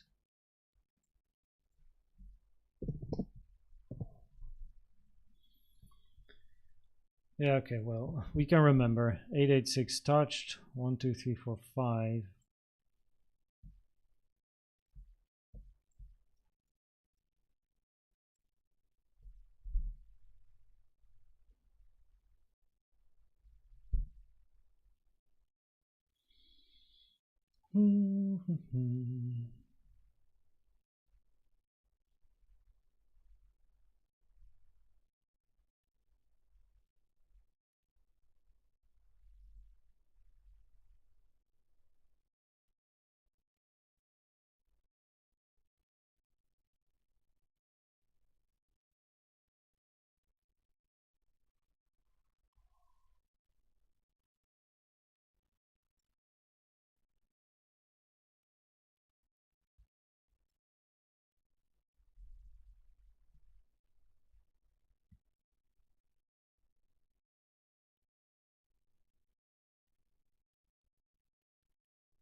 Yeah, so the fact you hit the 886 at the low is of course a bit of a bummer. It's not impossible, especially for like crazy alts and stuff, to hit an 886 and be bullish, but yeah, you still hit it. I will check with other charts as well, actually, if it hit. Let's check. Is it only on this chart, or did it hit on other charts? Oh, definitely hit here as well, no? Yes.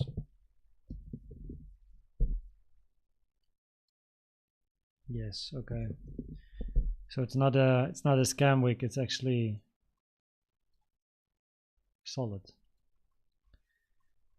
I will quickly.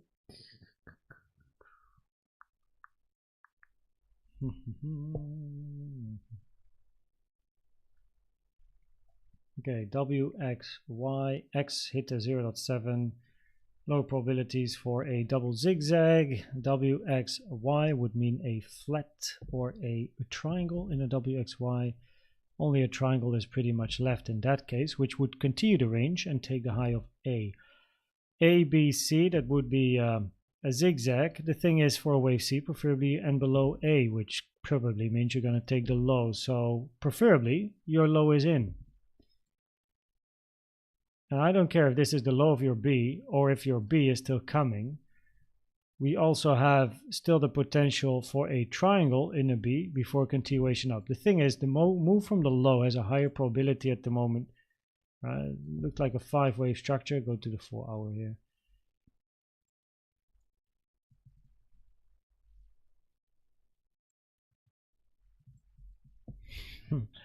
Only altcoins at the moment was requested many times. High volume going into 5 though. It's usually a little bit wave C-ish. I'm not gonna lie. Usually the highest volume, of course, is in a wave 3, not a wave 5.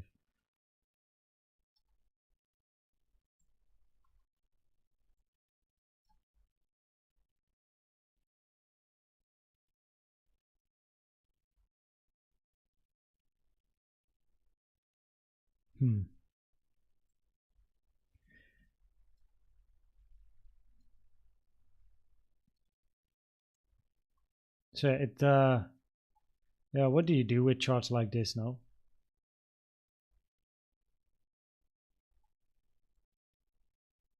Highest volume in the high, increasing probabilities though that this is a correction as well. Like, because in an impulse you like to see the highest volume in 3, 4, 5. Is there a reason why it's so high? Took liquidity or something? Was it news maybe? Maybe.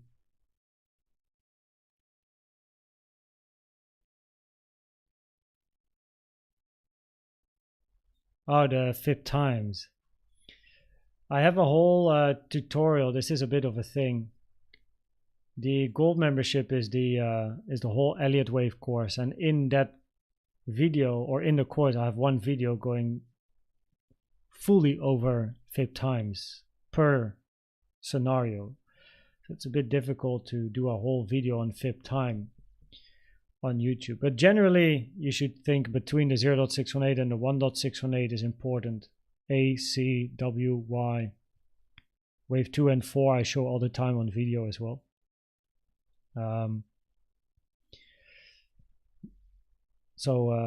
Wave 2 preferably ends before the 4 FIP time. After the 0.382, wave 4 preferably after the 1-to-1 of wave 2 and before the 5 FIP time.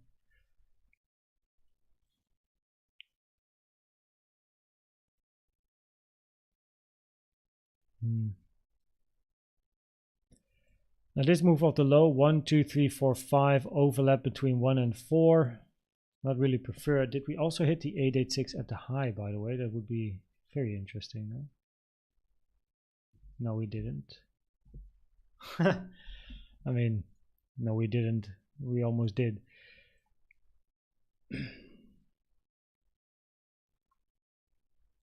It's quite difficult to say what is forming here.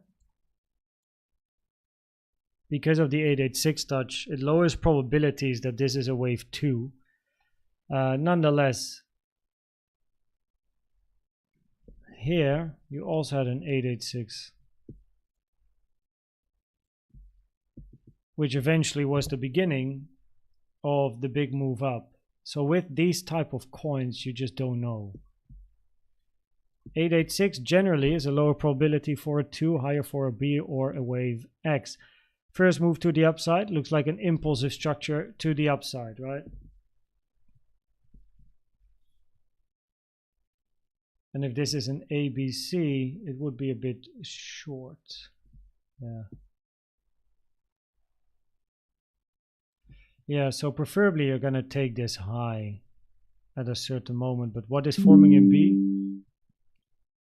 A, B, C, D, E. Triangle is still a possibility. I don't want to see an ABC zigzag because you have to go below here. Truncated C is very rare. W, X, and then a Y, right? A, B, C. ABC, ABC, W, X, then wave Y. Only probability is then a triangle or a flat. In both cases, continuation of the range. And you can also then, as mentioned, have the bigger triangle. So it doesn't look like it maybe just wants to go up straight. But yeah, ABC, ABC. This being a 1, 2, 3, 4, 5 overlap with 1 and 4, that's not nice. So that lowers the probabilities for an impulse. Then you of course have a double 1, 2, 1, 2, 1, 2, and then you get a wave 3 to the upside. But most of these scenarios would lead to upside unless this is a zigzag, but that's just explained. Wave C is didn't hit the common target area, so it would have a lower probability. So yeah, that's pretty much it on fill. Probably on a coin like this, I would be very patient and I would just wait to get more clarity on what the corrective structure is to get a potential entry. Because if we really move up, I don't mind entering at the higher end of the range if I at least know where to put my stop based on knowing what the structure here is. So 1, 2, 3, 4, 5. Probabilities generally are a bit higher to take the high. Nonetheless, highest volume in the high is a bit wave C-ish for an ABC, but wave C is short compared to A. So, sorry, and that lowers probabilities. So yeah, something to say. So pretty new, in a way, pretty neutral. 1, 2, 3, 4, 5. I like it more than the ABC. I'm just repeating myself. The problem is the move to the upside on this file cone thing can be a 5 waver or a 3 waver. Highest volume in the high of a wave 5 is not what you like to see. That's higher probability for corrective structure. But if this is an ABC, your wave C didn't reach the common target area for a wave C, which is just a bit higher. So you have something that works and you have something that doesn't work in favor of an ABC up, which therefore means you also have something that adds probabilities to an impulse but also lowers probabilities for an impulse, which is the highest volume in 5. So therefore I'd probably just wait for sideways price action, give me more information, take it from there really. The 886 is not great, but hey, on these type of coins one never knows. And locally we have a bit of a volume increase on the daily. So if here you have a low, move up, move down. We are above the, we are at the 1.618. Also an important target for a wave C. In an impulse, what you can do now, for anyone that is interested in this one, toggle on the 618. And this is your invalidation for a wave 4. Simple as that, man. So if you look for an impulse to the upside now, 1, 2, 3, 4, 5. Wave 4 is not allowed to hit the 0.618. Move this 618 to the upside from the low to wherever the high is going to be. And you want to see at least a range the size of this one, right? Somewhere here for an impulse. And then a 1, 2, 3, 4, 5. If you do not get a range of that size and another high towards the upside on lower volume, and you hit the 618, probabilities are higher. You take the low and you'll move to the downside a bit more, and then you gotta see what forms. And you can probably find some support resistance areas here as well. So yeah. Next.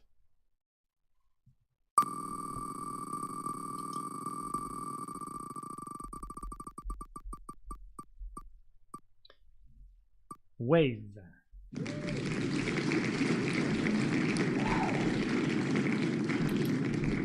Okay.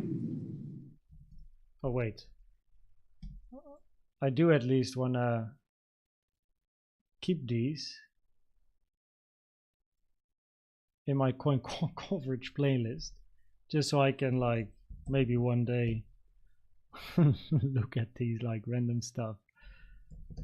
Oh boy. We did this one. Which one did we do? No, not this one. 1 second, I want to find the chart. Which one was it?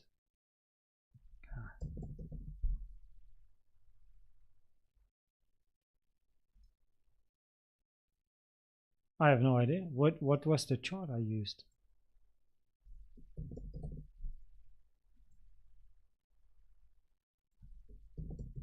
BitCat? Yes.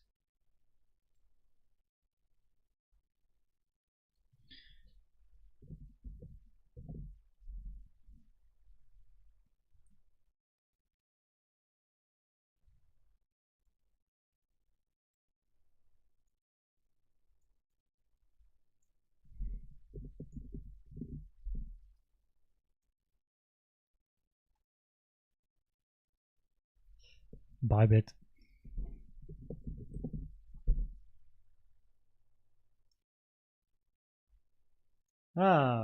We got some more information here.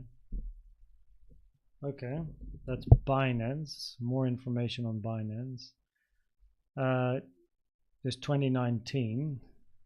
I think Binance has the most history here. Yeah.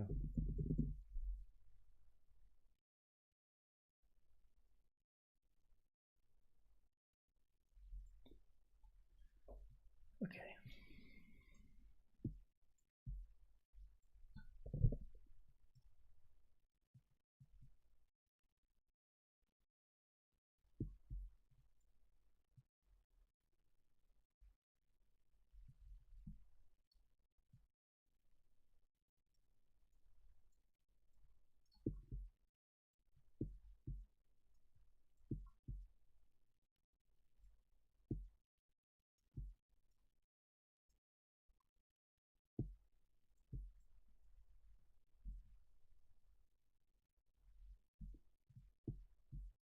Wave USDT.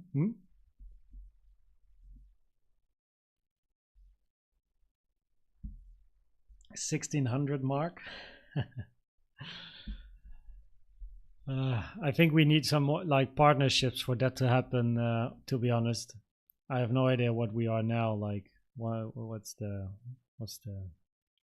We were at 8,336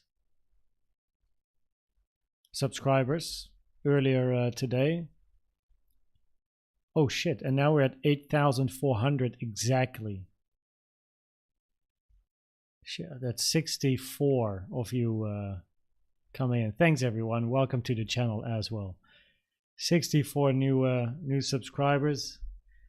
We just hit 8.4k. Exactly, it's 8.400. So if you unsub, it becomes 8399.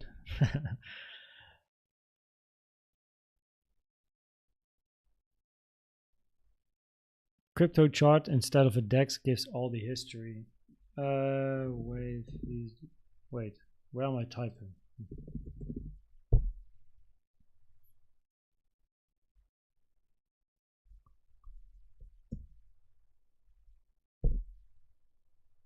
But I don't know where, like, well, doesn't matter.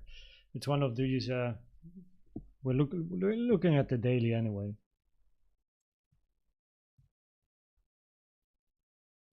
$30K. Ooh, I don't know. Maybe. There is a website that does nice like projections. Social Blade. So you can go to Social Blade as well. Wave USD. Social Blade again. Oh, here, this one.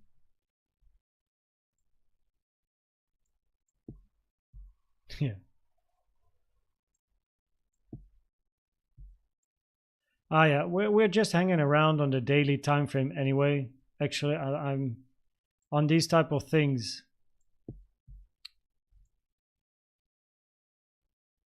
One, two, three, four, five. Correction. 1, 2, 3, 4, 5. Correction.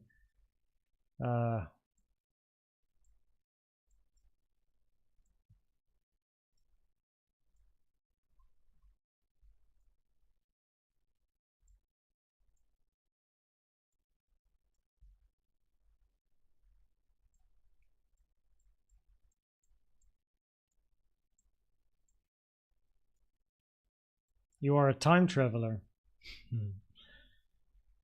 30K. Would we be? What do you think? Like, where are we gonna be by the end? Let's see. Future predictions. Social Blade. Subscriber milestone. 30K. 246 days. So that would be before the end of the year. 10 months. Yeah, pretty much like 10 months, no? So that would just be just past. But don't forget, in March I will be, there will be a lot less content, even though I will continue to try and upload, because I marry in March in Cape Town, and my whole family is there. The whole family of my fiance is there, and we're going to be there for a month. There's 2 other weddings that we attend. I'm a groomsman of one of them, and one is of a friend of my fiance. So there will be, so March will be, of course, a lower month in subs and stuff. And then from April onwards, we can just go till the end of the year, pretty much. Yeah.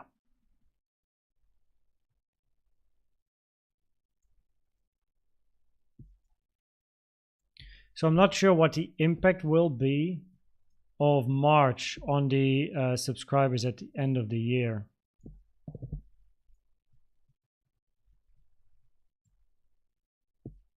Because I think the number will be a bit lower compared to what Social Blade shows, because in March it likely will be lower, no?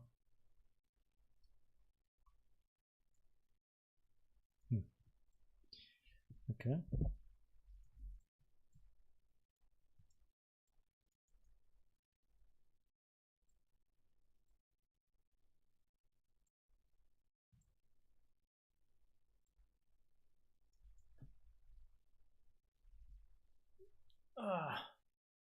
Salman, I want to know, do you teach or have any strategy for day trading? Yes, I never traded lower time frames. Well, time frame of the setups are 15 minutes, and also Elliott Wave setups. And Elliott Wave setups are generally like 1 hour to 4 hour type of setups. And the day trading strat is a 15-minute strategy with very clear rules. Yes, very strict, clear rules, and a 1-pager, so you can just like, yes. So it's. Do you teach or have any strategy for day trade? Yes, I am a day trader. So Diamond is my strategy. It's a day trading strat. Elliott Waves is more swingy. And then there's also, what we also do in Diamond is people helping people to develop their own trading strategy if they wish to. And there's actually quite some people that also try to develop their own strategy, which is good to see. Because they're interested in trying to figure something out themselves as well. So yeah. 1 second here, I'll show you something.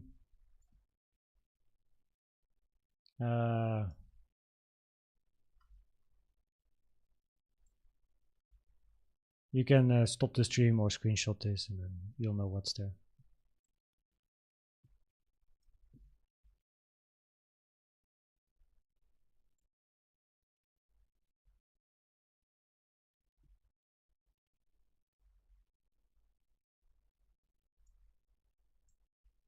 One second here. I'm actually interested in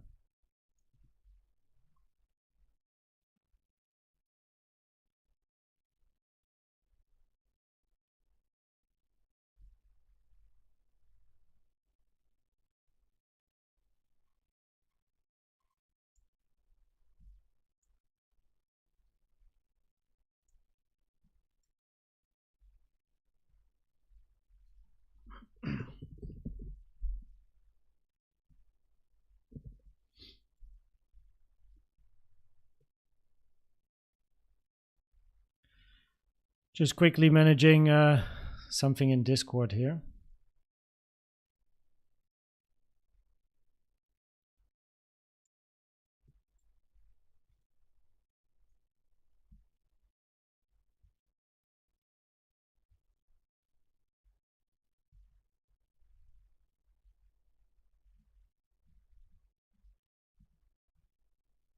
He was gonna leave anyway.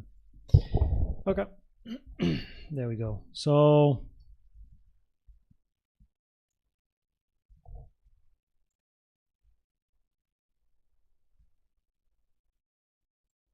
there we go.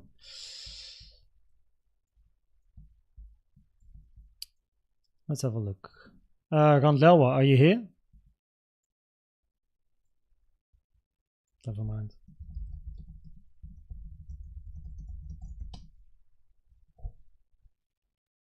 There we go. Cool. So this, of course, would be by far the most bullish count. 382 touched here from the low to the high.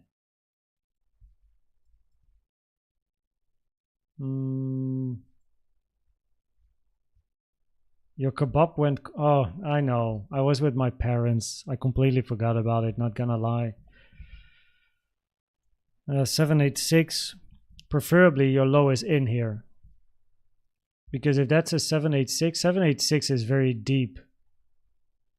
So if you're looking for a three-wave structure, the first move going to the 786 is very deep for a first move. So unless like a WXY is possible, of course. A, B, C, preferably you take the low, but then you're going to go to the 886 area, which is definitely not preferred, of course. So wave C on your priority list. Preferably you're a wave 3, of course. So it's actually quite clear here that for what is this, waves, preferably you have a low A, B, and then what, 1, 2, 3, 4, 5, C, finished, 1, 2, 1, 2. That would be the bullish scenario.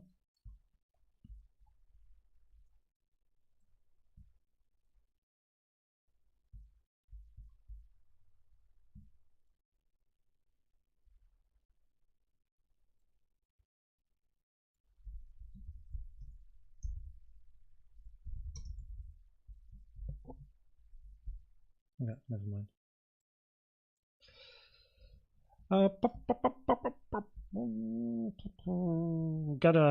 It's a big weird candle here to the upside though. Not sure if that's so bullish, but yeah, I think this is more of a weekly time frame kind of coin, because the daily with the price action here is it's not clear, right? It's not a nice structure to the upside there. The second part though, 1, 2, 1, 2, 3, 4, 5, 4, 5. So yeah, you could have a 1, 2, 1, 2 up. Invalidation is then here, right? So it's actually quite clear. It's quite easy on waves where the bullish scenario, preferably, you're just going to stay above these lows and look for a move towards the upside. Yeah. Now this being a wave A, B, C has a lower probability as C didn't reach the common target area, which does increase probabilities for a double 1, 2 here, with the invalidation being below, and of course a lot more upside to go. A, B, C, unless you have a flat A, B, but then this, yeah, it looks more impulsive than a three-wave. If we think about a flat and an A, B, C, then we want to see a three-wave to the upside, but 1, 2 looks more like an impulse. No, 1, 2, 1, 2, 3, chuck, 1, 2, 3, W, X, Y. Also, there is the potential for this, and then W zigzag, X zigzag, Y flat, and that, but that the result would be quite similar.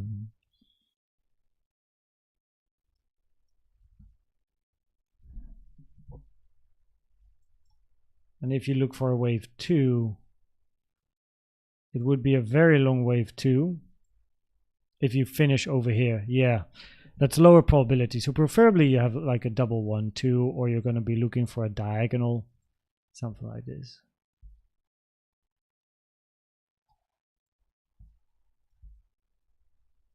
Diagonal is also still a possibility, so yeah.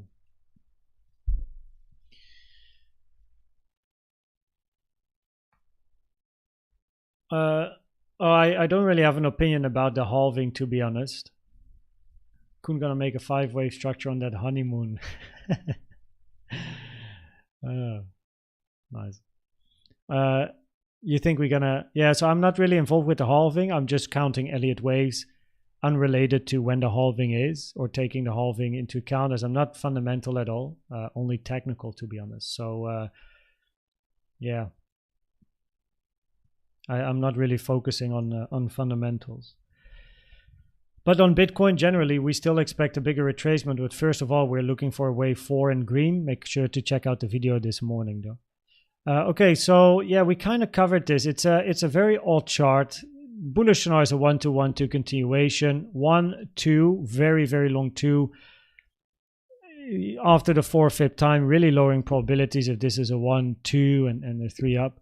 So preferably in a bullish scenario, it's a double 1, 2 here, or you go for a diagonal in a 1, 2, 3, 4, 5. That's still a possibility, but as you can see, most of those counts will have the same invalidation, which is this low, and this move to the downside hit the 786. If you're going to look for a bigger 3-wave structure, then the 786 being the first hit of the target of the first structure down is very deep. So yes, you can have a W reaching there and then an X and a Y to make a higher low and continue, but preferably you don't really go below here, because if you do, the 886 is close and then probabilities increase to take the low. So it's quite clear in validation, I suppose. Yeah. Okay, next up.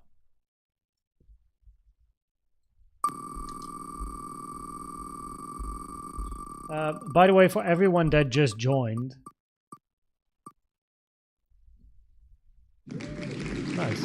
We have done so far MATIC, SEI, whatever that is, KASPA, DOT, SOL, ETH, ADA, AVAX, FET, XRP, Beam, Fill, Wave. We did the top 10 voted first, and now we go through just random ones. Well, I don't know most of them anyway. So now we go to VET. Let's see, VeChain. I've heard that name before, so at least...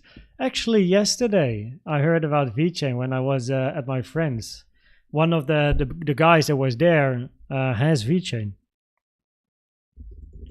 So this is a chart 2019. Let's see if there's more data somewhere. No, okay, let's stick with Binance.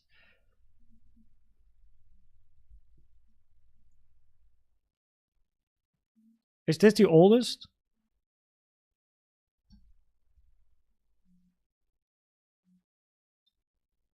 He can't beat me in a game of Black Ops. I'd love to try. Only on computer. I might be able to get you. Not on a PlayStation. PlayStation, I suck. I can't. How can you play shooter games, guys, with a PlayStation controller, like with the stick? Oh no, man! I need a mouse. Oh, I need to do shooters with a mouse. I can't do shooters with a controller. I really suck with a controller, but I'm good with a mouse. I played a lot of Call of Duty Modern Warfare 2 in the past. That was great fun. That was really cool.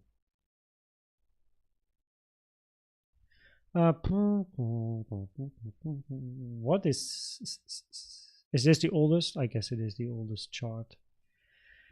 Let's first zoom in to where we are at the moment. Daily.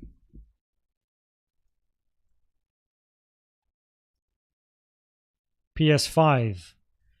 Is it possible to do like a cross network? I actually don't know.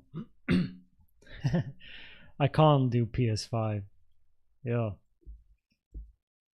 I'm so bad at PlayStation or shooter games on a PlayStation. 1, 2, 3, 4, 5. Looks like a nice impulse. 1, 2, 3, 2, 4, 5. By the way, volume increasing as prices moving up. Interesting. 1, 2.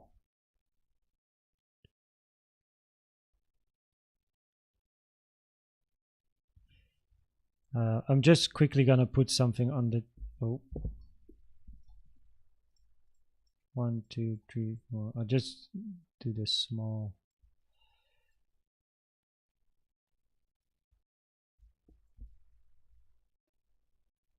Thanks, Dave. Kind of amazing. Thanks for helping people leave, Dave. I saw that comment and that's why I said thanks, Dave. I didn't really keep too much of an eye on chat, but oh, write down. That's a good feature.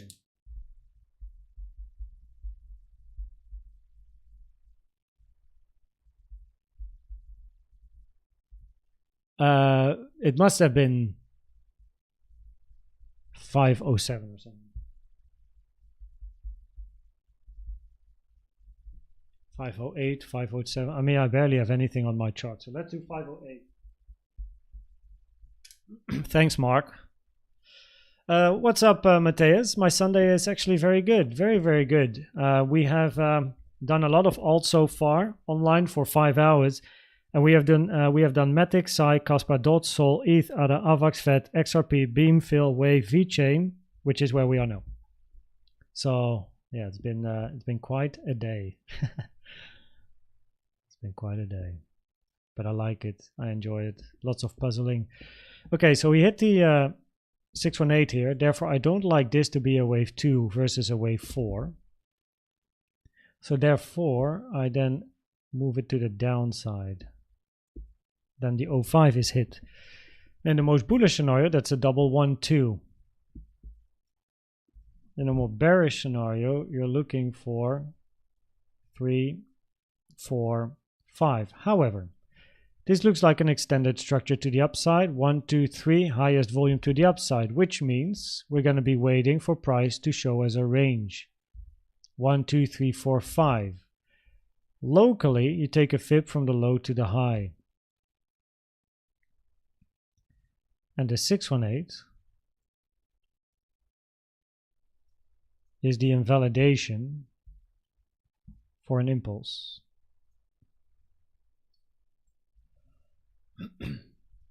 So highest volume, it looks very steep. So, but then you get this range. Not gonna lie, it's a bit awkward to have such a range now of 3 days after such a crazy move to the upside, instead of one candle down, move up, one candle down, one up. So it looks like ranging price action though.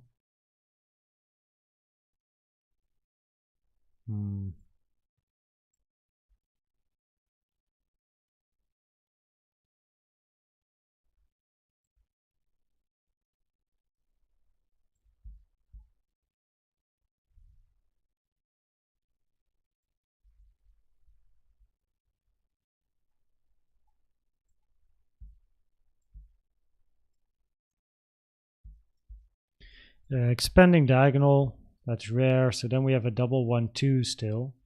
1, 2, 1, 2, 3 down. Invalidation is the high. So yeah, 0.618 is important to keep an eye on. If price moves down on high volume, you're probably just going to fill the whole thing and take the low.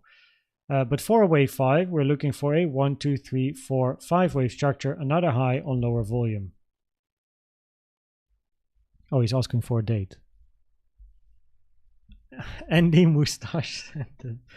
Nice writing there, Moonboot Boy. That actually caught my eye. Well, so next week on Wednesday, or from Wednesday onwards, things might become a bit more complicated. So by like preferably it's a Monday or Friday, but I can imagine that's difficult because it's tomorrow or Tuesday, 2 days. And yeah, we don't have any time to, or he doesn't have time to maybe prepare or whatever. I have an open schedule on Monday and Tuesday. I have no appointments, no other business related stuff, so I have all the time. But on Wednesday, like we got people over from we got people over from how do you say that, another country, and they're gonna stay here for a week. So it's a bit more difficult to plan when they are there. No, Monday or Tuesday, not Friday. Monday or Tuesday. I'm marrying on Friday, mate. Imagine. No, on Friday the 23rd, I marry on paper. And then 9th of March is the ceremony. So 19 or 20, tomorrow or Tuesday, works the best. And then any of the other days, if that works better for Andy, then I need to plan it very accurately with my fiance because of the guests that we have.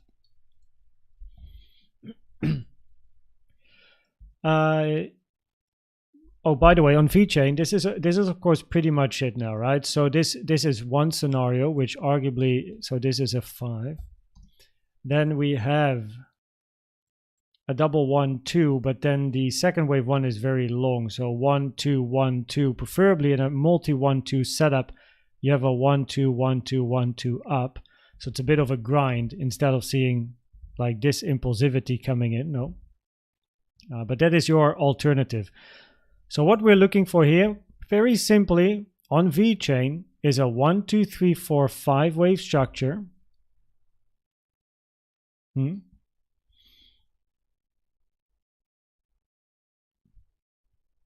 Highest amount of volume in 3.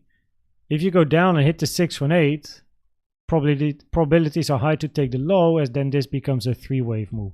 So you want to make another high on lower volume. That's what you wanna look for, really. And from the low here, probabilities are higher now for an impulsive structure to the upside because price took this high. So either 1 2 3 4 5 or 1 2 1 2 3. That depends on the reaction that you then get as price moves up. Now we can look for quickly like confluences. Nice order block on the monthly chart, and we have here monthly. We have this one as a monthly as well. Another one.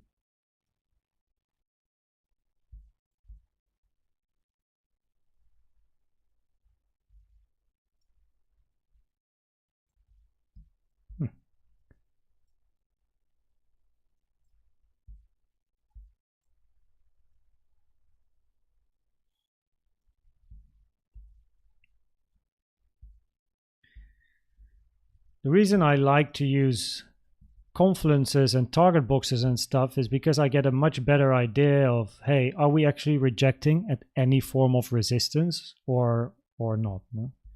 So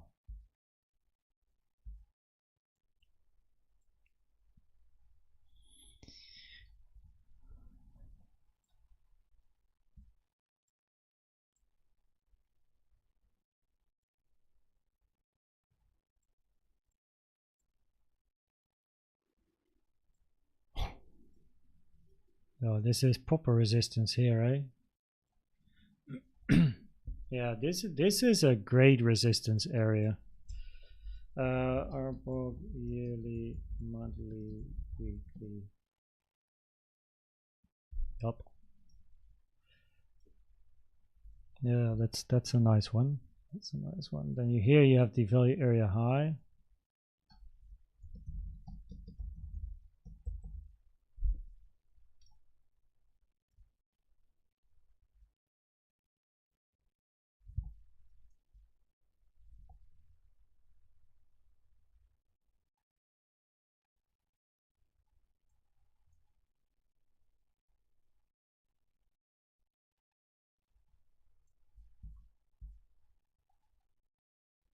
You also filled the gap now, by the way. So you filled the monthly gap here.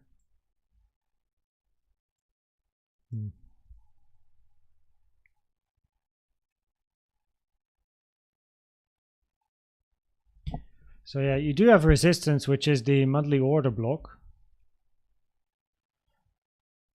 But yeah, your best resistance is actually still quite a lot higher. It's another 65, 80% up.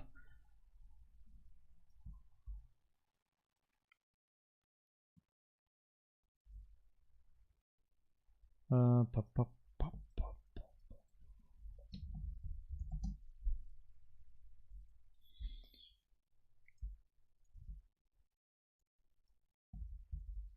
Okay, confluences.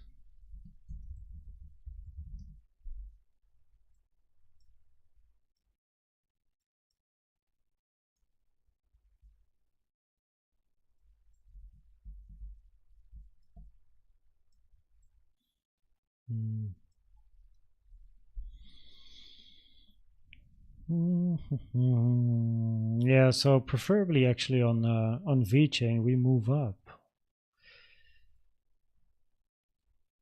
but without hitting the 0.618. That's your invalidation. Very, very clear invalidation on VeChain. 0.618. Hit the 0.618. Gonna take the low here. High probability you're gonna take this low, and then you gotta just wait and see. 1, 2, 3, 4, 5. Then highest probability would be 1, 2, 3, 4, 5, correction in a 2, and then continuation up, either ABC or 1, 2, 3 for higher prices. Where the more bullish scenario, so then you get this, right? 1, 2, 3, 4, 5, correction up.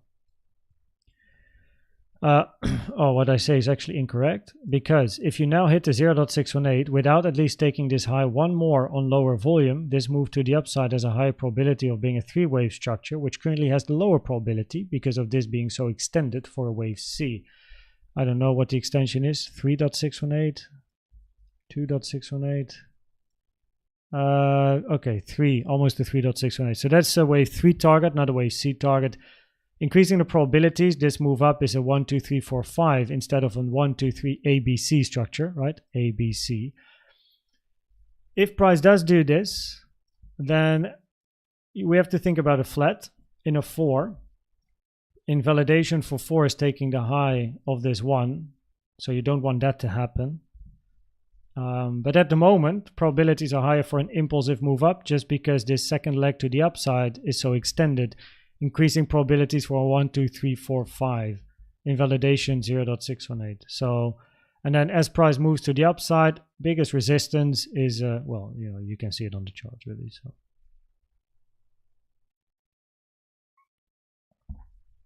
the volume indicator that I just put on the chart is a volume profile, which is a tool here, fixed range volume profile that you can find here on the left side, volume based fixed range volume profile.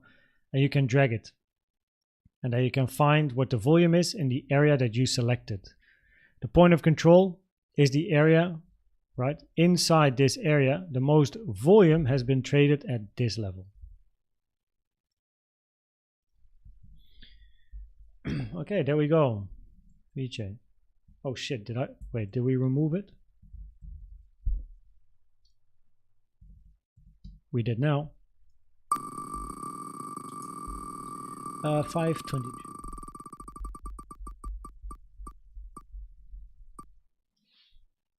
Is this even something? I need to even check if this is real. PONKE, you joking?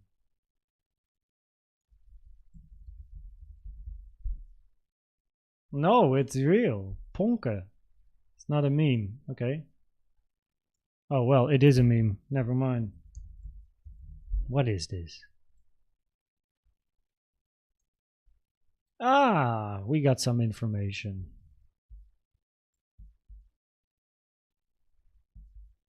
We were near. Okay, so highest volume in the high. I need to go to a 4-hour time frame here. You say, Mark says next. Yeah, I mean, we can be pretty quick, no? So this is your low. So of course that's your key. Then we have a, doesn't take too long, this one. Golden pocket 786. Bullish scenario on PONKE. Then you have here 1, 2, 3, 4, 5. From the low to the high, golden pocket, beautiful. And then over here, you're going to be looking for another 1, 2, 3, 4, 5. So in other words, what we're looking for in the bullish scenario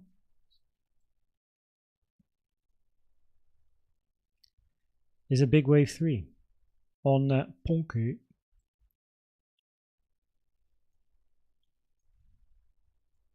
Oh, come on. There we go. And your invalidation, let's take it from this one to the high. Oh wait, off, red, okay. Same story.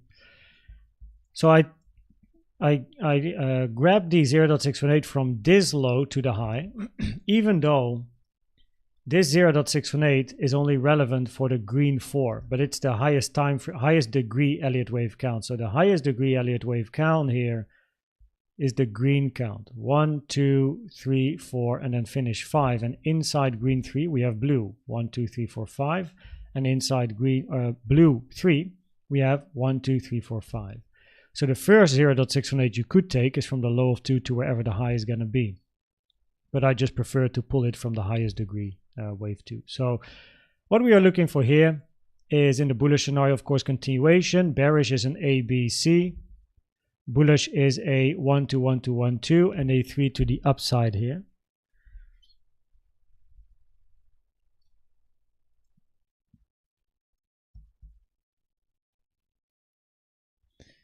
Yeah, a couple of 1, 2s, big volume coming in over here. And that means that eventually you're going to look for a 4, 5, 4, 5, 4, 5. Anyway, generally what you're going to be looking for here is, and I'm going to clean the chart, so I'm going to remove these.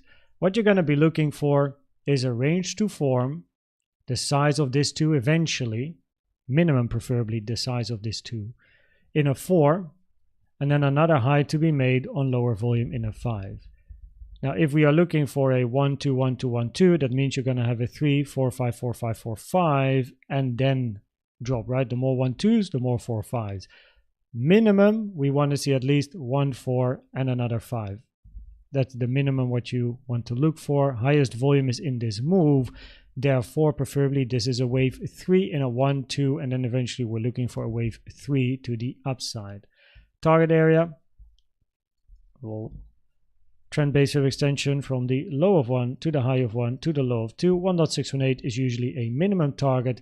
If you hit the 1.618 or stay below, still potential for a wave C. The moment you cross the 1.618 and you start to move above the 1.618, probabilities really increase for a wave 1, 2, and then a wave 3.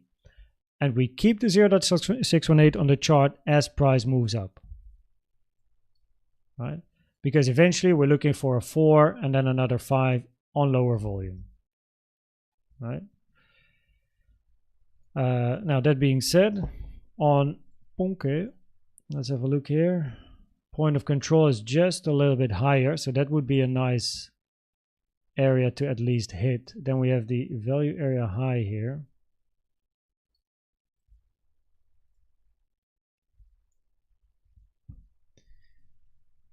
Weekly, do we have anything here? Nope. Daily.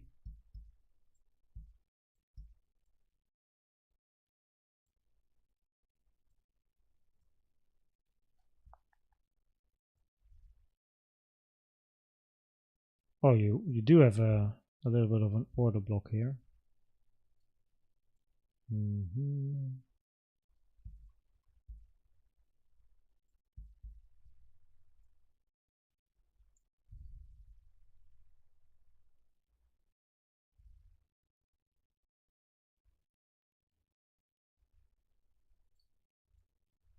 1, 2, 3, 4, 5. So yeah, potential 1, 2. Golden pocket is hit. Common target for a wave 2 as well. So fifth time from the low to the high, double click, low is made around the 1 to 1. That's all good. So yeah, there is the potential you're already finished in a 1 2 and you go up for a bigger 3 here now. Yeah, keep in mind golden pocket 786 is the Gartley harmonic, which is of course a possibility in a wave 2 as well.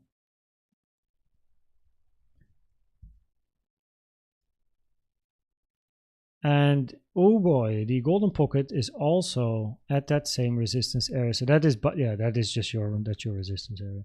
So that resistance area, that's your main area of interest for potential shorts. And if you can pass this, I mean, there's not too much above really.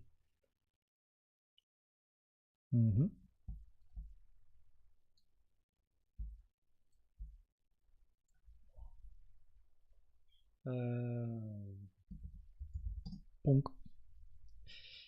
So that's your bullish scenario. Of course, your bearish scenario is an ABC, right? A and then whatever, B, C. From the low to the high to the low. You already passed the common target area now for wave C, the 1 to the 1.236. But the 618 is still a target. So there you go. So probabilities at the moment higher for a bullish scenario. Important resistance is higher on the chart, 0.05, 0.06193. Bearish scenario is an ABC, lower probabilities. Keep an eye on the 1.618, which is also the point of control. Wow, that's some interesting confluence. So keep an eye on this. If you start moving above this, probabilities increase for a 1, 2, 3, 4, 5 more. Okay, so there you go. That's PONKE. Next up.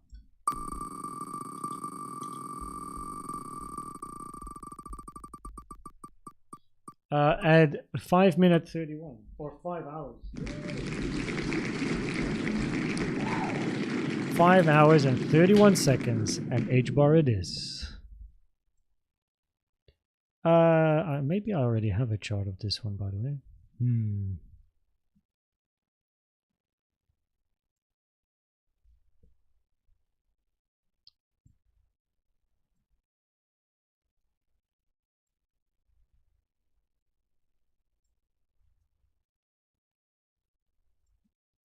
Okay. Very nice. Yeah, probably Moon Boot Boy. I don't know. Someone earlier mentioned PONKE, and we just, we already covered the top 10 alts that were voted by the community. So now I have the Wheel of Fortune, and anything can happen. So including PONKE. PONKE happens. Okay, HBAR, there we go. So let me quickly see, because I do have some stuff here, but I actually do not know what I have. So yeah. Okay, so even in the bearish scenario, we like to see more upside.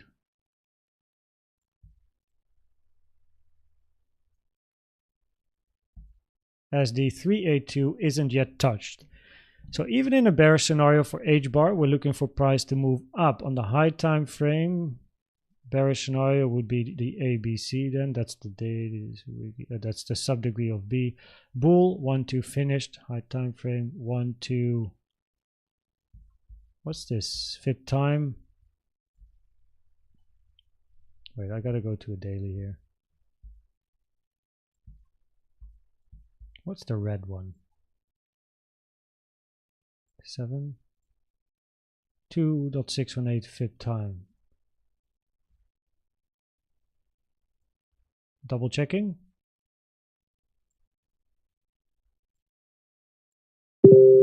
Yeah, okay, 2.618, yeah. So the Probabilities are higher generally, right, for HBAR to move up in both the bearish and the bullish scenario. We're looking for a bit of a move to the upside, really. Confluences to the upside. Resistance 0.1871, 0.2695, and then we have 0.3433 and 0.3834. Biggest resistance is the first one here. So yeah, someone is talking to me. 1 second. What's this?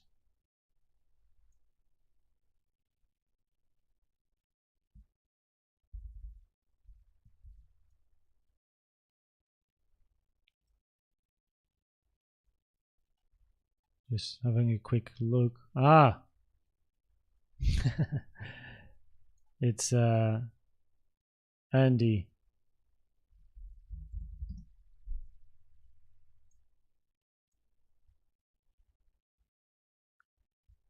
Andy is spamming me. Yo, got a scammer in my DMs. He's trying to.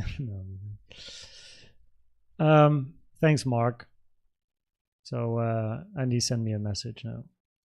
Okay, so this is even in a bearish scenario, right? We preferably look for a move up. So what I did here is, this is typical impulsive, impulsive price action where, hey, we have a range, a grind, quick move, and a grind. So that's what I have here. 1 2 1 2 1 2 1 2 3 4 5 4 4, and then eventually you turn around. So therefore, ABC has potential, but you still want to move towards the upside, even in that scenario. Of course, the bullish scenario is continuation. The bearish scenario is still moving up, as preferably you're going to hit at least the, what is this FIP on? Yeah, it's on log. Holy moly, didn't even, we hit the 382, so that would be enough for a wave 2. But if you take a FIP from the high to the low, you can see the 382 is not yet touched. And even for a wave B, the 382 would be a minimum target, right? So therefore, an HBAR, preferably, we're still looking for higher prices before a move down. And if we look at the confluences, we have the target box with the golden pocket, big level, big level. We might actually be in the monthly gap soon as well. And then we decide, if price then comes here, that is when we observe and be like, okay, you know, do we get continuation or not? Yeah, you have a monthly gap here, but probably a 2 monthly or 3 monthly gap instead. Yeah, okay, so we have a gap here. 3 months. Hit it for the second time. First hit, rejection, second time, and now we yeah, okay. So probabilities do increase to fill the gap. If you move towards the upside, probabilities are high to move to 0.18. Well, 0.19 pretty much. Not bad, 100% move. Even in the bearish scenario. Yeah, that's pretty much it on HBAR, no? I mean, you're either going to be looking for an ABC or a 1-2 and continuation up in a wave 3. So 1 2 3 4 5, this is your A or your 1.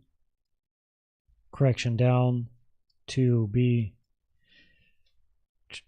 W, X, 1 2 3 4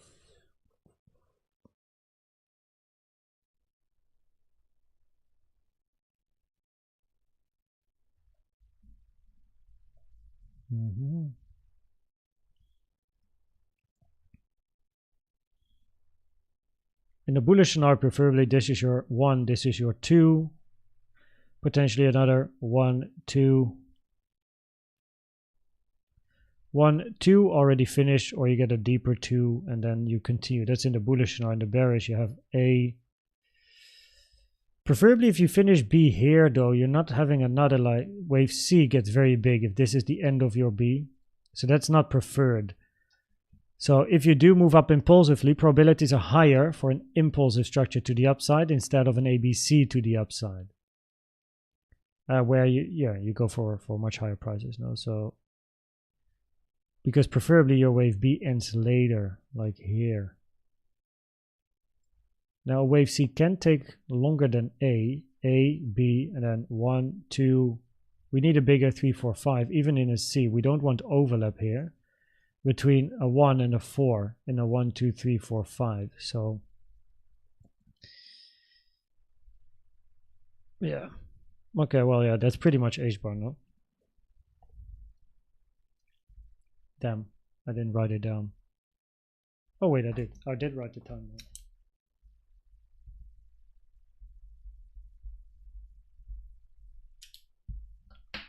So, of course, it's high time frame stuff, but yeah, that's what we're looking for. Flotti the Schnitzelmeister, is he here? Flotti, are you here? Wait, featuring PONKE.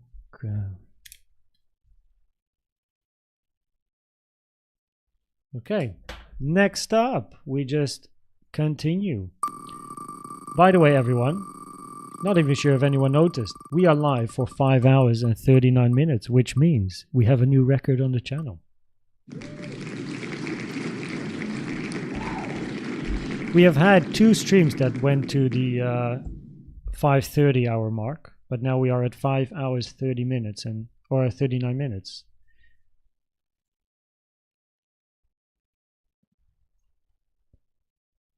Very nice.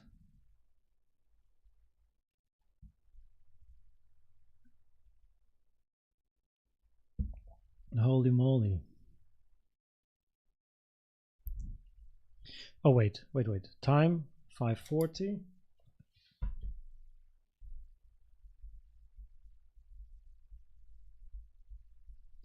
And it is, wait, what was it? Chill or something? This one? CHZ.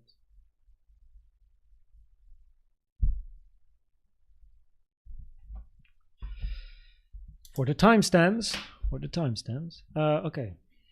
Let's have a look then. This one has been going to the downside. Is there another one or is this it? What is this? This is the Coinbase. Okay, there we go. We got some more information here on Binance.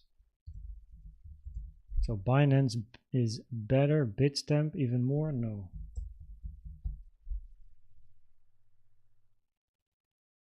Okay, let's stick with Binance.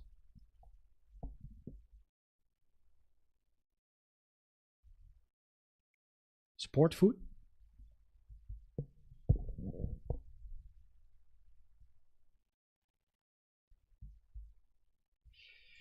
Okay, let's have a look. This is very nice. Order block, right? Oh. During the move up. Structural support. When you get such a crazy move to the upside, as in a blow off top, right? Look for the one order block before the big move up.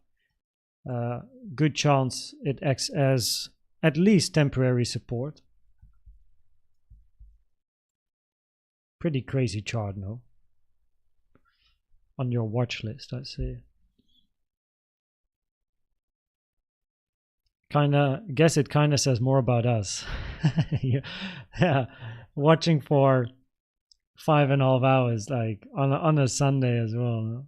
Holy moly, God. Had it back in the day. Hopefully you had it here in October 2020. No? Pleasure, Johnny English. Good to have you here, Mr. Bean. 1, 2. This is an interesting one because, yeah, we have a big move up, but we never really got a nice wave 4 before making the high, unless it's a very, very small one. So, an explosive top, no?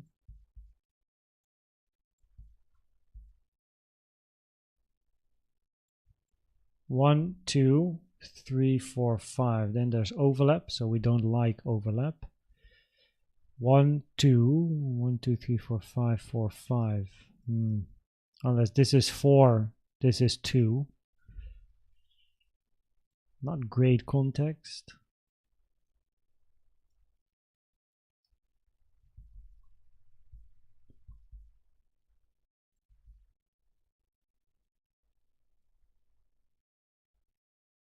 Wait.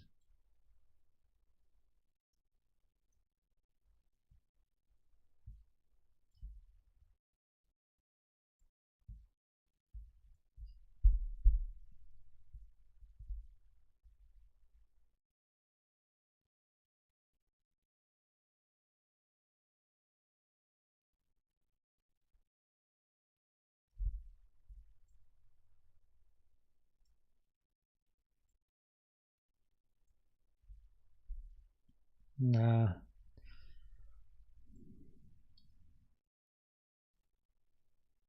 It's too long for a wave 4, so this structure has to be a separate structure in this case.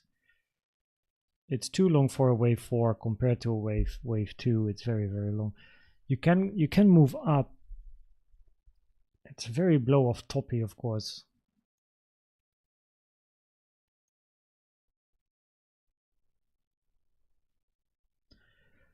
However, what we can simply look at is structure.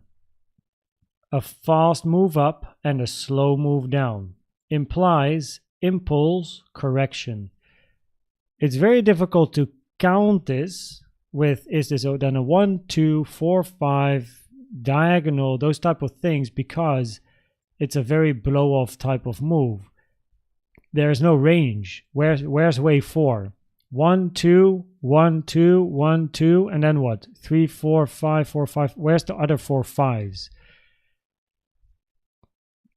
A, B, C. But then still, we go down very, very slowly. So let's see. This is not an impulsive move to the downside. There's too much overlap. For a double 1, 2, we want volume to increase, but volume is, well, nowhere to be seen, really. 1, 2, 1, 2, and then you want to see a bigger 3 in a very bearish scenario. There's no increased volume yet. But you also didn't change market structure. Actually, you need this high to be taken. 1, 2, 1, 2, 1, 2. That would of course be very bearish, but that it takes so long. So, and in a diagonal, we from high of 2, high of 4, low of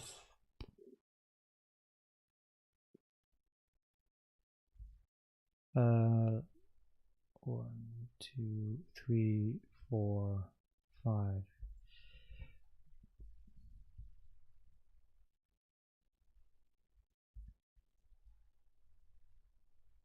Yeah, your 3 is longer than your wave 1, which lowers probabilities. Not an invalidation for a diagonal, but it does lower probabilities. Yeah. So yeah, probabilities are higher. It's a corrective structure. It can't be an impulse. For a 11112, we definitely want to see price picking up speed. Because in a 11112, you actually want to see a range, and then you want to, see a curvature.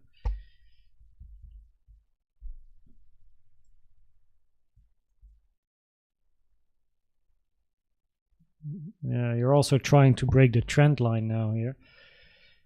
And in a diagonal, your wave 3 is longer than your wave 1, which, even though it's not an invalidation, it does lower probabilities for, for a, I slept you guys there, did you see it? For a, lowest probabilities for a diagonal, so it does increase probabilities for corrective price action and therefore price to take the high. Timing the entry here is of course relatively difficult. That has to be done on the lower time frames. As 0.5 has been hit, weekly order block has been hit. This is a nice area of support.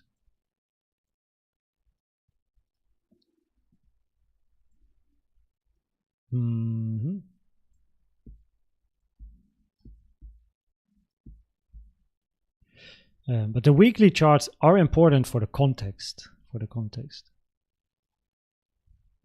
1, 2, 3, 4.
Moonboot boy, keep your hands above the blanket, mate.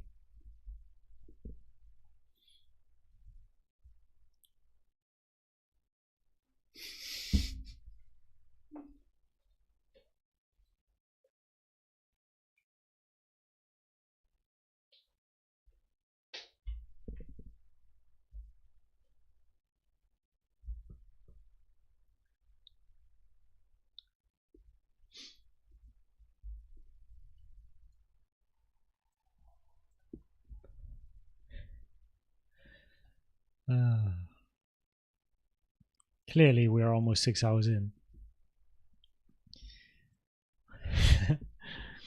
Yeah, I should add that. Add that one to the Wheel of Fortune, no?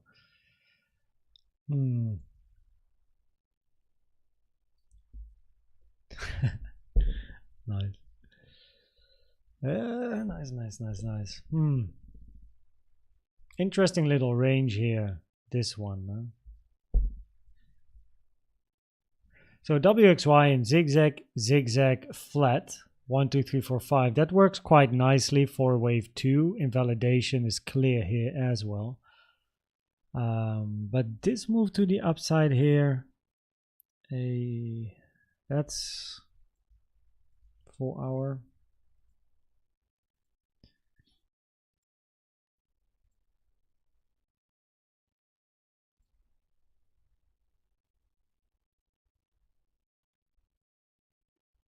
Mm-hmm.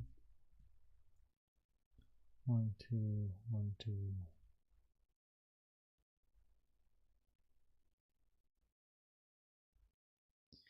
Lots of overlap here in the beginning. 1, 2, 1, 2, 1, 2. I don't really like, unless it's 1, 2, 3, 4. No. Diagonal. But we got a big retracement, so this being a 1, 2, 1, 2, 1, 2, 3 is not what we're looking for, because then we want to see a 4, 5, 4, 5, 4, 5, which we didn't get. So then we have to think about a diagonal. And then a 1, 2, 3, but then your 4 is of course incredibly deep. Doesn't work. So I'm not sure if I like ABC works here. A, B, C. But that would be bearish.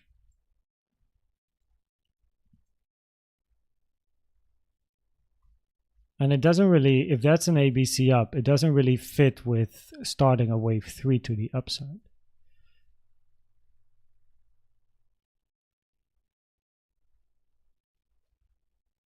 My fiance, I think, is working as well. Ashley, what are you doing?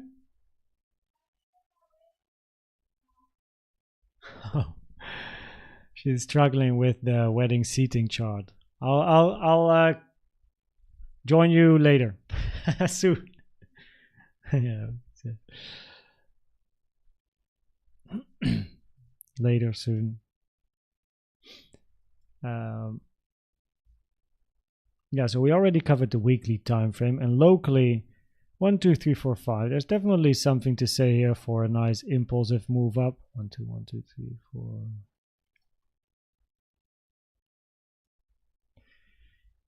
4. But in an ABC up or a 1, 2, 3 up, you want to start here with an impulse. I would just keep an eye on the invalidation. So far, the retracement down is very shallow. Well, not here. This is a 0.5. But to move to the upside here, it's very much a 3-wave structure or up, where this is a triangle in a 4 or something. But your 4 is so deep. So in that case, do this, do 2. I wouldn't mind seeing a move down first before continuation.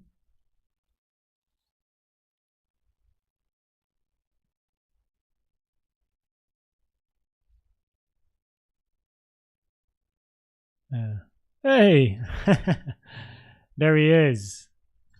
Andy slid in my Telegram DMs. What's up, Andy? How you doing? 5? Yeah. almost 6 hours now. So what we've done, I will put timestamps in after, but a lot of people requested altcoins. So what we've been doing here for the past almost 6 hours is MATIC, SEI, I don't know, KASPA, DOT, SOL, ETH, ADA, AVAX, FET, XRP, Beam, Phil, Wave, VeChain, PONKE, HBAR, and now we are here at Chili's. So it's been quite a ride, not gonna lie.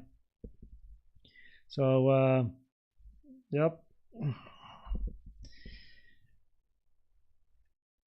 Quite an interesting Sunday. As usually, I don't really do analysis on altcoins, mainly Bitcoin.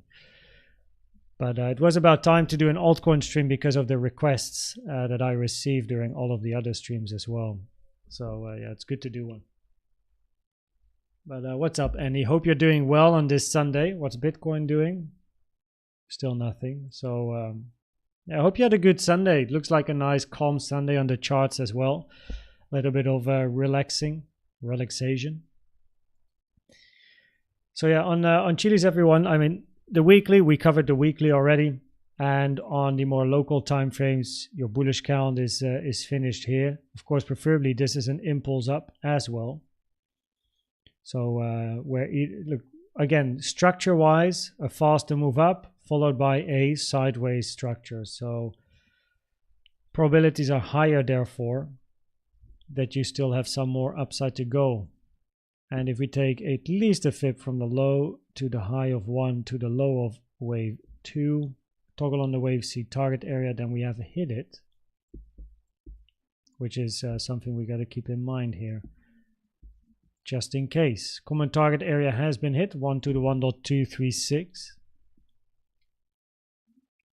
We took the high again, so if this is 1 to 1 to 1, 2, 3, 4, 5, 4, 5, 4, 5, there is still ABC-ish probabilities here. Let me remove this. And let's just keep the 0.618, there it is again. Keep the 0.618 on the chart.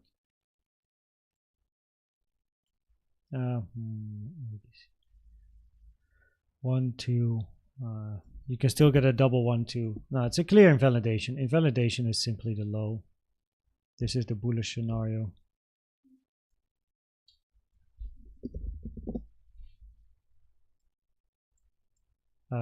Not this one though.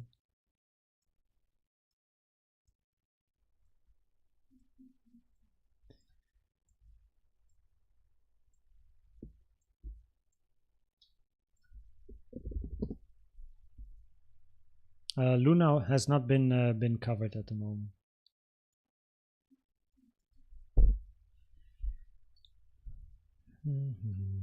I mean, in the general perspective, like a quick move up, slow move down, probabilities are higher. This is impulsive, followed by corrective, increasing probabilities to take the high. Counting this move to the upside in detail doesn't make sense because there's no ranges here. It's pretty much a blow off top. Weekly, order block acting as support, slow grind to the downside. You get a little bit of acceleration to the upside, at least here, but do not forget we had that here as well, and arguably here as well. So better safe than sorry. An entry is not too easy, but in the bullish local scenario, your invalidation is this low. Take this low, likely you're going to take this low and low. Yeah, just go to lower prices where you can move to this range next. 0.03. So it's a very clear invalidation for a bullish scenario. Holy moly. Why does this happen? Okay, there we go. So we don't have this. Risk management on point, risking 1%, la-di-la-di-la, and then, you know, yeah.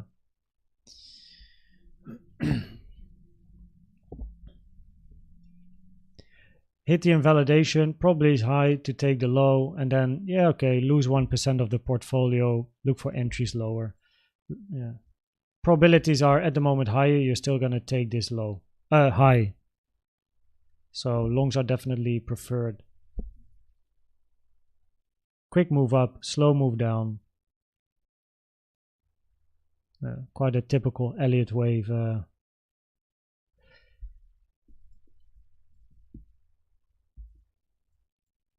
Like Elliott wave speed. Monthly order block is what we are testing now. Let's have a quick look at the resistances. We have the monthly, see if we can find anything interesting higher up.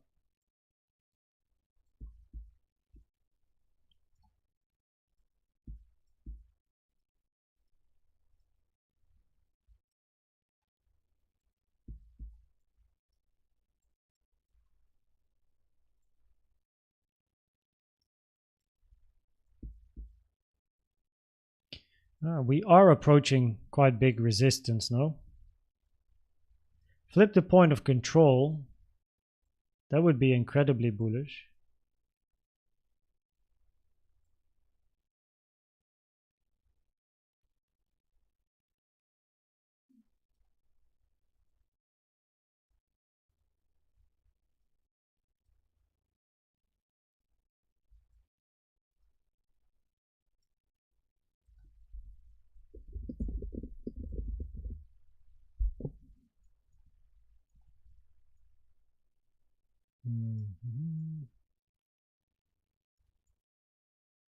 I mean, it's quite clear that we're at resistance here, so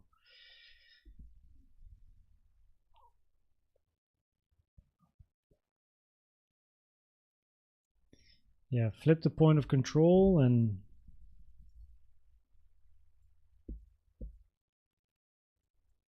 it's a big move.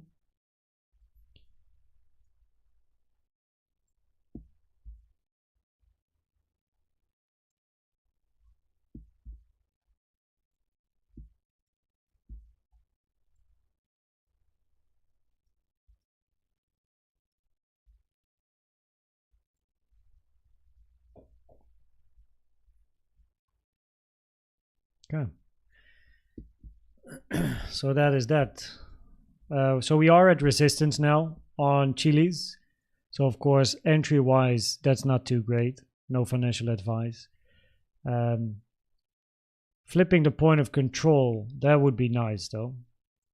Because also from a risk management point of view, flipping this, entry, stop loss, high, shorter, stop loss, better risk to reward ratio. Yeah. But yeah. You want to see also some proof of support because it's been grinding down all the time. It would be nice to actually flip areas of resistance into support and then look for continuation. So it makes sense from a trading point of view, of course.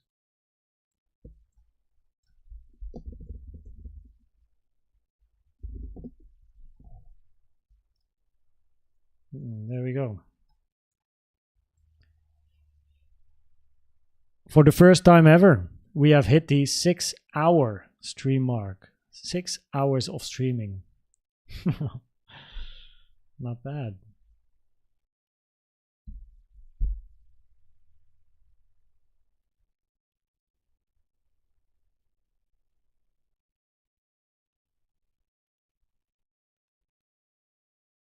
Stay hydrated. My water is finished. Uh-oh. I think we can do one more. It's almost 6 p.m. here. So one more and then call it a day. If I do one more, then how many have we done? 1, 2, 3, 4, 5, 6, 7, 8, 9, 10, 11, 12, 13, 14, 15, 16, 17, 18. 18 Elliott wave counts in 6 hours. That's not a bad stat. We had a 10-hour timer at the beginning, so the only thing I could do in 6 hours in one go is sleep. I can do that as well. Okay, so let's do one more. It's we had which makes it 19, of course.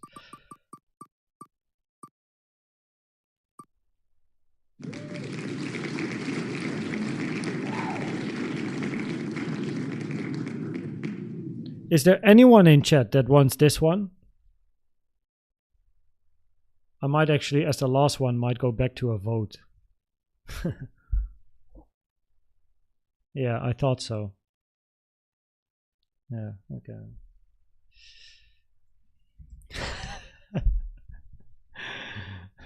Oh my.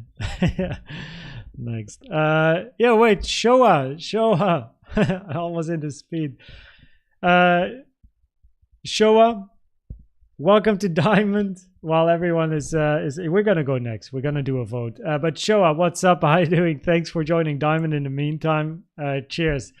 Looks like you are a runner, by the way. I'm a runner as well, if that's the case. But welcome to the Diamond team. Send me an email, kunstrading@outlook.com, and I will get you sorted and add you to the Diamond team. So cheers, Shoa. Welcome to the team. Okay, what do you want? Another spin or a vote? Wait. Okay, wait, we can do this. We can manage this. Oh, that's a big Q&A. Start a poll. Spin, vote. Spin, vote. There you go. You know what to do. For the last one of today. While Shoa also appears at the end of the day. Appreciate it, man. Thanks for the support.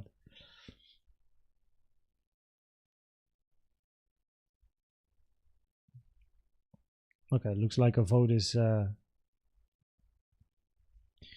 okay. Let me at least Control A, Control C, go to straw poll, remove this one. Last one, paste.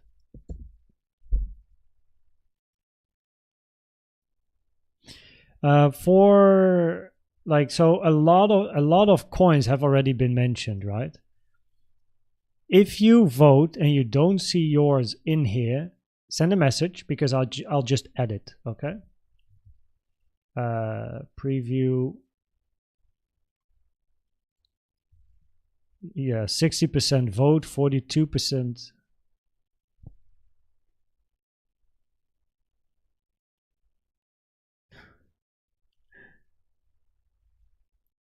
Yeah. Thanks for spending your day with us, man. Smash the like. Thanks, Moonboot Boy. Appreciate it. Okay, let's at least do one more vote. I don't know. Maybe we'll do one more spin. But let's start with one more vote. Wait. One more vote.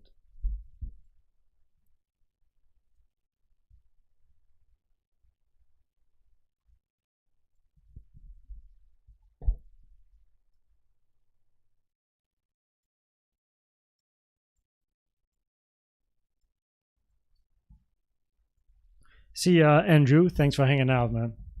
See ya. Hello from Holland. What's up, Nuno? Hello from the Netherlands as well. I also live in the Netherlands. Pin the message shortly. There we go. So we do one more vote and maybe one more spin. Yeah. It's 54% for voting though, so more votes. So permanent. Aha. H20. Esports Campus. Ik ben goed bekend met Dirk en Matthijs, die dat hebben opgericht in Permanent. So make sure to get your votes in. HYPC. Oh wait. Look at that. Near. Back to poll. What was it? HYPC.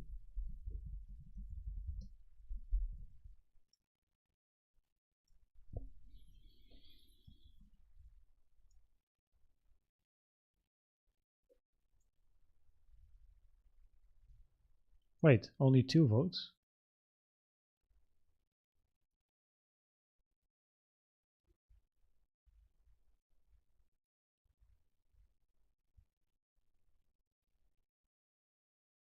$23 votes from 15 participants. I thought Near just now had 8 votes or something.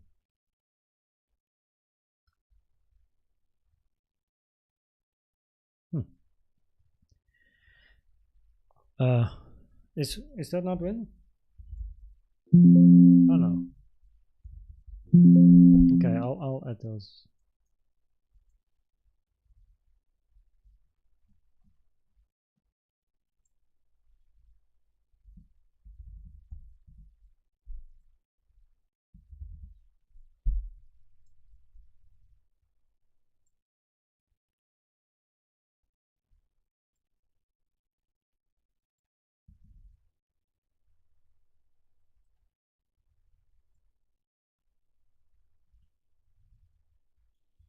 After becoming my stream hung up. Oh no way.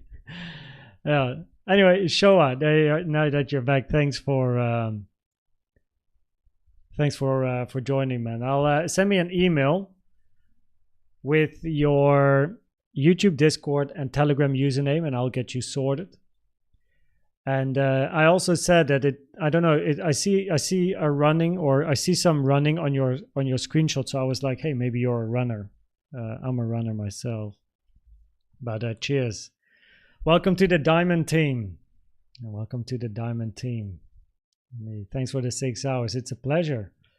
It's like doing sports. I've been standing for 6 hours as well. It seems like Luna is going to be the one winning, no?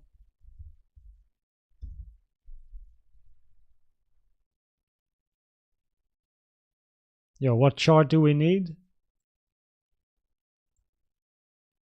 Yeah, pretty much. What chart is the best one for Luna? Wat gaat er gebeuren? For the past 6 hours, we've been analyzing altcoins, and we have done 18, and this is going to be number 19. Yeah, okay. So Luna is going to be the one.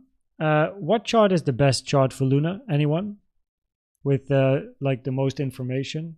Luna USDT from TradingView. Yeah, we are on TradingView. USD from, yeah, but from TradingView. KuCoin. Crypto.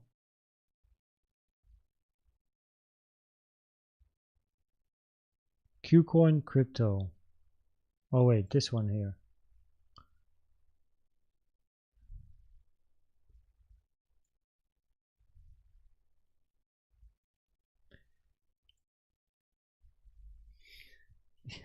These coins, man. Yeah, we all know what happened here. But what happened to the upside as well? I am too large and heavy for running. I would fight instead. That's a good option as well. Fighting sports, self-defense, always good to have. I've never done that actually. Might want to try that one day. See ya, Archbit. Thanks for hanging out, man. Thanks for hanging out. Yeah, the chart is definitely interesting. What's the move to the upside? Let me quickly check another one.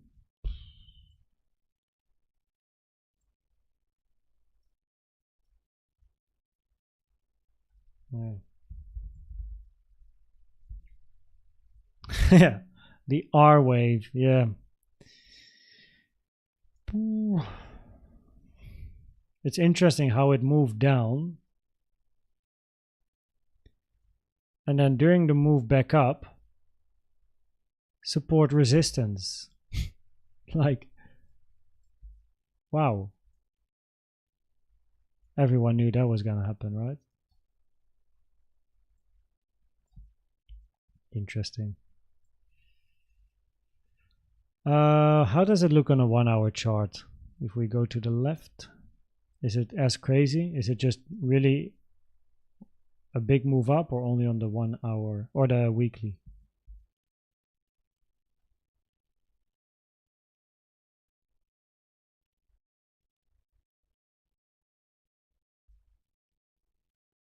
Oh yeah. Yeah. Okay, we can't analyze that part, that's for sure. Maybe with a bit of hope, I was like, maybe there's some sort of a structure in there, but there's not. So what we do is we just have to go to the local time frame here, daily. We got the low. Why Luna? Yeah, people voted for Luna, so yeah, highest voted. Surprised it's still around. I know, right?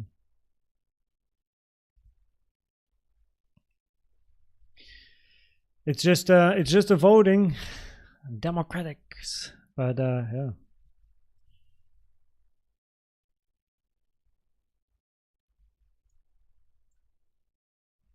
Look, it's also quite simple actually. This is your invalidation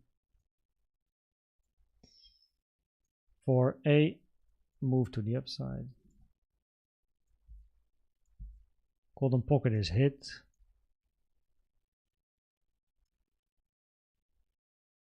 Volume cannot be used, which is interesting.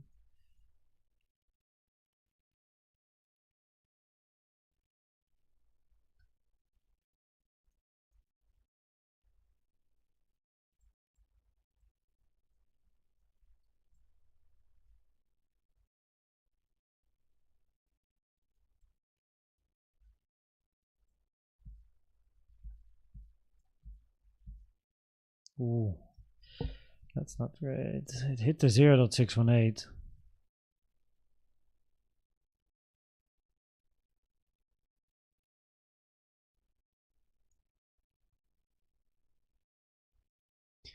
One, two, one, two, 3, 4, 5, 4, 5. But if this is a 4 and compared to this 2, it hit the 618, which is very rare. I always say it's an invalidation because it is so rare. Oh, wait, 4 hits a 0.618. You can as well just label it as an invalidation, which I always do. So, but there's definitely impulsive moves to the upside, and yeah.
I'm just looking at, can this be an impulsive structure? If it is, then you expect more downside still. If it is a corrective structure to the downside, you expect the high to be taken. I don't even need to count this move up. This move up with the 618 for a 4 is not preferred, so I prefer to not really look into that move to the upside. Looks very three-wavy. So basically we have impulse, diagonal, double 1, 2, right? Well, it's not a double 1, 2. It's not going down fast enough for then a 3 already. So then you get to a diagonal or a impulse, but for a diagonal, if this is your 1, 2, or even 1, 2, your 3 is longer. Lowering probabilities. And then we have an impulse. 1, 2, and then what? 1, 2, 3, 4, 5, 4, 5. But that would mean you have a truncated 5. Truncations are very rare and therefore never preferred. But that would increase probabilities for a corrective move to the downside instead of an impulsive structure.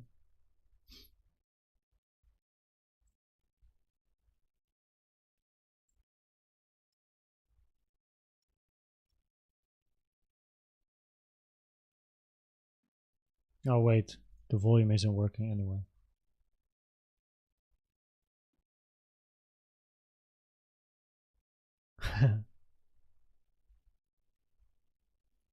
I don't know, yeah, people recommended this one, but the LUNC chart?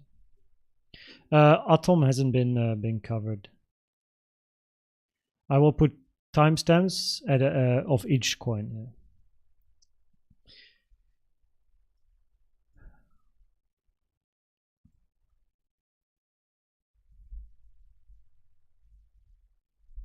LUNC is the relaunch. So why do people vote Luna? Could have been.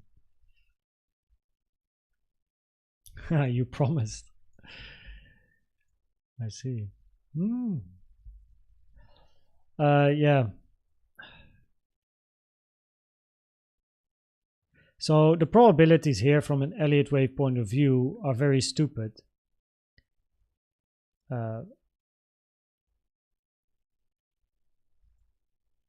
Because it's pretty neutral. And the reasoning behind it is if you have your 1, 2, 1, 2, 3, 4, 5, 4, 5 impulsive structure, that's fine. But your wave forward traced to the 0.618 taken from the low to the high, which has low probabilities.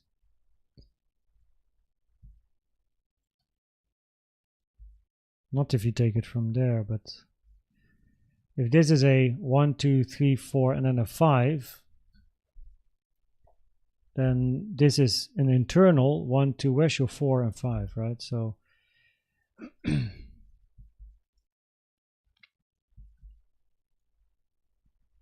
so far this moved down, right?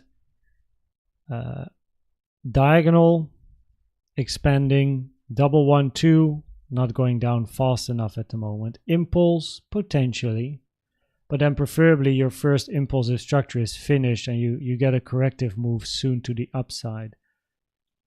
So what we are looking for on Luna is a retracement. We hit the 302, so that's something. But preferably a higher retracement. And then that's the highest probability. And then pretty much, I can't use any of my tools on this chart. Right. Sounds like a plan, mouthworm boy. Jeez. So, yeah. Wave 4, 618 not preferred, 1, 2, 3, 4, 5. Then where's your internal 1, 2, 3, 4, 5, right?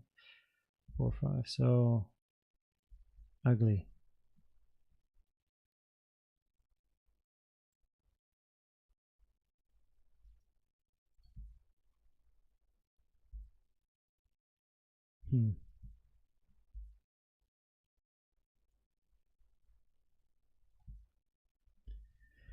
So yeah, on Luna, bullish or bearish, both meh, but probabilities are higher to get a bit of a retracement. 302 common target for a B, less common for a 2. Preferably, therefore, we still see higher prices to the 05786.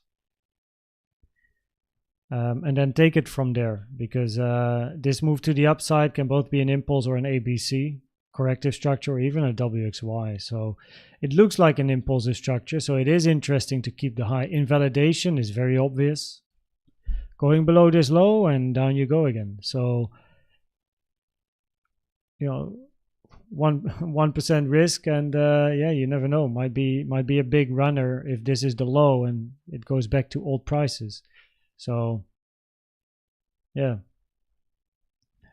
the 0.618 in an impulsive structure, that could be a low and a 1, 2 and a 3 towards the upside. So also time wise this works, because the low is made after the 0.382 fib time. So yeah, definitely that's pretty much it, really. I actually forgot to write the time down for Luna. Oops. probably like, what was it, 610 or something, I guess.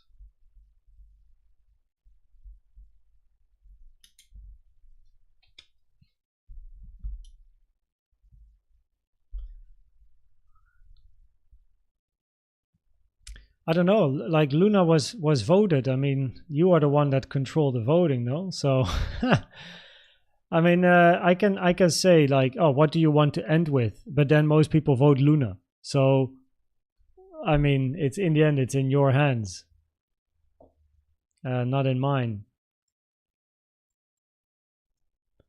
Because everyone has their own bag into some coin, so they are voting for whatever they want to see, of course, because it's part of what they are holding.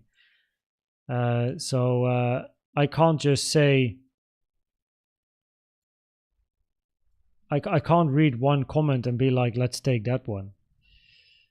So the only thing I can do is pick one more random, which is mentioned by someone, and then take it from there.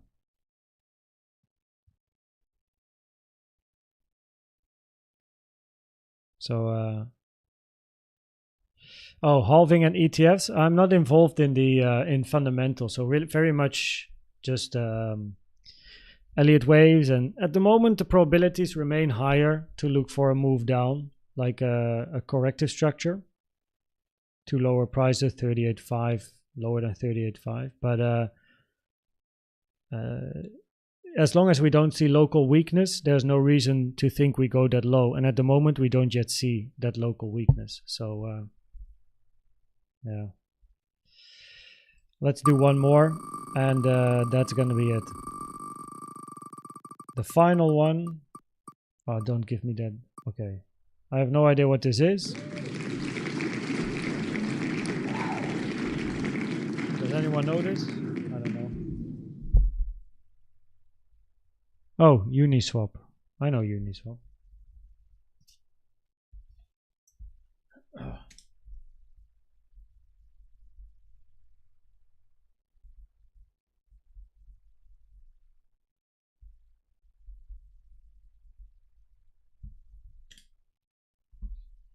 I don't know this shortcut.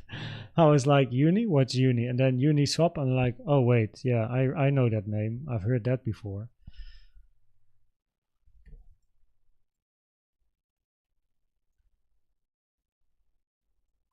I even got some TA on this chart. Wow.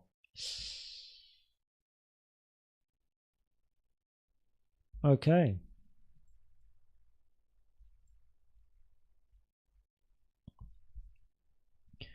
Solana is covered at minute, or well, hour, 1 hour and 41 minutes into the live stream. So if you want to check it out.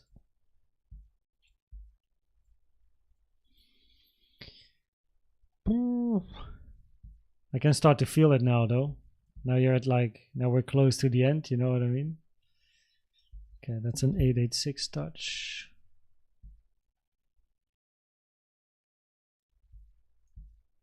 $786.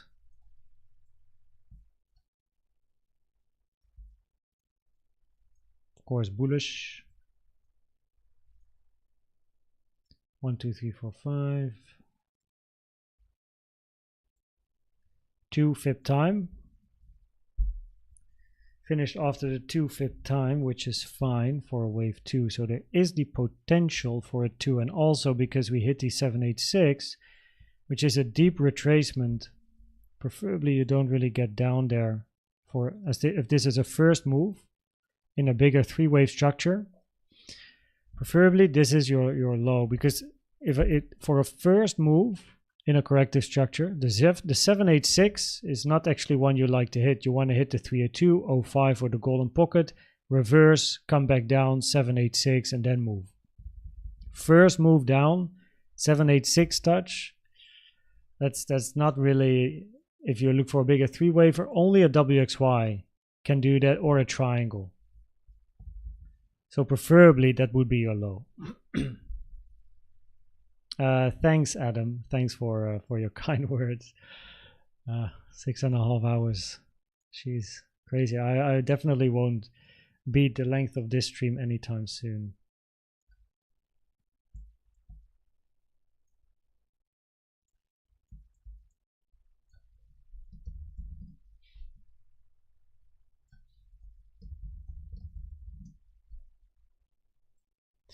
Obviously, the macro bear is a bigger corrective structure. So let's zoom in. Bit awkward that you hit the 886 here, actually, not gonna lie. That's not too great. Makes you think.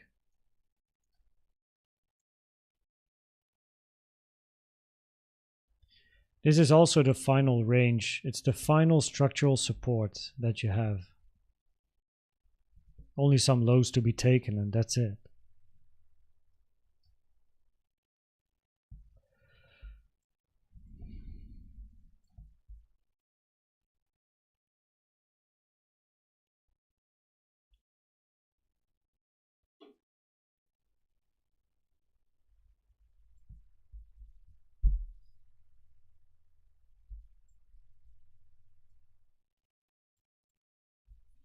Oi. It's very long for a wave 2, though.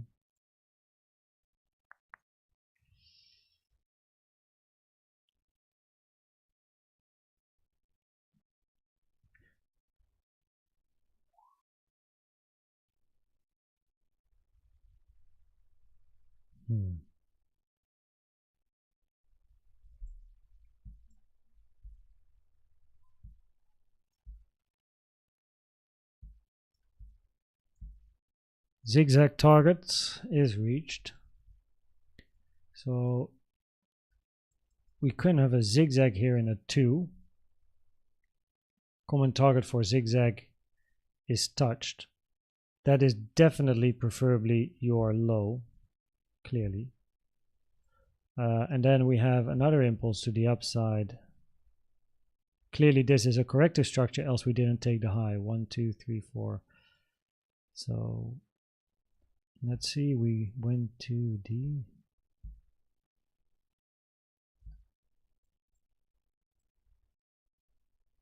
$886, $886, these all say.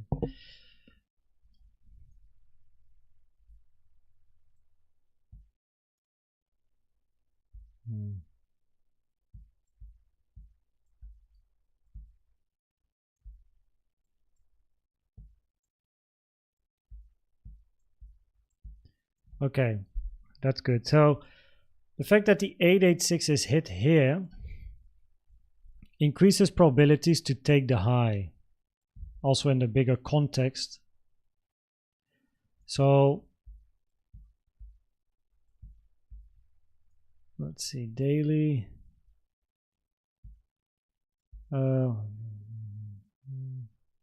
Yeah, this looks like a 3-wave structure to the downside. Yeah, so the probabilities are higher. Any move down is a wave C or a Y, increasing probabilities to take this high sooner or later. In the bigger context, this 886 would be more important for this higher low than the 886 is at the bottom here. This one and this one.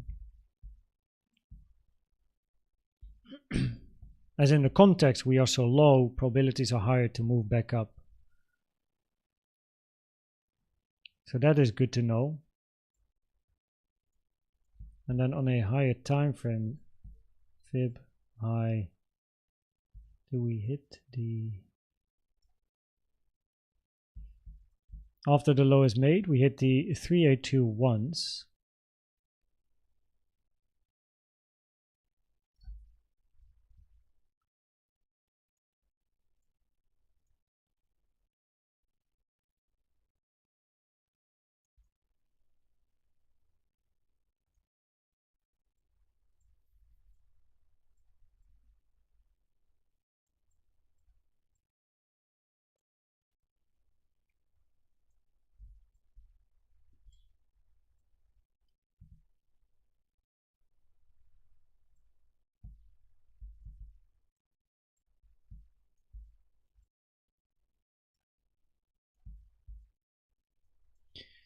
This order block has been tested once, it seems.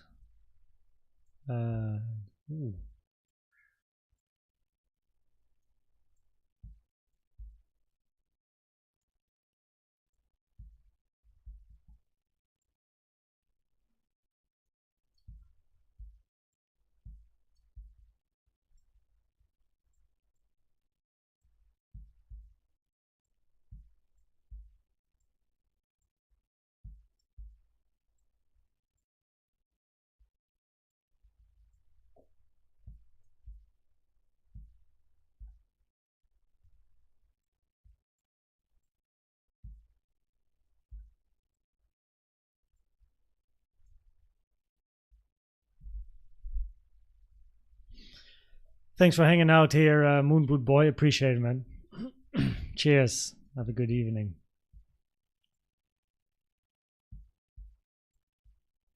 We're almost finished anyway. And then we have a couple of stuff there. So, interesting confluences. This one is not interesting. Monthly, weekly around the 05. That's at least worth putting on the chart.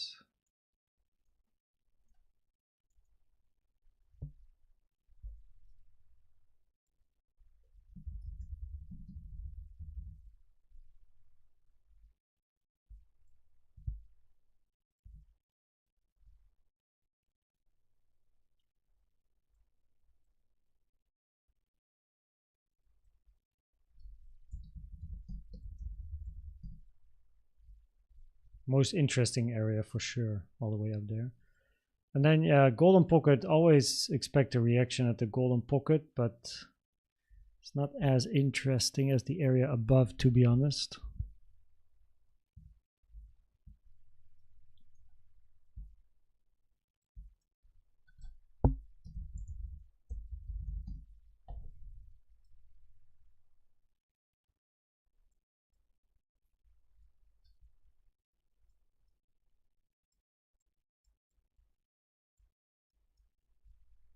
Okay.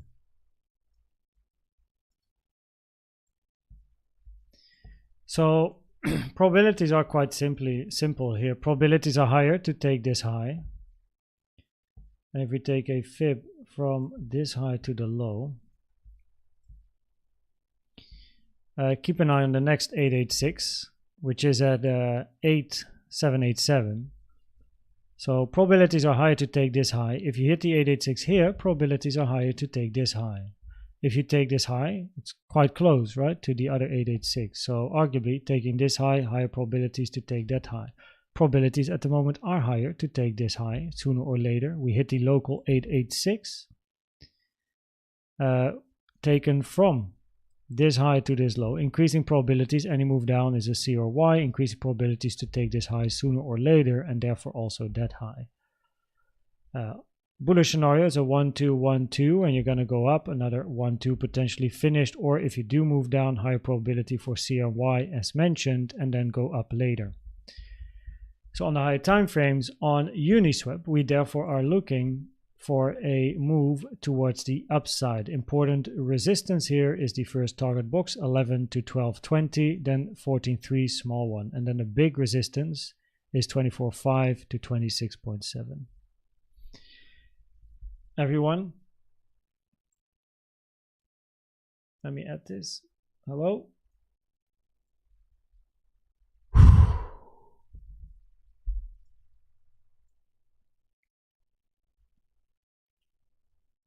Let me end that poll.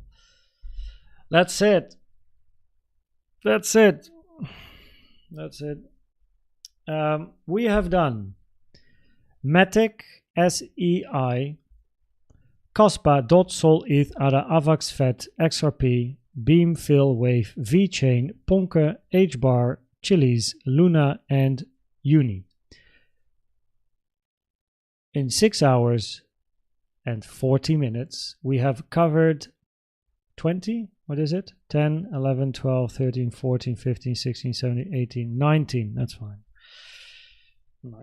19 different charts. I will put the timestamps in because I wrote it down. So yeah, I wrote them down with the time of the stream. So I will put timestamps in. And yeah. So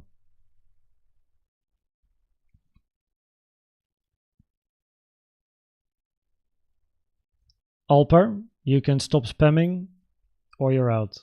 Give me one more. Give me one more. And you're out. Thank you. Oh, we did it. No need for spam here. Thanks everyone for hanging out and being here for most of you a long time. And if you just came in, then thanks for joining. Timestamps are going to be here for all the ones I just mentioned. and yeah, I'm gonna chill a bit. Now, usually tonight is the cycle, macro, and high time frame video for Bitcoin. The thing, however, is that on Bitcoin, the chart on these time frames hasn't really, I don't think anything is different compared to the previous video, to be honest. Let me quickly look here. I'm sure on the cycle nothing has changed, and on the macro it's the same thing really. So quickly have a look here, but I don't think anything has changed, to be honest. Macro hasn't changed. High time frame, wave C is still possible but lower probabilities, but that's also something I already cover in that video. Daily chart 1 2 3 4 5, that's still the highest probability compared to a double 1 2 or 1 2 3 4 5. Bearish scenario, low probability as we're moving above the 1.618, but still a possibility. So yeah, nothing really changed. So what I will do is probably I repost it. I'll make a community post and I will repost the previous video from last week Sunday in Discord as well, which is here, this one. So everything is still the same really. So and then we'll see where we are next week, so that I can relax a little bit tonight as well, and check the seating plan with my fiance for the wedding. Okay, that is it, everyone. Thanks for hanging out. Thanks for being here. This was indeed a record stream. 6 hours and 40 minutes. That's pretty nutty. And yeah, it's been quite a ride. Hopefully, you know, many people were requesting a altcoin or altcoins in general during live streams. And yeah, this is something I promised to you, to do a 5 to 6 hour live stream of altcoins before going to South Africa for my wedding at the end of this month as well. So here it is. And I'm sure one day we're going to do another one, but that's probably going to be after March. Definitely not before March. That's when I'm back from South Africa as well. So thanks for being here. And yeah, I'm going to catch you in the group. Have a very nice Sunday evening, morning, afternoon, night, wherever you live in the world. And I'm going to see you at the next one. And the next new video will be tomorrow morning at 8 a.m. in the morning. So be ready for that one. Cheers.